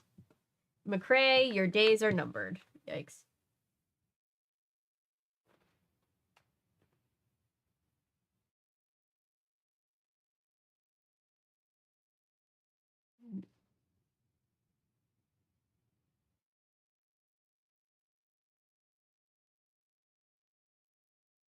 Yes.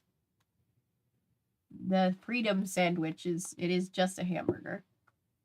You think you'll ever do more classic Twilight Zone videos? Yes, I've been meaning to get around to it for a while. How many have I done? Have I done 6 yet? I meant to do one at New Year's because, like we always watch for New Year's, like I think a lot of people do.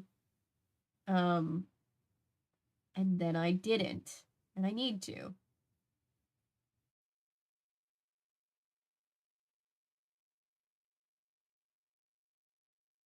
Maybe he's actually sorry and he even likes you. Jay seems like he's a better person than, douchebag boyfriend. James? What was that fucker's name? James? James. But I think he's trying, but he just has no idea how to express his feelings or talk to people. For the first 2 streams of Model Land, or should I watch the VODs? Watch the VODs. We can't even begin, even if we do a recap, which I don't think we even have the brain capacity to do. You can't possibly describe Model Land. You just have to watch it. Go over to some kid's house so they can find embarrassing stuff to make fun of. Boys do that kind of thing. Recon at a popular kid's house feels more like a mean girl thing. It does. It sounds just like an asshole thing.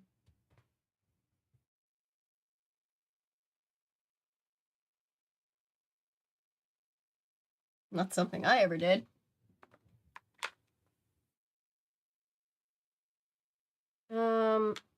The Great McCrae Cleanup. You're home alone after school. You're in a blind panic. Sorry. Cough. As if that needed explanation. You consider calling a cleaning service. You consider calling Jay and saying you're sick, locking the door and running away, setting fire to the whole thing. But instead, you stand there in the house, frozen. You figure cleaning the place up before they get here might make Bud angry, because then he'd be coming over for no reason, but leaving it filthy might make him hate you, because he'd have so much work to do. You try to imagine you're a Cro Mag living alone with your brother. How would your house look? Like a prehistoric cave. Finger paintings of bison on the walls, so you decide to do nothing, because maybe a messy house is a good thing, like a badge of honor, and just the thought of this makes you realize you are overthinking and making this too important. And maybe Jay was right, and Bud has nothing better to do than to come over and help out a friend of a friend. Still, you're constantly looking out the window for Ted. Maybe, just maybe, your brother would come home the one day you need him. But no, he's probably stuffing his face with pizza and having a great time in your moment of humiliation. The doorbell rings and your hand shakes as you reach for the knob. You open the door, trying to look as macho as possible. Yo, you say. Sup. Sup. Sup. I can't say that. But Jay's not looking at you. He's staring at the room behind you. And his first comment is, "What happened?" Lisa's face is all twisted in shock and disgust, and as if she just walked into a fertilizer sale at Sears.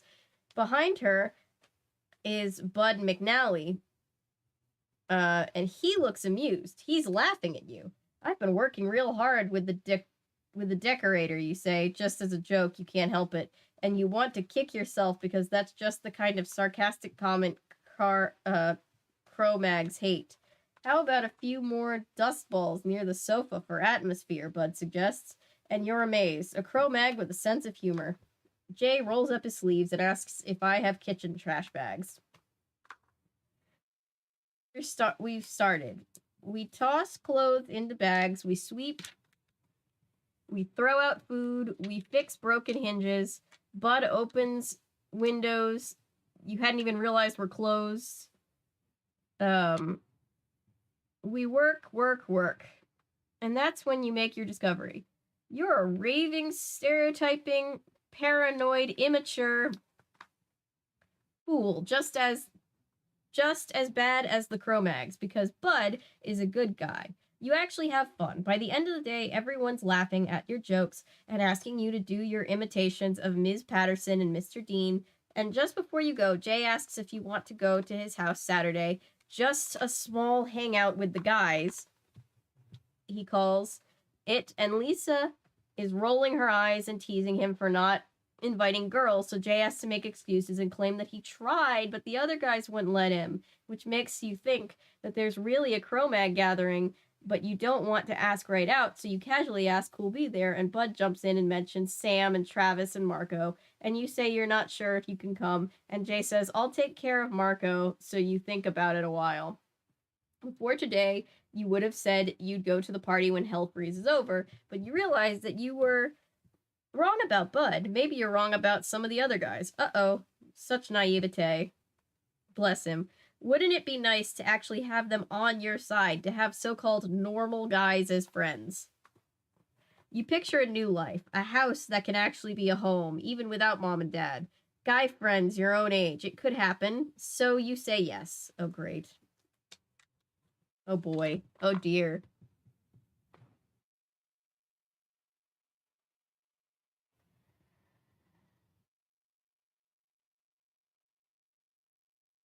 Any episodes you have in mind to do? Oh, there's so many I want to do. Eye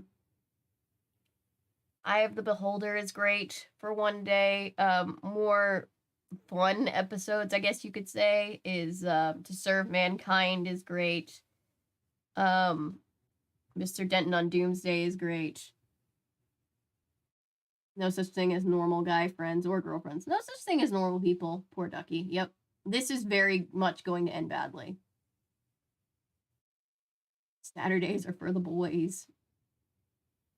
Bud and Ducky are fucking adorable. If Ducky would give the man a chance, yes. Yep. Ducky seems like he kind of needs a Prozac. Yeah. A lot of us do. Poultrygeist, Night of the Chicken Dead. Yep, watching that. That's a real thing? Oh my god.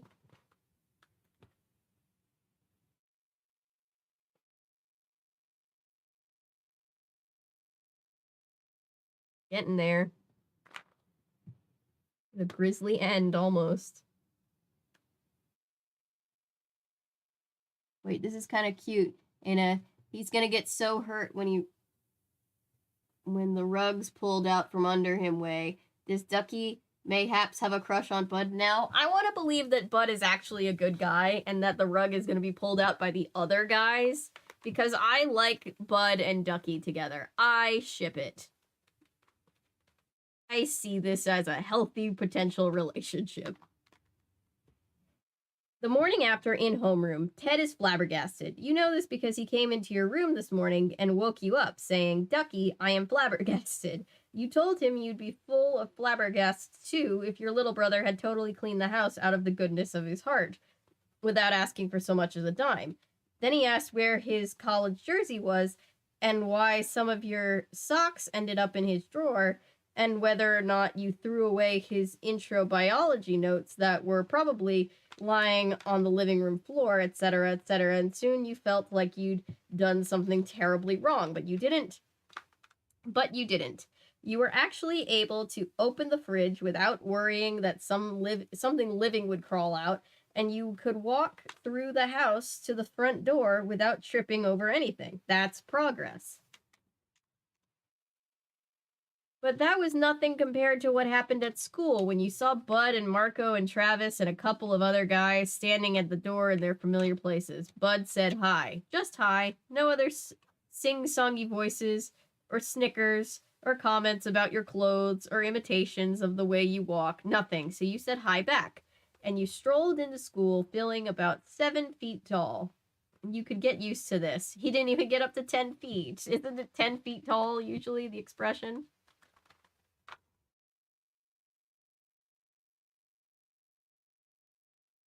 Today you found the Cro Mags. Today, friend of the Cro Mags. Tomorrow, who knows? Cigarettes, flannel shirts, and muttering with lots of one-syllable words? Ha! Ducky, you are such a snob. Anyway, at your locker, Jay was his usual self, talking so fast you could barely understand him. He went on and on about Saturday, insisting it'll be fun, just hanging out, no big deal, etc. Then he asked a question you really didn't expect. Did you think Alex wanted to come? Alex, to a place where Cro Mags are invited. Uh-oh, to any party for that matter. You burst out laughing. You told Jay he was nuts. You reminded him he hates Alex. You reminded him that all the Cro Mags hate Alex. But Jay was totally serious. He said he'd been getting on the Cro Mags cases about the insults and comments. He's convinced them that Alex and you are good guys, and Bud has backed him up. So now they've promised to have open minds. Then Jay told you that he's been missing the old days lately. Whenever he sees Alex and you hanging out, it brings back the happy times you three spent together. Maybe Alex has gone slacker on us, but hey, he's the same guy inside, right? Jay said, once a friend, always a friend. That's what I say. You couldn't argue with that, so you said you'd ask Alex if he was interested. You'll catch him at lunch. You know that he's going to say no, but it's worth a try.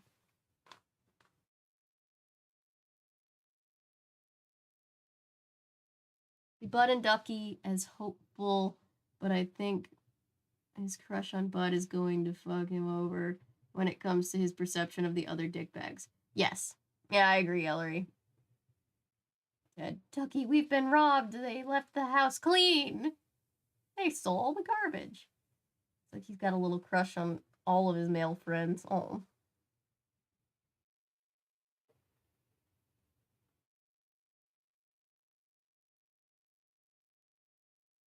Flannel culture has changed, huh? Yeah, all the jocks are wearing flannel. He's making a joke about grunge subculture. Yeah.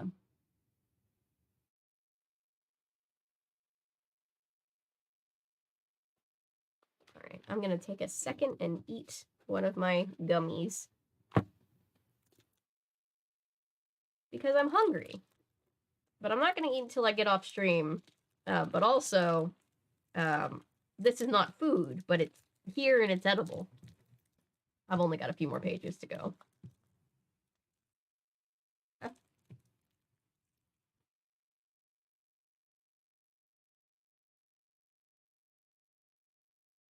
Agreed, Ellery. Agreed.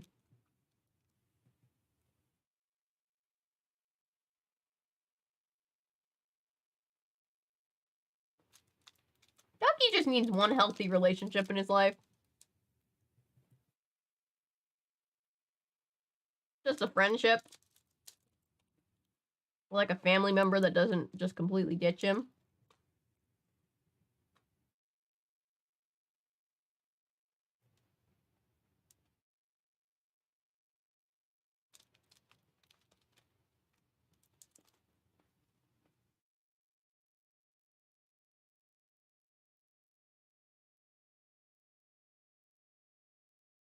Love gummy candy, Daniel.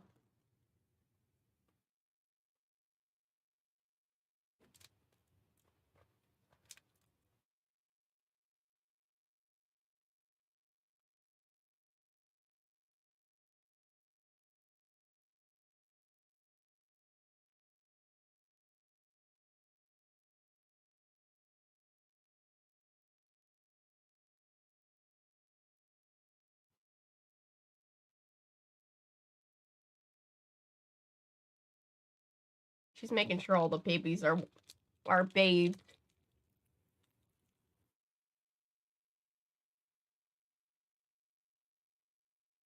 I guess we're not using the top-down camera, so nobody's going to be annoyed by the wrapper sitting off to the side for a second. Really, Ducky's entire social life is like he's the trauma dumpster for all the trauma dumping everyone else needs to do. Yup. He's doing the, what's it called? He's the one responsible for all the emotional labor. He feels responsible to just stay chipper and happy and keep everybody else happy. I go to work tomorrow. Ugh, I'm sorry, Milo.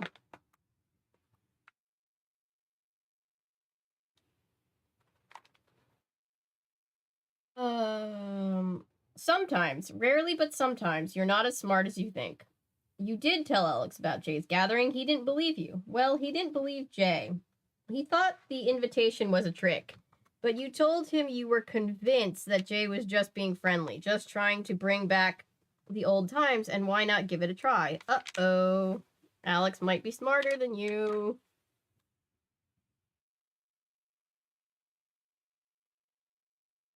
Huck's brain doesn't have a whole lot of serotonin, but he does have a lot of brains. There are a lot of brains. And then Alex. Alex, the humor challenged, told a joke. He said that if Jay was trying to bring back the old times, maybe we should show up with our Darth Vader masks and plastic lightsabers the way we used to when we were 7. Not a great joke, but a try. A good try. And it did make you laugh, and you reminded him about the time you all went trick-or-treating, and Jay's bag grew much bigger than ours, and we didn't know why until we figured out that he was stealing our candy while we weren't looking, and Alex remembered some other crazy things, and you were both laughing so hard that you almost forgot to ask him again about the quote-unquote get-together, but you did, and he said yes, and somehow you avoided fainting from shock. Mirror, mirror on the wall, who are you trying to kid? Ducky, you are nuts. Take off the Penn State football jersey. You don't even know where Penn State is. Well, Pennsylvania, but that's not the point. Put it back where it belongs, in the closet with all the rest of the Christmas gifts from Uncle Chad, like the football and the metal bat and the 76ers autographed team poster. You are not a Cro Mag. You will never be a Cro Mag. Don't even try to look like one. You should be ashamed of yourself. In which Ducky takes hold of his senses and prepares to leave. I am nervous. I am scared. I am very, very, very glad that Alex is coming to this party. I just called. He's ready and waiting for me to pick him up. Here goes. It'll be fine. Lots of fun. And if things get bad, we can always leave. I have so much anxiety. It's bath time for kittens. Imagine if books continued, Alex would end up going. Oh, God.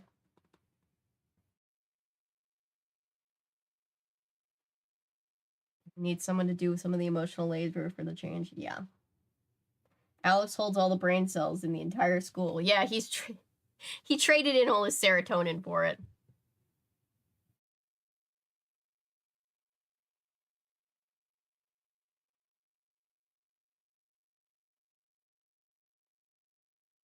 Welcome back, Rex. Hope you feel all right.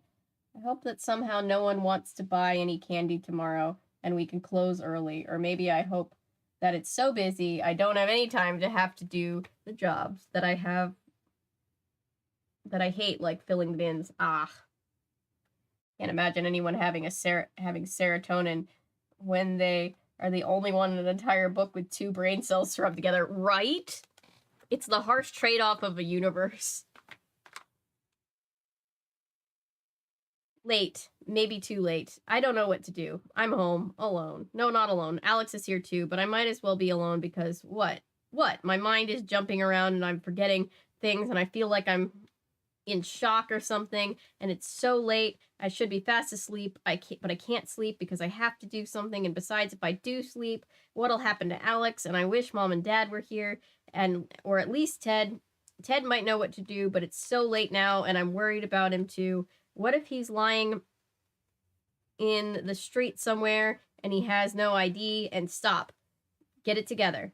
Alex is asleep, breathing, muttering to himself. Let him be. Decide what to do after he wakes up. Think it over. Start from the top. You have time, Alex. Isn't going anywhere. Okay. The top. 7:30. This evening, you pick up Alex. He's back to his old self. Not his old self, as in happy. Oh, Alex of long ago. But his new old self, as in quiet and gloomy. And you don't know what caused this to happen, so you make the best of it, joking around and singing to the tape of Maggie's rock group. Vanish and have you ever heard them? Yada, yada, yada. You're talking so much. You sound like Jay, and Alex is just sitting there looking like something out of a wax museum. Finally, he warms up a little and asks you if you, quote, brought anything to Jay's, and you figure he means a gift or something, so you ask if it's Jay's birthday, and he cracks up, really laughs as if you've just made a joke, and you're so relieved, he's convinced he's coming out of his bad mood that you laugh along with him. So we get to Euclid Avenue and Jay's house. You shut off the ignition and look at Alex, and he's smiling, and suddenly you remember what we always used to say to each other when we were kids. May the force be with you. And when you say it, he laughs again. 2 laughs in one day. You high five, leave at the car, head for the party. The music is so loud the lawn is vibrating. Jay greets you at the door with a holler that sounds like the call of a wild boar. Not that you know that sound, but that's the general idea. And he practically pushes you and Alex inside, shouting all his Ducky Duckman Duckometer. variations and then slapping Alex on the back and saying how happy he is that they're buds again, just like the old days. And Alex is smiling away now, but you're distracted because somebody's shoving a bottle of beer at you, and you take it anyway because you don't want to drop. You take it only because you don't want it to drop onto the Adams's living room rug, which feels a little moist and squishy already. Ew. And that's when you notice that the house, the neat Adams house that's always so perfect looking, the name Adams just makes me think of the Addams family, and I'm just like, neat. I mean, I guess it was very clean, if not gothy. A different house, I know. Different Adamses. The Adamses would never raise a J, even if he is trying his best.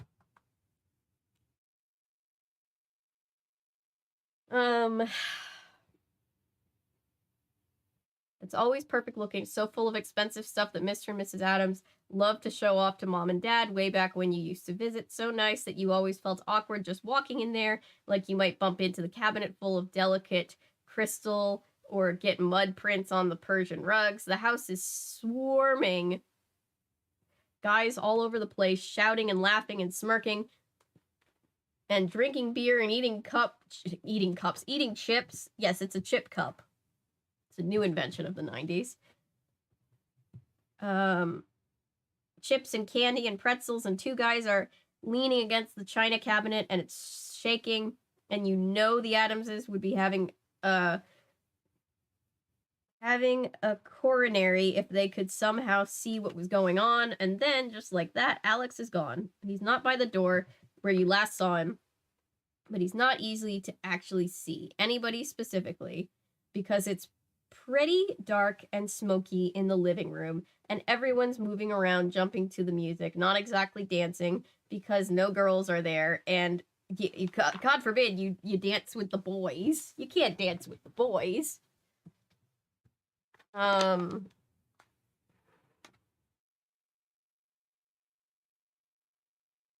as you're scanning the place, you notice that Marco is standing in the corner, staring right at you. You sort of smile, sort of nod, and he comes walking towards you, puffing away on a cigarette and saying, "Yo, Bambi, what are you drinking?" And you freeze up. My nose is so itchy. I'm so sorry. This is the new Cro Mag attitude. This is the open-mindedness. Then, as if Marco's reading your mind because he starts laughing and says, "Yo, guy, just a joke, all right?" And he walks toward you. He's weaving as if the house were a ship on a stormy seas. You try to laugh along. You watch Marco flick his cigarette ashes into a coffee cup at the edge of the piano top, only it's not a normal coffee cup because you remembered the collection it came from, the bone china collection that Mr. and Mrs. Adams asked you to, Mr. and Mrs. Adams used to brag about. And you notice that the expensive bone china cup is full of liquid that is definitely not coffee, definitely stronger than coffee. And you realize that Jay will be in the doghouse if the cup breaks. So you pick it up, ashes and all, and in front of Marco, and he laughs and says, "Oh, sorry to mess up your drink. Har har." So you pretend to laugh too and head towards the kitchen. On the way, you pass by guys you don't know very well, guys you didn't want to know, and a couple of guys you've never seen before. Quickly, you wash out the cup, dry it, and put it back in the china closet. Bless him. And from behind you, someone reaches in and grabs a delicate little glass thimble from Mrs. Adams's collection, and she always used to talk about how valuable that is too. So you grab it back and you realize, oh gosh, this is such a long chunk. Hey, Maddie.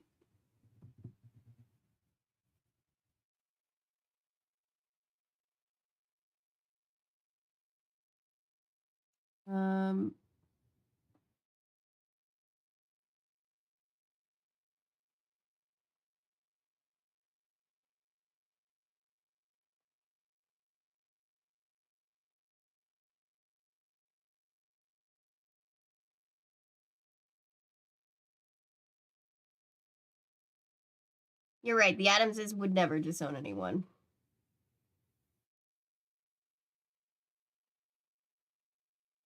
Babies are having dinner. Oh, bless them. The little kneading. Yeah, the Adamses support everybody and welcome everybody. Even somebody like Jay.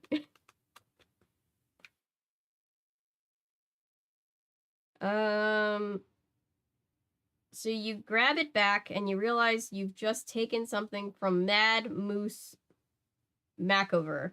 You've never been face to face with Mad Moose. You have never wanted to be. You've never wanted to be, and now that you are, you see your life pass before your eyes. He accuses you of stealing his, quote, shot glass. You explain that's Mrs. Adams's thimble, and immediately you cringe because the words sound so dorky, and sure enough, Mad Moose thunders, "So what, sweetheart?" and repeats his clever joke to everyone around him. And now you're standing there with everyone laughing at you, and it's even worse than school because there's no place to run to, and you realize that Jay is a totally rotten, betraying creep for inviting you here, and that you never should have even thought of coming. And you look around again for Alex so you can split. And then out of nowhere, Jay appears. He puts his arm around you and tells Mad Moose, "If you're gonna insult my friend, you're out of here." And Bud's with him too, backing him up. Bud! There's hope for Bud! I now love Bud. I now ship Bud and Ducky intensely. Anyway. My heroes. Anyway, Mad Moose mumbles something and walks away. You're happy to escape with your life. Meanwhile, you're looking around for Alex again and he's nowhere, and Jay is announcing stuff to Bud. Old Duckmeister and I were like bros. We did everything together. Like the time we broke the basement window, yada, yada, yada. He must watch a lot of Seinfeld. Or his parents watch Seinfeld. Well, his parents aren't around that much. Somebody he knows at least watches a lot of Seinfeld. And then, like a shot, Jay is off chasing Sam, who's heading out the back door with a large, expensive-looking liquor bottle. You and Bud follow. The coolness of the night air is great. The quietness does, the coolness of the night air feels great. The quietness does too, except that Jay's over by the garage yelling at Sam for stealing his dad's scotch. Another group of guys is sitting on the blacktop below the basketball hoop, and you notice that they have bottles too. And Jay starts yelling at them, but they're saying, "Hey, take it easy. We brought these, and it's only beer, and besides, we're not in your house, are we?" That's when you spot Alex again. He's alone, lurking in the shadows near the house. Alex has a drug problem, right? We're all on the same page about this? We're all on the same page about this. Watch much Seinfeld. My parents watched it a lot while I was growing up. So I feel like I've seen a lot of it, but I really haven't like actually sat down and watched much of it at all. Mad Moose sounds like the guy who twerks the locker room before a football game. Yes. I think Pete Laron. Yeah, I think that's true. I think that's more accurate. You're right, Milo. We are intensely close to the end of this book, and I am just getting to the part where I'm like, but no, I want to hear more about Bud. And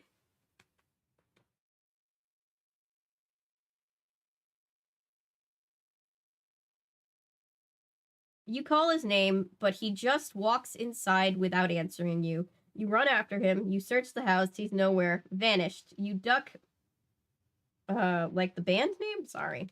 Callback joke. You duck out the front.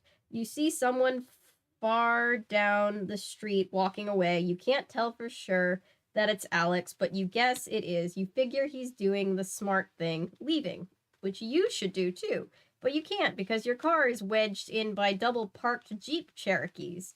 So you go inside to find out whose car it is. One Jeep Cherokee, one singular Jeep Cherokee.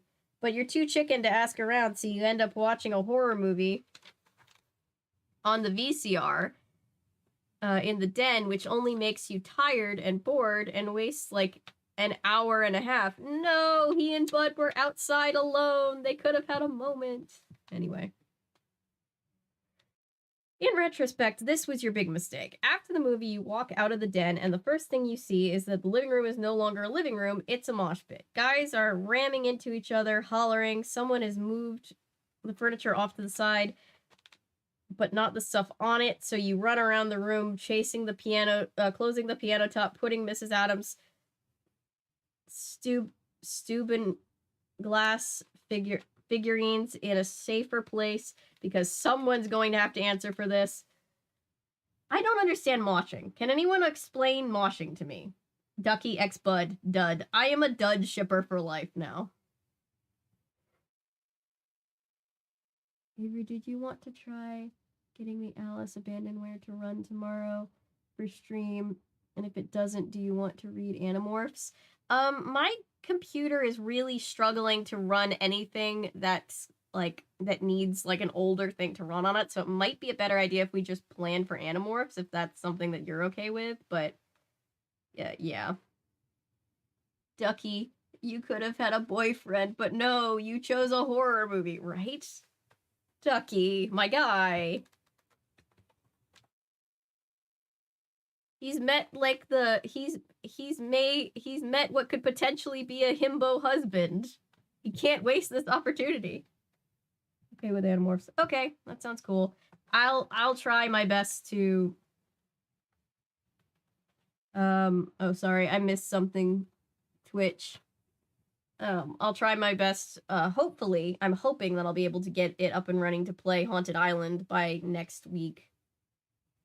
But we've been, yeah, it's just not there yet.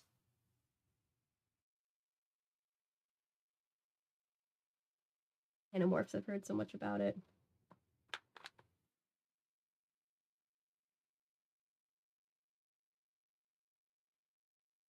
Then you notice the liquor cabinet. It's open. Guys are pouring drinks and Jay is nowhere in sight. But Alex is.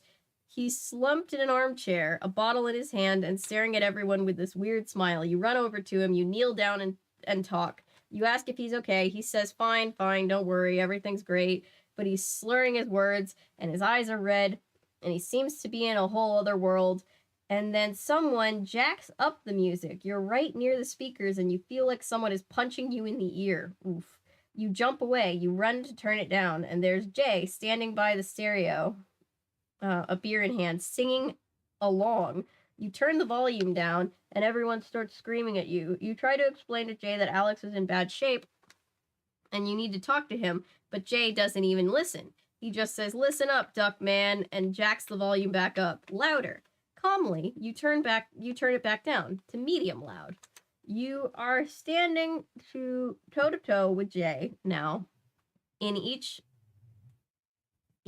other's faces. You smell the alcohol on his breath. He looks furious. You know he's not really like this. Deep inside, he's not an obnoxious Cro Mag. He's just a little drunk, but you're also losing patience. You suggest in a firm voice that maybe he's lightening up a little too much. Mistake. Jay slams his drink down on the stereo cabinet. He starts spewing loud so everybody can hear. That's it, Ducky. Mess up my party. Make everybody mad. You can't change, can you? I think of ways to help you. I fix you up with babes. I tell all these guys what a dude you are. I invite you to my party. I stick up for you against Mad Moose, who could probably kill me. And what do you do? What kind of a friend are you? This is how you thank me? You try to speak. You try to calm him down. Fat chance. Jay is practically spitting in your face. I give you all these chances to be a normal guy, and what do? Act like a wimp. Maybe that's the way you are, huh? Maybe there's a reason you can't meet girls. Maybe I'm wasting my breath and all these guys are right about you. That does it. You see stars. You want to grab his bottle and hit him over the head. Yikes. We ride at dawn for Ducky.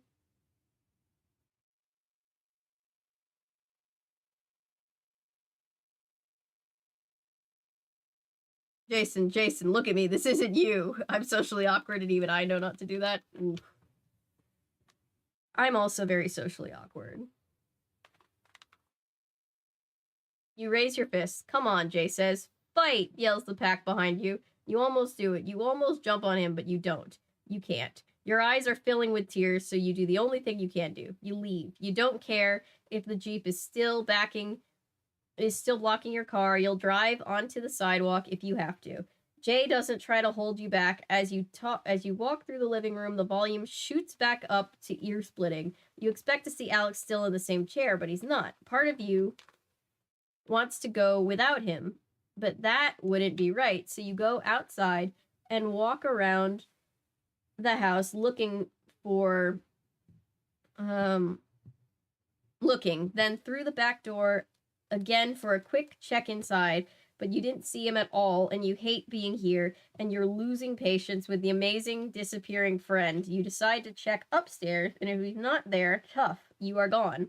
And that's where you finally see him, in the bathroom door. Yup. Struggling to turn the knob. In one hand, he's holding the bottle of gin. It's almost empty. You ask, did you drink all of that? Alex spins around like you shocked him. He mutters something about having to go to the bathroom. You can barely understand him. It's only been a few minutes since you last spoke to him, but he seems drunker. You reach for the knob. It's a little tight, but you can turn it. As you open the door, you explain that after he's done, you are driving him home. He says nothing, goes inside, and slams the door behind him. You listen for retching noises, but all you hear is running water. You sink to the carpet outside the door. No one else is upstairs. Now that you're alone, now that you can think and not feel like people are staring at you and wondering how you could have been invited, you realize how tightly you are wound up. If you want to cry, but you cannot give Jay the satisfaction of finding you in tears. You shouldn't be here anyway, and you wouldn't be here if it weren't for Alex, if he weren't in such bad shape. And you start to beat yourself up because you know that you're the reason Alex is so drunk. If you hadn't insisted on taking him to the party, if you hadn't left him right at the beginning, if you hadn't gone and watched the stupid grade Z movie, if you hadn't neglected your friend who was depressed to begin with, none of this would have happened. So you sit there, grinding your teeth, waiting and waiting as the water runs inside, and then you notice something. The running water is not the sound of a sink. It's louder. It's a shower. You knock. Everything okay? You ask.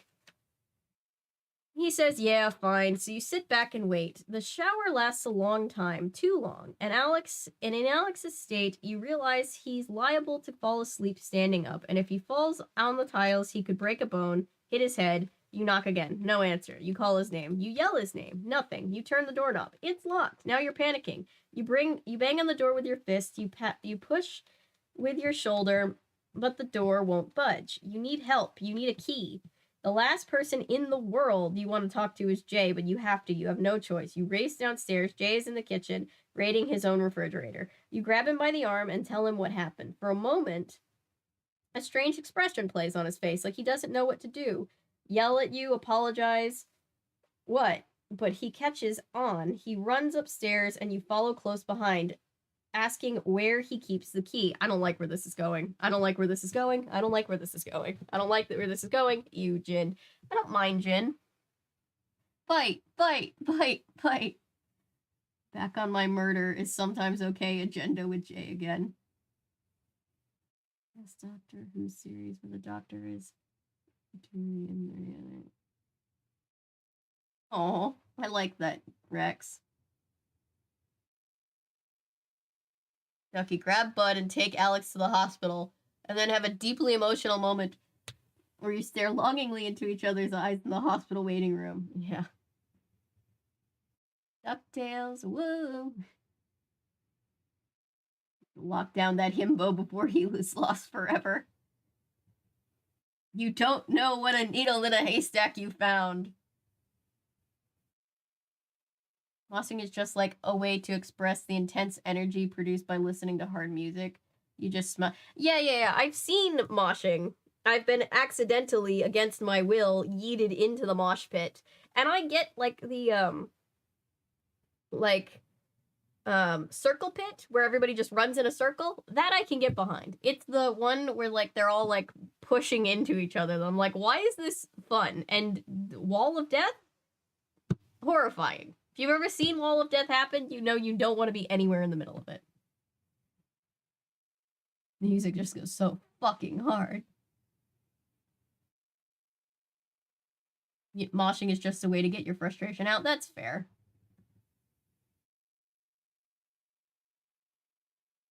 You once saw a mosh pit of 3 people? Maddie, I once got yeeted into a mosh pit because I'm tiny and I was at a concert and Make Them Suffer was playing and everybody was moshing and I literally, by force of the crowd, just got yoked into the mosh pit and was like, no, help!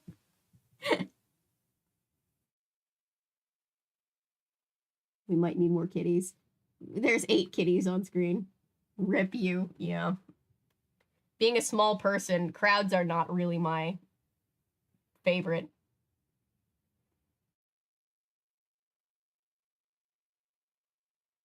All right. Oh gosh. Trigger warning because I'm not sure where this is going, but I don't like it.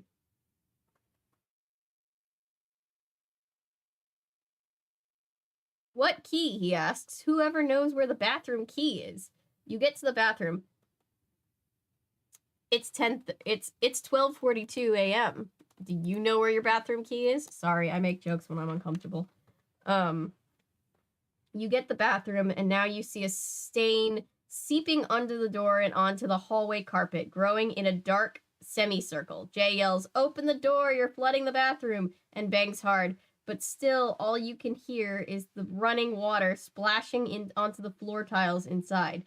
Together, the two of you charge the door. Your shoulders hit with a loud thud. You step back and try again. The third time, the door cracks. The wood splits down the middle. You kneel to charge again, but Jay stops you. He says, if we break down the door, we'll hurt ourselves. Instead, he steps back and gives the door a karate kick. His shoe goes right through, so does half of his leg, and he yells in pain, and you kick like crazy, and soon a big chunk of the door gives way, and Jay pulls his leg out, and you're able to reach inside and turn the knob from inside. You push the door open and run in. The air is thick with steam. The room smells faintly of alcohol. Alex's bottle is on the floor, floating in the bath water that was spilled over the side of the tub. The shower curtain is drawn shut. You splash through the water and pull the curtain aside. Great. A front thrust kick is exactly what you're supposed to do if you need to break down a locked door. Yes, my dad taught me that. I've seen him do it. It works. One time we locked ourselves out of the house.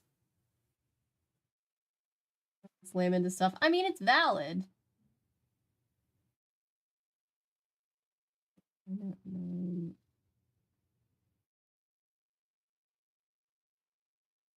I don't like this. I really don't fucking like this.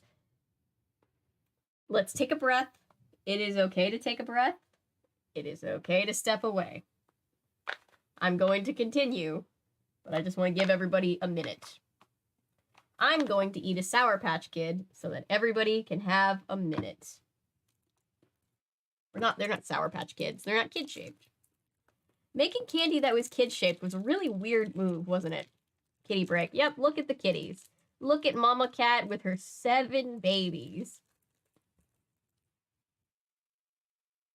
She's one short of being the new Octomom. Look at her.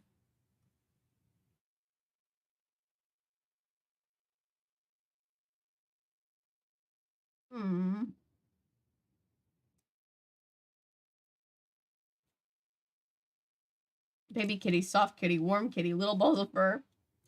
Happy kitty, sleepy kitty, purr, purr, purr.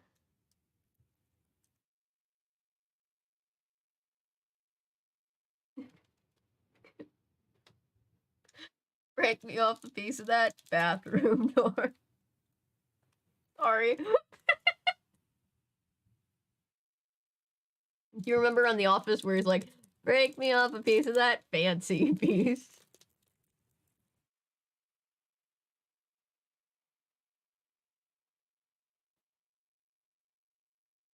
Okay, I'm tired of y'all.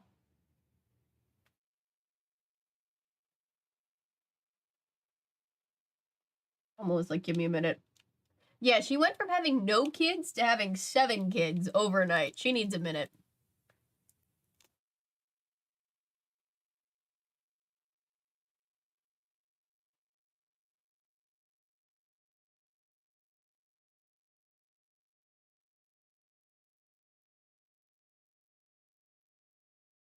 I know.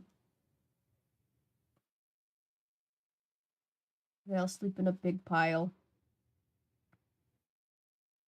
If you ever have a litter of kittens and one of them is sleeping outside the pile, that's your first sign that they might be ill. Just because that's what kittens do. They all sleep together. But the mother will separate one that's sick from the other ones, just out of, like, habit. I laughed out loud at Danny's comment. That's my favorite comment of the whole night. Break me off a piece of that bathroom door. Jesus Christ. Okay. Yup, are they? Is this a forced perspective thing? Oh, they're not high up. Oh, I see. I see what it is. I couldn't see what was happening. Cat trees, Batman. My cats would have a field day. Oh, brown one closest to the camera owns my whole soul. I know, right? Look at him. Sammy, we're good. We're just reading a very traumatizing part of the book, so bibbies. Okay, guys. I'm gonna give everybody one more second, and then we're gonna finish. The kittens have two moms. Yes. Oh.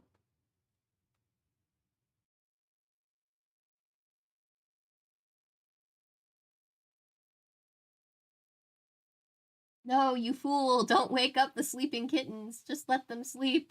I'm kidding.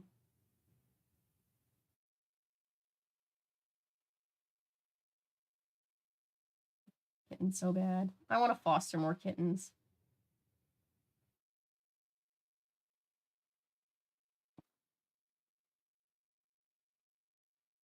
I love how the bones don't move when you pick them up. Oh, yeah. Look at them. They're like other mom. Like Coraline, but not in a creepy way. Just other mother, but good mother. I'm going to name the little brown one Nutmeg because we deserve nice things. Yes, we do. Maybe they have names. I know that the mother's name is Periwinkle, which is very close to Perry, so I feel a kinship with this one.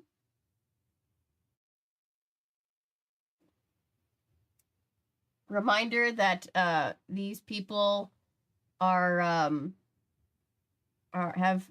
taken in these kittens and they have socials, so go follow them if you would like to know more about the kittens or about supporting them. I'm sure. I don't want to cry, they're so small. When the woman was moving her shirt, I thought she was going to lift her shirt. Oh no! What a cursed thought. No. Oh no. They don't even know how to walking. Oh. They must be a few weeks old and they look like they're all doing well. Look at how chunky they all are. Mama's over there just like, hey, thanks for babysitting. Oh.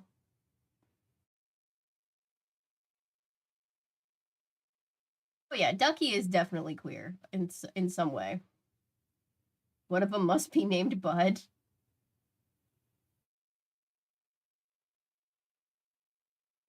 Mama is just like, but I'm so tired. Luke. Oh, holding Mama. I wonder if this was their cat or if this was a cat that they took in. Adopting one of the kittens. Out, I will convince my dad to get a cat and a litter box if I can even convince him to get a dog. I mean, honestly, I think cats are less work than dogs because cats pretty much just take care of themselves. You just clean the litter box and put food down for them, and they just free feed. All right, enough stalling. It's 10 till 1. I should finish the last 10 or 20 pages of this book so that we can all go to bed and hopefully not be traumatized. All right. They're breaking down the door. They're going into the bathroom. Alex is sprawled out in the tub, the water almost covering his face. He is fully clothed and unconscious. You turn off the water. Jay is reaching into the water, hooking his arms under Alex's shoulders. You grab Alex's feet, and the two of you pull him out. Alex is groaning now, moving his head from side to side. You manage to set him on the closed toilet, and he's blinking and looking from you to Jay. What are you doing? He asks, which seems like the strangest question he could ask in this situation. So you say the only thing you can. What are you doing? Jay asks. Jay is kneeling beside him, his arms still tightly around Alex's shoulder. You have never seen the expression that's on Jay's face. He looks wild-eyed, totally freaked out. Jay's voice is pitched about an octave higher than normal. What are you, stupid? He yells, who said you could do this? Can't you wait until you're home? Alex mumbles something about getting drunk and wanting to take a shower to sober up, but Jay keeps scolding him and yelling at him. At least he could have left the drain open like a normal person, and despite this, Jay is wiping tears from his cheeks. Or maybe it's not tears. Maybe it's the humidity in the room. It's tears. You're a basket case yourself. You're in a total shock. All you want to do is get Alex out of here. You and Jay stand him up. Alex can barely walk, so you stand on either side of him and prop him up. Slowly, carefully, you make your way to the landing and down the stairs. Alex is dripping water, and it's hard to hold on to him, but you manage to do it across the living room and out the front door. All around you guys are yelling and cheering. Way to go, Alex, shouts one. First casualty of the night, shouts another. They have no clue. They think this is fun. And you and Jay drag Alex across the lawn to your car. The double parked Jeep, fortunately, is gone. You dump Alex in the back seat. He tries to say something, but immediately keels over and closes his eyes. Jay mutters a few choice, angry words, the nicest of which is jerk. But as you climb in and start the car, he says, take care of him and call me, okay? You nod and drive off. Your hands are a little shaky. Your shoes are wet and slippery on the accelerator. You have to concentrate like crazy just to drive, and you go really slowly. Your mind is pacing. Where do you take him now? Home? Out for a cup of coffee? Isn't coffee supposed to be good for drunkenness? Can you walk into a restaurant soaking wet? You can't decide. You drive around the block. Then you drive in the direction of Las Palmas. You follow the edge of the park, just cruising, thinking. Isn't it a myth that coffee will help you sober up? Yeah, you need a therapist if your reaction to what you just saw is to tear into a half-dead kid who... What the fuck? I know, right? Jesus Christ. It helps a bit. Okay. I know you care because you're crying, Jay, but you're making very bad attempts to speak. You're making very bad attempts to speak is good. I need to use that. Are just not good at, like, talking to people. Some people just don't know how to express empathy, I swear. Where am I? And soon you hear sniffling from the back seat. You figure Alex is getting a cold, but that's not it. He's crying. You realize you are too. You ask if he's okay. He says he's sorry for getting your car wet. You tell him that's okay. The seats are vinyl, and worse has happened to them. You look at him through the... Didn't Sunny throw up in the car? Or... No, she almost threw up in the car.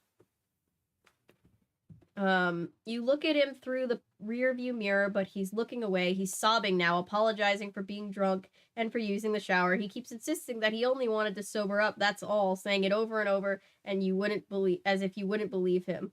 You keep reassuring him, and soon you both fall silent. The cars whiz by outside, and you hear someone's car stereo booming away, and it feels very eerie and uncomfortable. The two of you driving aimlessly, and you can't help feeling that Alex wants to say something, but he's not saying it.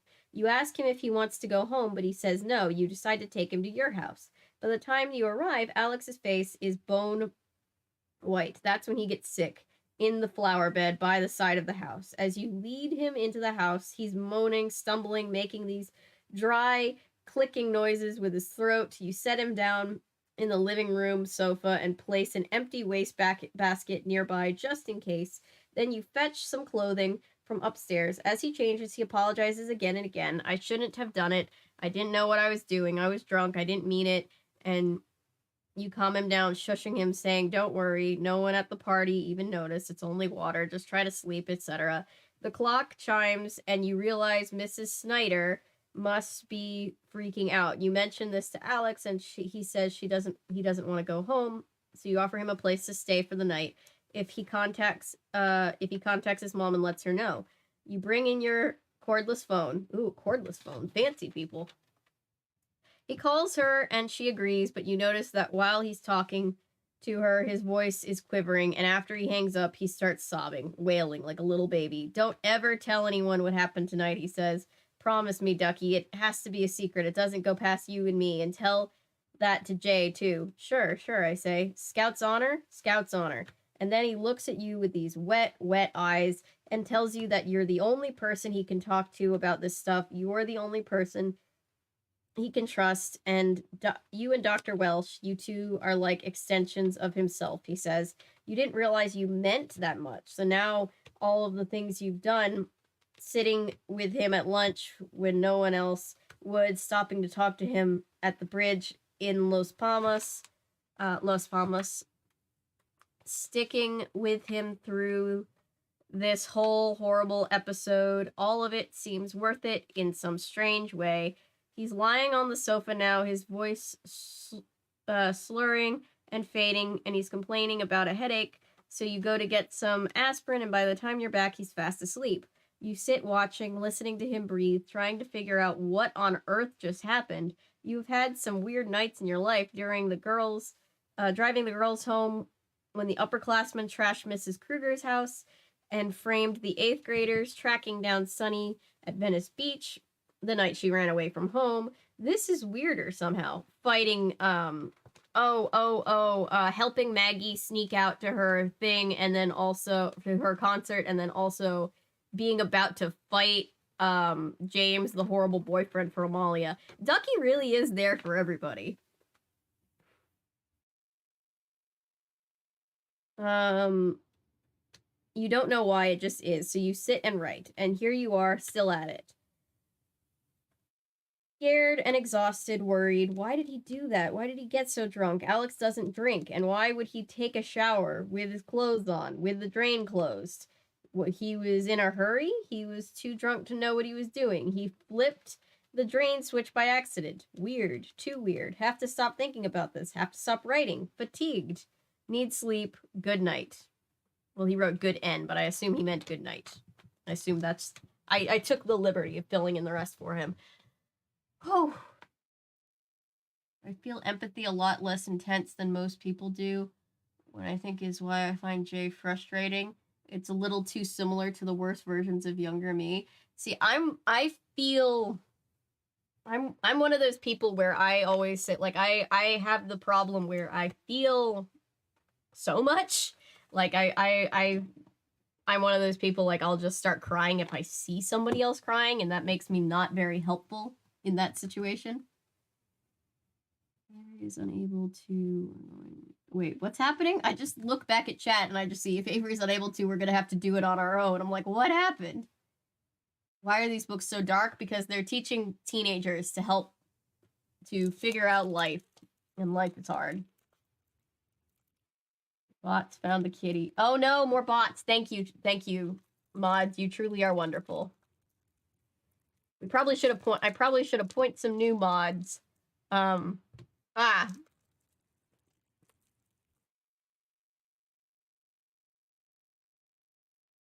Because the mods are all out here fighting for their lives.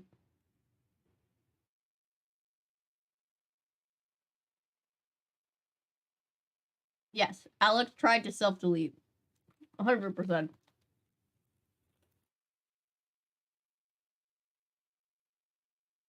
You'll need some funny vids after the stream.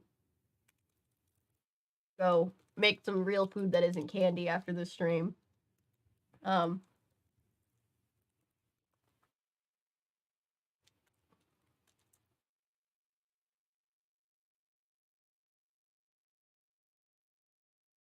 The kittens got botted. Okay. Poor kittens.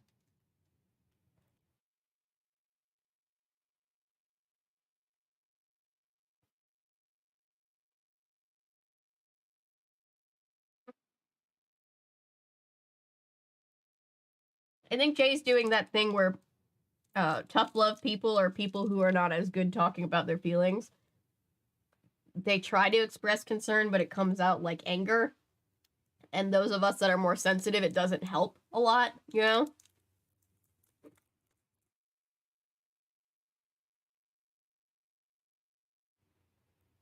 An episode of Lingo after California Diaries. Unfortunately, it is already 1 o'clock. And I'm gonna get off and eat something after that, but may I interest you in the new fairy tale theater video that I did? No, I'm just kidding. Me is because of the whole personality disorder thing, which is like manic depressive hallucinations, but muted empathy. It's a lesser symptom. Not existent, but just not less. And that's not your fault, obviously. Like you clearly are conscious of it, so you're not gonna be like Jay, just being like, I'm not actually here for my friends. Damn it, I still haven't seen pop up. I keep forgetting. I keep getting off stream late and forgetting. I'm sorry, Paulo. I'll look at it. Jay's mad at himself and projecting onto Alex and Ducky because he left them high and dry. Yeah, that's probably part of it too. Yeah.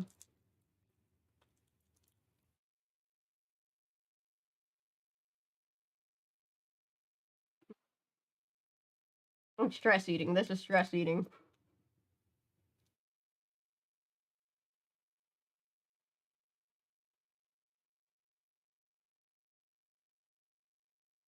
Look at the babies. They're all strong and crawling around.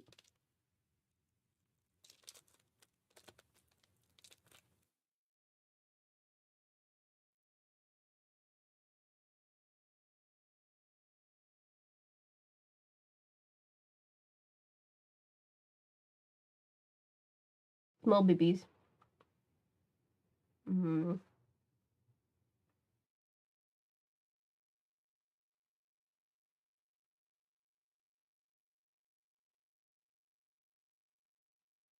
Hmm.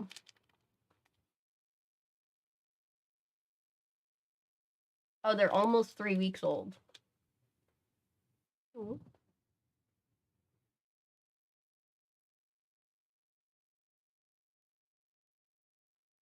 I've definitely reacted with anger when I was worried about people. Yeah.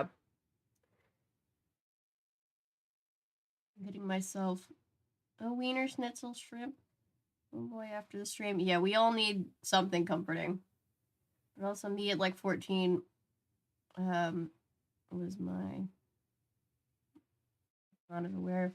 You know, I know yet it's a high school Ellery was bitch and had no idea times. Yeah, and at 14 nobody knows how to express their emotions, so none of us are very pleasant at like that 13, 14-year-old age, I don't think. My friend went for a walk without telling anyone once. No one could find him, and when he came back, I punched him. Oh, yeah, I have family members who have a very like tough love style, and it's one of the biggest like miscommunications we always have, because it's like when they're worried, it comes out a lot of times like anger, and they don't mean it like that, but it's just like me when I'm like already struggling and very sensitive. I'm just like, eh. You decided on the next Australian children's show you'll react to in future. There's so many to choose from, but I need to do another one soon.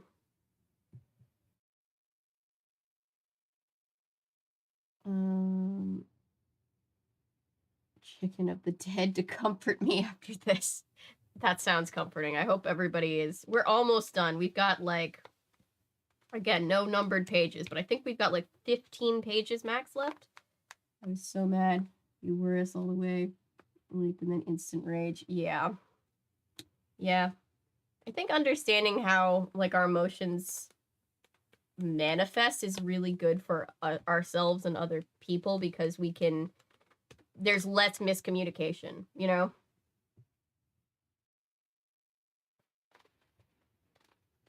It's like love languages. It's like the way that you express certain emotions may not be the way other people express certain emotions, and so you think that they're not the emotions you're having. Communication do be key. Hey, Maddie. I keep assuming that you've left chat. As soon as he was recovering, I was mad. Yeah. He had a concussion when biking. No helmet. Yeah. A 4 and 5-year-old doctor. I recommend it. It's engrossingly cute. Oh. My favorite Twitter post is the love languages pathologized. Is that the one that's just like, it's just like, is that the one that's just like acts of service? I'm so tired. I just want a break.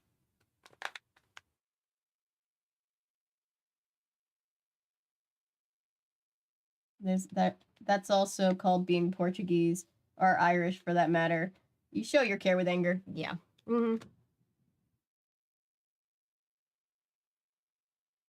It's just either the gift or fast tracks.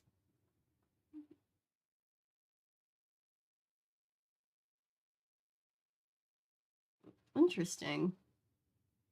Words of affirmation. Your parents didn't say they loved you enough. Oh god, I love this. That is such a great post. Okay, let's finish this. It is 2 a.m. Do you know where your sanity is? I love Ducky. It is 2 a.m. Do you know where your sanity is? The drain. It's down the drain. It must be to have the dream I just had. You have switched places to have the dream you just had. You switched places with Alex. You are inside him at Jay's party. You're feeling depressed and you don't like anyone there and everyone's drinking and it seems like a good thing to do, at least something to do. So you grab a bottle and start swigging and suddenly everything seems less loud and less obnoxious and just less. And you like the feeling for a while until it takes you over now and you're starting to feel worse and worse because they tell you in school alcohol is a depressant, and what could be worse for depression than that? So you sink and sink, but you're already at rock bottom. So what happens? You go below, you go under, you question why you're at the party, you question why you're even alive, and what's worse, you desperately have to go to the bathroom, but the one downstairs is being used, so you trudge to the one upstairs, and all you want to do is relieve yourself, but you're in there, and the lights are bright, and you see yourself in the mirror, pasty and tired and stringy-haired and sad, and you see the shower and the gleaming tub, and you decide that that's what you need. So you turn on the water and step in, but you're not thinking. You're not sober enough to take your clothes off, and the next thing you know, you're sitting down, tired and soothed by the warmth, and you know you're going to fall asleep, slip downward, and your hand reaches for the drain because you want the tub, and your hand reaches for the drain because you want the tub to fill, because maybe if you sink far enough,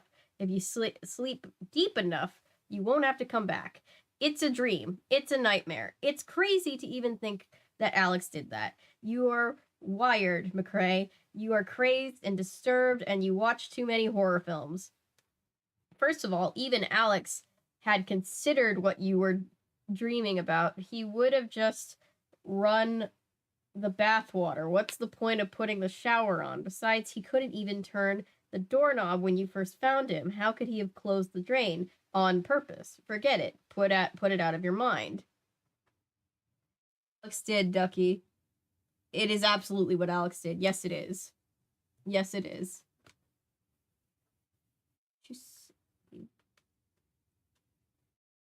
Good night, Peyton. Glad I was able to catch the stream, but I really gotta go. I'm already miles deep in sleep debt. Oh, I feel that. I feel that, Peyton. Good night. Ducky is in denial. Yeah, he is. Well, shit, this is deep. Yes, this is very deep. Choose. Yes. Ducky is psychic. He knows when the girls are in trouble and he has premonitions. I like this magical realism take, like with Carson being a ghost and with Ducky being psychic. I like to imagine that that's exactly what's happening. He's like having he has dreams and he can tell, yeah. He doesn't want to thank his friend because that's a much scarier problem than depression, which from the outside feels like something you could fix if you tried. Yeah. Friendly mom friend reminder. If you ever feel this way, talk to somebody about it. Please don't do what Alex did. It is a very, very bad idea. Please. Ducky being psychic would explain a lot. He's always there when somebody needs him. I'll DM you to the link, episode 1. Okay, cool. Thanks.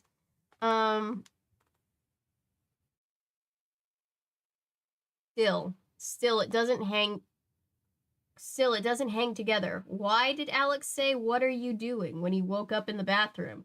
As if we were stopping him from doing something. Why was he so upset, so ashamed, so apologizing so much, insisting on keeping all of this a secret? It doesn't make sense. I want to talk to him, but he's out like a light.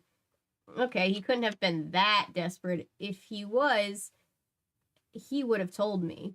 He said I'm the only one he talks to. Me and Dr. Welsh. Dr. Welsh might know what's going on in Alex's mind. He definitely should know about what happened tonight, but I can't call him. I told Alex I'd keep his secret. I promised. He trusts me. He says I'm an extension of himself. I have to live up to that. Tell somebody. Very much tell somebody. Tell a grown-up. Ducky is an X-Men. Yes. Wait, did Sunny ever... Was there ever anybody else around Sunny when she saw Carson? Because Sunny might be able to see ghosts. That might be her superpower. Ducky eviscerated the Carson ghost at Venice Beach before he got Sunny killed. Yeah. Prep something to copy-paste and chat for these types of moments in streams to list resources for mental health and chat. I was just thinking that too. I need to find like the national mental health hotline. Okay, that's a very toxic relationship. That's codependency. You need to tell an adult. If any kids are watching this and your friend does something similar to this, tell an adult. I don't care if they get mad. It will save their life. California Diaries x Phantom Investigators. That's a crossover I would love to see. One guy who worked at the cafe. Maybe he can see ghosts too. That was my jaw. I love TMJ. Okay, anyway, we're very, very close to the end of this book. All of these books just end on the highest note, don't they? 223. This was 2:15, and now we're at 2:23. And the one before that was 2 a.m.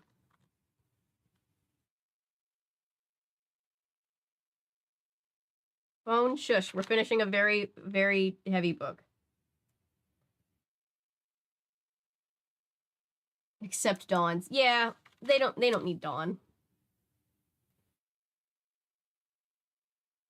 Thought. 223. Thought. Dr. Welsh is an extension too, so telling him would not be breaking the promise, would it?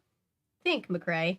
Do what you have to do. Do the right thing. Do it. What seems like a lifetime later. Did you? Did you do the right thing? Who knows? You're in no shape to decide that now. It's still dark out, and you could barely stand up, but you can't sleep. You can't think of sleeping yet. Your mind is screaming at you. Your thoughts are slamming against the sides of your brain, and you have to find relief somehow. Fun fact, by the way, the same ghostwriter who wrote this book also wrote Sunny's first diary. So I like to imagine that that writer put magical realism in here on purpose.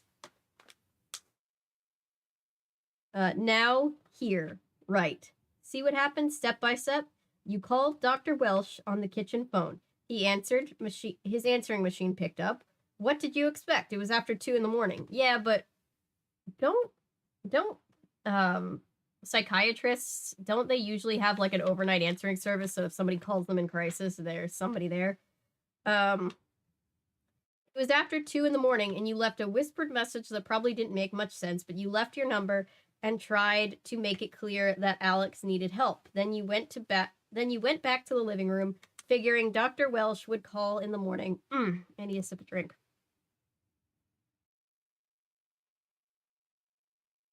Also wrote some of the 39 clues. Yes, I have 1 in 3 of the 39 clues. I know the first one was Rick Riordan. I don't remember who the third one was.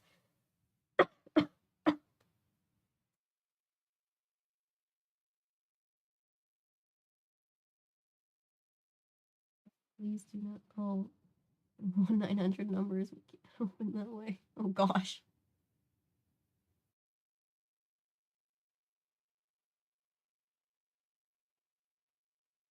To ghosts, everyone can see him, but nobody knows or talks about it. Maybe the sun. Maybe. I like this theory. I like this theory very much. Oh, I love how much time she spends with the kittens. Handling kittens is so important. If you have foster kittens, it's super important to handle them young because then they'll end up not even a little bit afraid of human beings.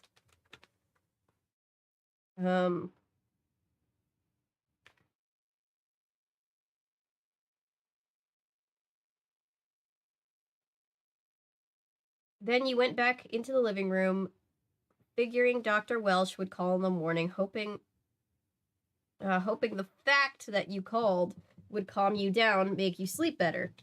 And you might have fallen asleep, it was hard to tell. But when the phone rang and you jumped out of the armchair to answer it, you noticed only 10 minutes had passed. You picked up before the second ring, and it was Dr. Welsh, sounding groggy but calm, very calm, just the opposite of you. Tripping over, well, he's a therapist or psychiatrist or whatever. They're all trained to stay calm in these kind of situations. I've had people tell me who have gone through training to be a therapist that like most of their schooling, a good part of it is just training to desensitize you to the point where people can just come to you with the most wild shit and you'll just be like, and how does that make you feel?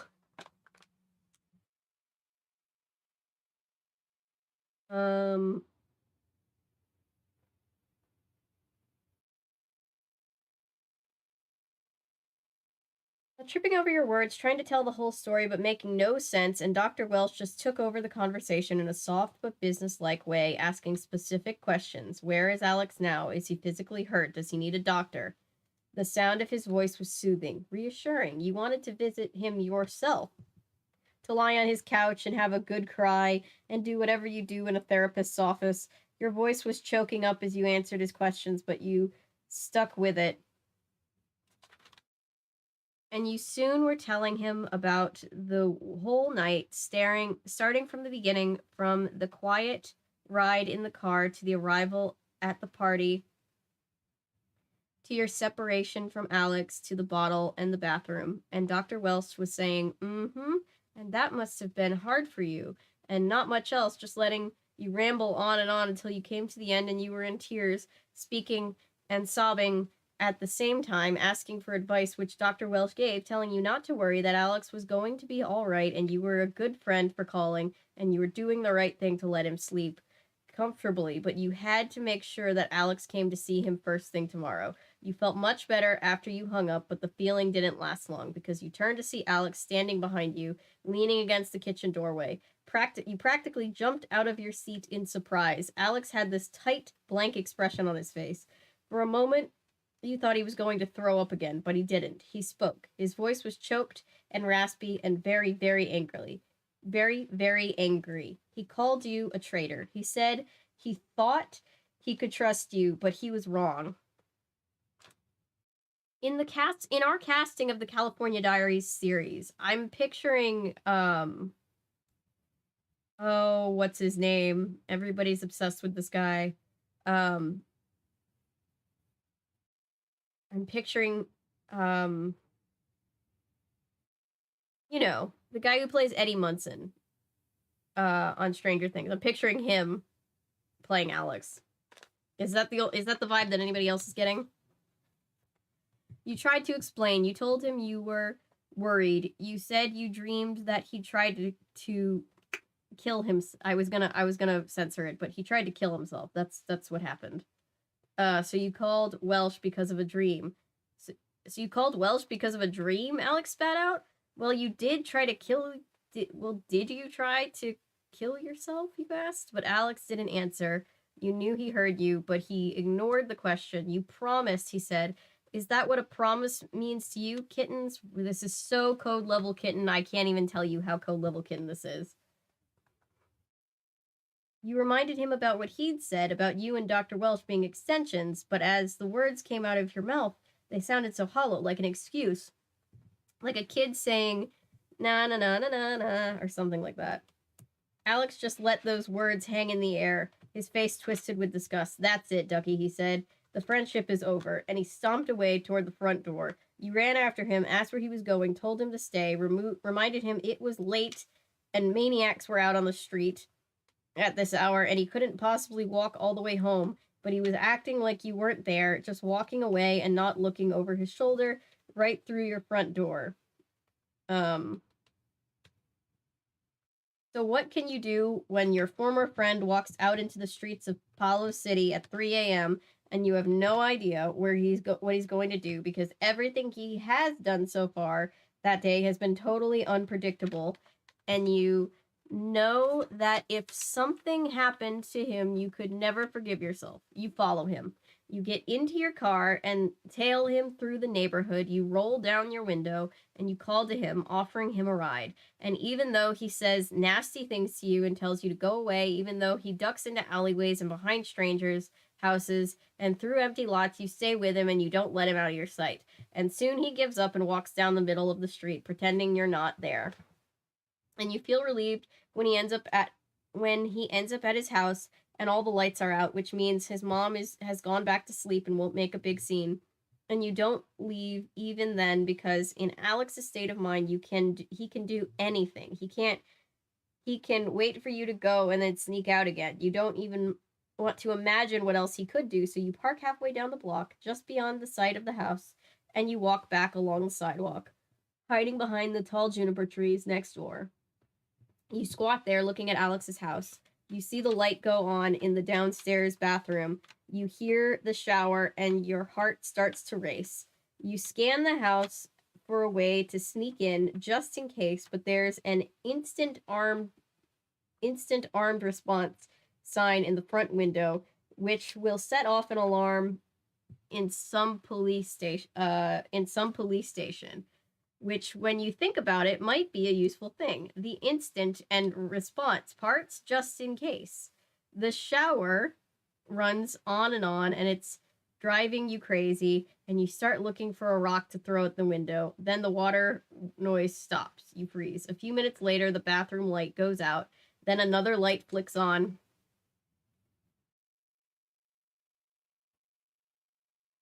Wow, it's really raining outside. Alex's bedroom. You see the silhouette of Alex's head briefly, and then the shades roll down. You do not move. Even after the light goes out, you stay there, riveted, eyes scanning the house, ears listening for odd noises. You stay there. How long? It feels like hours, but you're now watching the clock, and finally you're ready to drop from fatigue, and you don't want to be found tomorrow morning sleeping under the neighbor's juniper. So you stand up and you stumble on creaky legs to your car, and the way home questions nag you like mosquitoes. Did you do the right thing? Did you do all you could? Did you help Alex? And most importantly, what next? While I was away, Ted came home. He's snoring peacefully in his room. At least that's one person I didn't have to worry about. Bless. That's such a mood. He's lucky his life is simple. I wish I felt tired. It's almost morning and I have to sleep. Tomorrow could be big. I know why I can't sleep. I'm afraid of the morning. I want to do something. But what? Call Alex? Talk to his mom? Call Dr. Welsh to see Alex? See if Alex talked to him? Go over to his house and drive him over to Dr. Welsh? What if Alex denies what happened? What if he doesn't remember? And what about Jay? He's going to want to know how Alex is. Do I tell him? Should I bring him into this? Maybe Alex needs his friends to rally around him, or maybe he needs to be left alone. Am I doing enough? Am I doing too much? Where exactly do I fit into all this? I don't know. That's the problem. I should know, but I don't. I'm sitting here at 4:30 in the morning, so awake I could run a marathon, writing my brains out because I can't talk to anybody, considering I've already broken a vow of silence, and Ted would be useless about stuff like this, even if I could tell him. And Mom and Dad don't like me to call Ghana, so all I can do is write. Hey kids, we're going to Ghana for months. Don't call us. And that should be helping me because putting it on paper always makes thoughts clearer, and I've filled up a whole journal, wearing out my fingers, examining every possibility, dissecting, reasoning, spilling, and after all that, I should have an idea. I should know what path to take. I should have an understanding at least, and maybe a strategy. But I'm not a stupid guy. I should have all of that, but I don't. I really don't know what to do, except worry and hope. And that is the end. Wait, what's happening?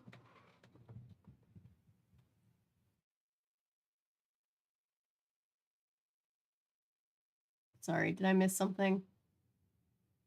Oh, we had more bots. Thank you, thank you, thank you, Knights of the Bot Table.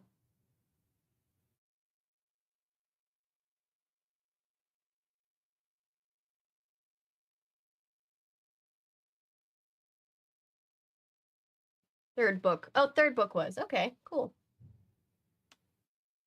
Ducky is psychic. I wonder if we'll read what the other three's powers are. Well, I'm a firm believer that Dawn probably doesn't have any powers. Maybe Dawn's power is bitch. Reading the book chat.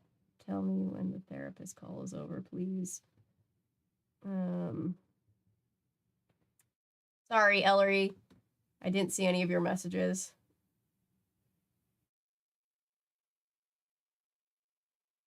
Thank you, Rex. Sorry, I didn't see any of that. I was just trying to get to the end. You can fully step away, Ellery, for future reference. We don't need you to stay if you're triggered. I'm so sorry.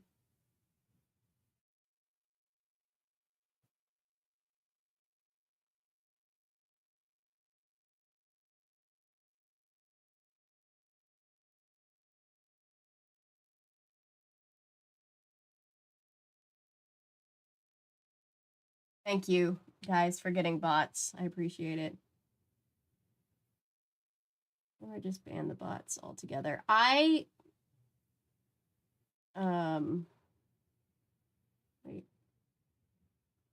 Yeah, ban and report. Ban and report bots for sure. You can, I think you can say hide user from channel, and that buys some time because it takes them a little while to realize that that particular account is banned. You're good, Avery. I was mostly talking to the other mods anyway. Besides, staying was my choice. I just wanted to mute because doctor-based anxiety. Yeah, totally valid. Thank you. This is why we have the warnings and the kitten streams. But thank you guys. Yeah. Yep. That started. This is a very good book, by the way. Ducky is wonderful and I love him.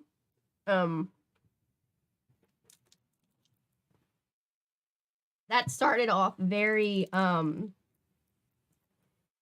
very chill. And for a second I was like, maybe we won't get to Code Level Kitten this time. And then we did. We very much did.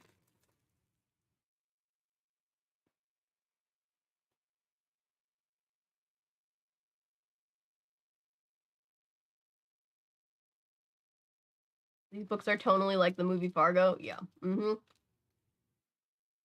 When I was having my ADHD moment before, since it was just a single copy, I was like, I wonder if I can find on the one used book site a replacement copy for this one, since it's missing pages, and I did. So I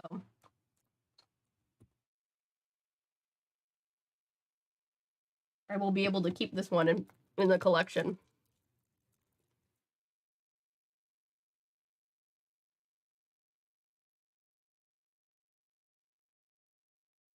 We've basically begun all the character arcs, which will carry through the rest of the series, yes. Oh, there is a copy of Ducky 1. Oh, I could have done that. Why didn't I do that? Go get your sleep. It's 1:30. Well, we can give that copy. I'll give that copy away to somebody else with the other copies.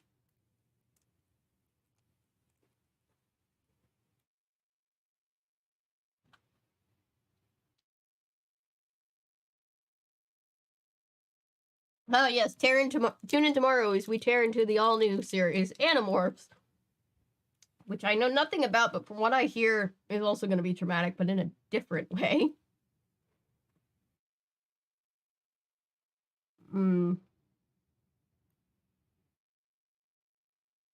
Yeah, I'm gonna eat and then sleep. I work tomorrow. Kitchen streams. I'm sorry, guys. Slow burn traumatic. Okay. It was slow burn traumatic. I'm trying to think of something to say that can, like, wind down the stream. This book has been good, but a lot. Quite a lot.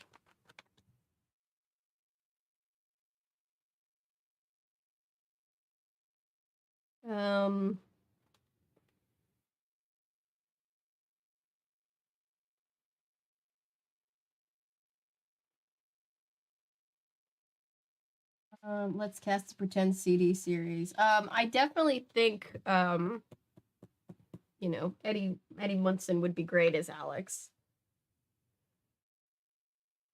I really, really, really ship Ducky with Bud now forever, and I want Bud to come back desperately. Yeah.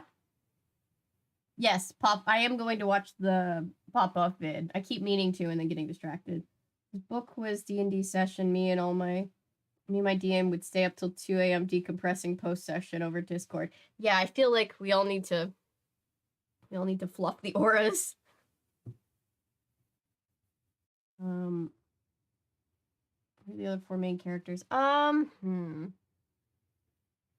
me think. I feel so old trying to think of Kristen Stewart as like 30. Yeah, she's too old to be playing Dawn now, but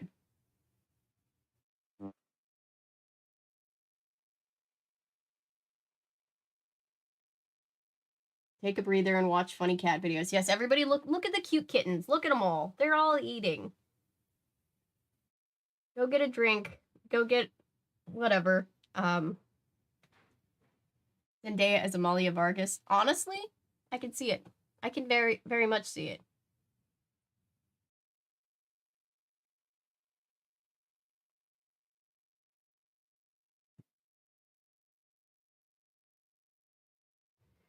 Can we cast, just because I keep picturing Maggie as a brunette, and I cannot picture her as a blonde no matter how many times they say it, so can we cast a brunette as Maggie? Rodriguez, yes.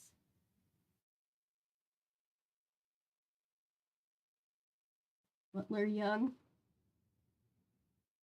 Butler could probably play somebody. Maggie is a dirty blonde. Yeah, I keep picturing like a very dark brunette though. And I don't know why, because they've never said that ever, but I'm just like, I don't know why that's what I'm picturing. And Butler is Bud. I accept it.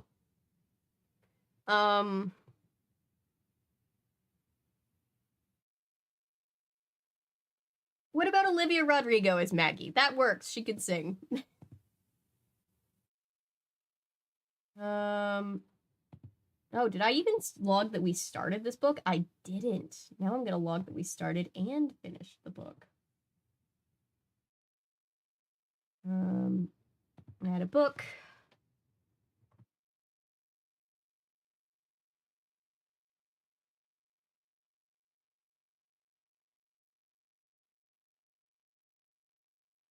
Feature disabled. Oh, that's right.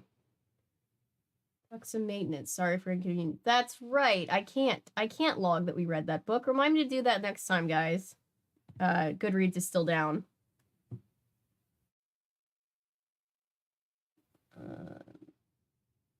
Kai from tomorrow, X together as Ducky.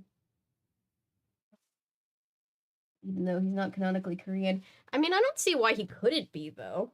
Like, I don't see any reason why, like, it would matter. Like, Maggie's not, like, Maggie's white, but I kind of picture an Olivia Rodrigo for her.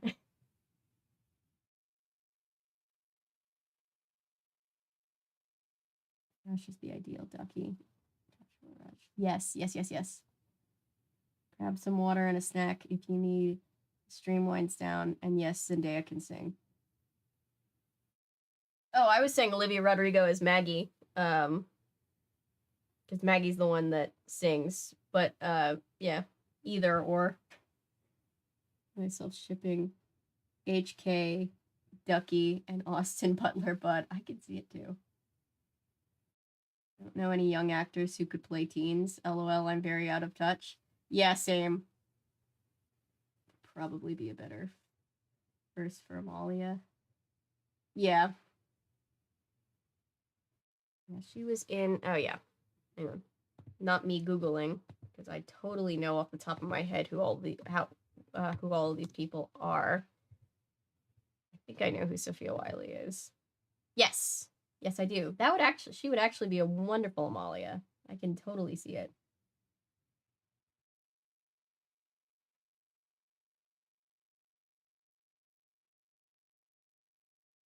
When did they do a School of Good and Evil show? How am I that out of the loop? I loved that series so much. High School Musical, the series. I still not over that name.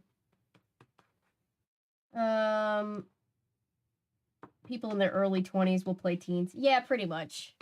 I support that for a bunch of like child work law reasons. Anyway, but yeah.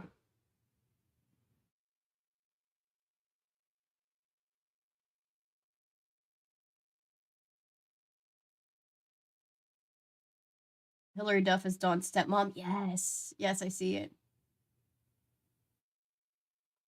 Okay, but if this was like late 90s, early 2000s era and all the Disney Channel kids that we grew up with were the right age, then how do we cast it? That's the question.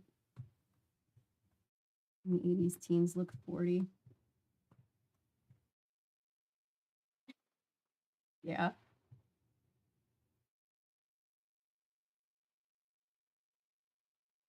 Hilary Duff would be Maggie. Yeah.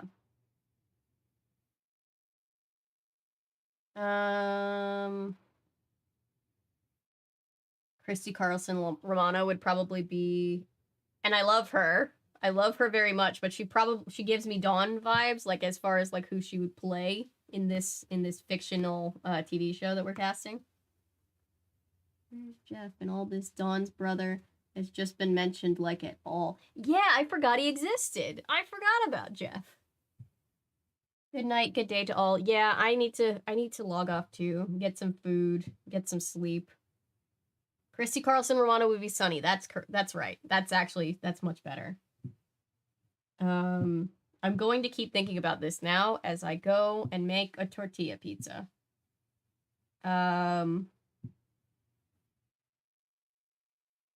Watching Gravity Falls. No, I have another 2 a.m. block. I have a 2 a.m. thing, Maddie, but I would love to. And I should probably also sleep, because sorry. We can watch after on Monday. Rip you existing. We can do it on Monday. Don't forget about me. Papa.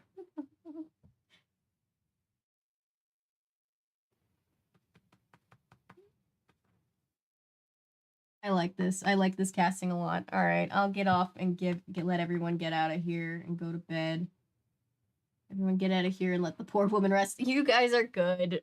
I like being here hanging out with you guys, but I also know that sleep is a good thing eventually. And I do have a thing at 2. Because my schedule is chaos right now, but I will let you guys go. I will see you guys soon. Daniel and I will see you tomorrow. So be looking forward to that. What am I looking for? Where is my tab? This is the wrong tab. This is the other wrong tab. There we go. But yes. Good night, everybody. I appreciate you being here. Thank you, mods, Knights of the Bot Table. Thank you, everybody. Thank you, Daniel. We do need sleep for tomorrow's stream. Good night. Good night, good night. I will see all of you tomorrow.